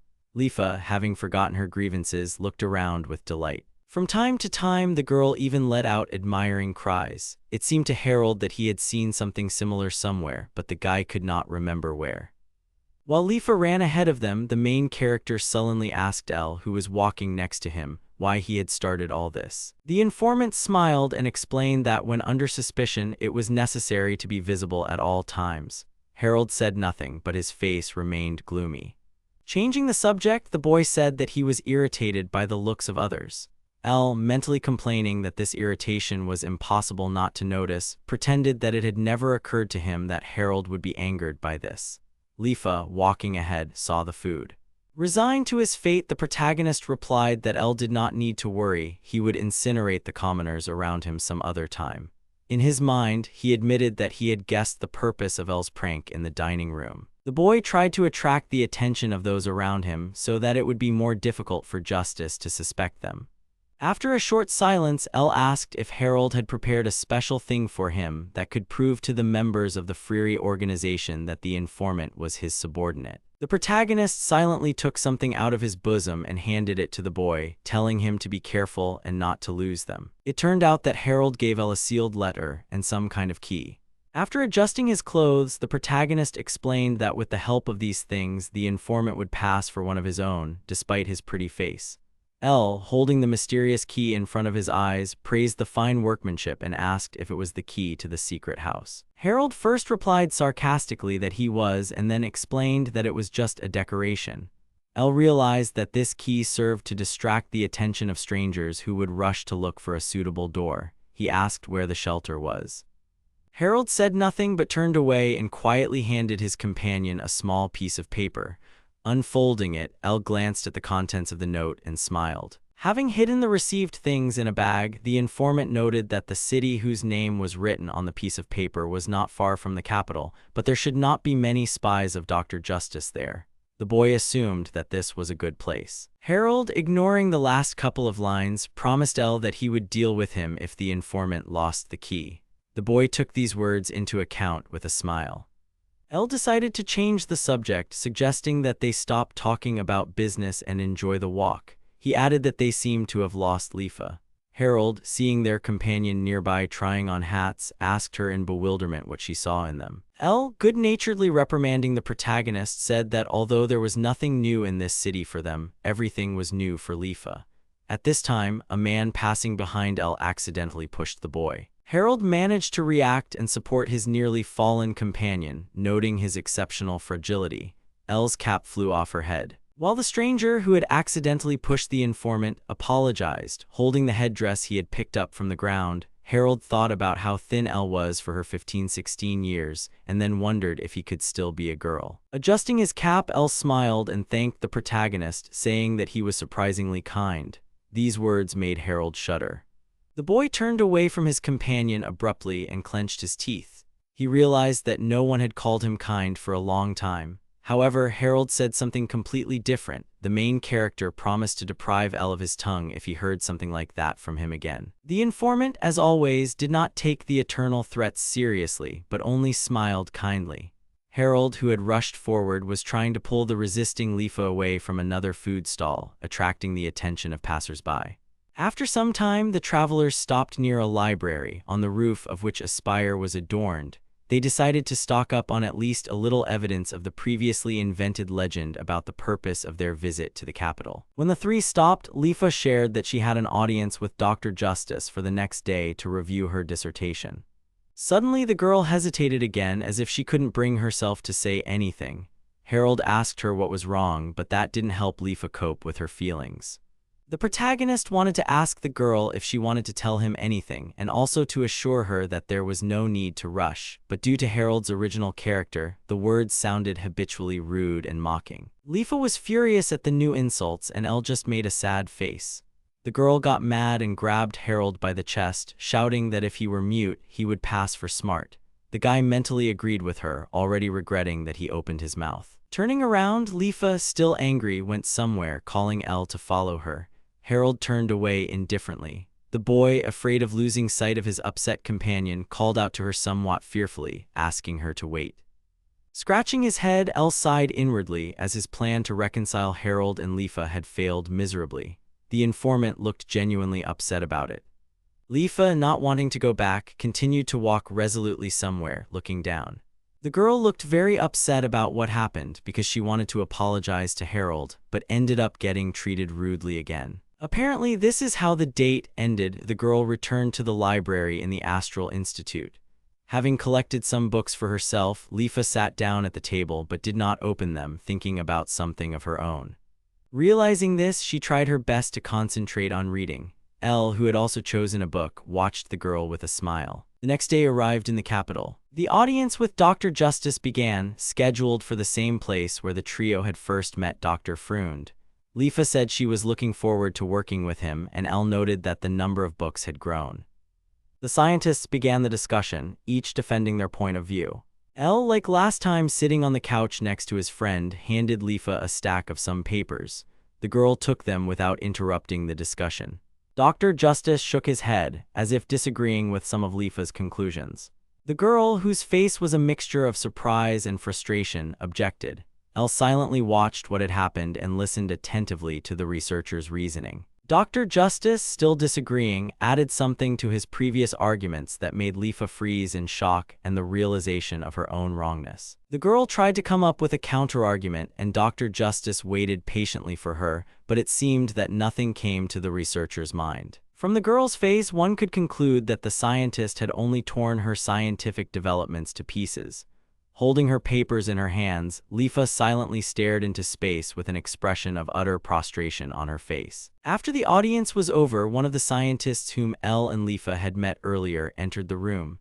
Standing behind the first one's sofa, he asked what had happened to the girl and whether she was tired. The man was holding a clipboard in his hands. Elle sympathetically explained that Lifa had just told Dr. Justice about her theory, but it turned out that it was only smooth on paper. The man, smiling, noted that this scientist was strict even with little girls. Having recovered a little, Lifa began to look through the sheets of paper with her notes again, as if trying to figure out what could be corrected. Elle mentally noted that the girl seemed to be enjoying the process of discussing her research. The man, sitting down next to the informant, changed the subject. He expressed his joy that Elle and Lifa were okay. As it turned out, all their new acquaintances were afraid that Harold had done something to them. These words made the girl distracted. Elle, after clarifying whether he and the man were referring to the same person, expressed his doubts that the protagonist would harm them, since they were in the middle of a busy street. Clenching his left hand into a fist, the man countered that Elle and Lifa simply did not know Harold and advised them to stay away from him. Lifa, who had finally stopped leafing through her work, listened to this scientist with a complicated expression on her face. The man asked if his interlocutors were aware that Harold was a scoundrel who had committed a terrible, unforgivable crime. The scientist added that the guy was alive only thanks to the mercy of the authorities, but he wasn't even thinking about improving. The man said that everyone here was shocked by how Dr. Justice could use someone like Harold. This conversation made Lifa uncomfortable. Elle, trying to find out more information, asked if Harold was being watched well because he could commit another crime worse than the last one. The informant doubted that the main character got away with all his crimes so easily. The man said that there were witnesses to numerous cruelties that Harold had committed after being pardoned by the authorities, despite the supervision of him. Elle continued to question the scientist, pretending to be surprised that all this was not just rumors. Interrupting the conversation, Lifa excused herself and rose from her couch, clutching her research to her chest. She was still looking at the floor.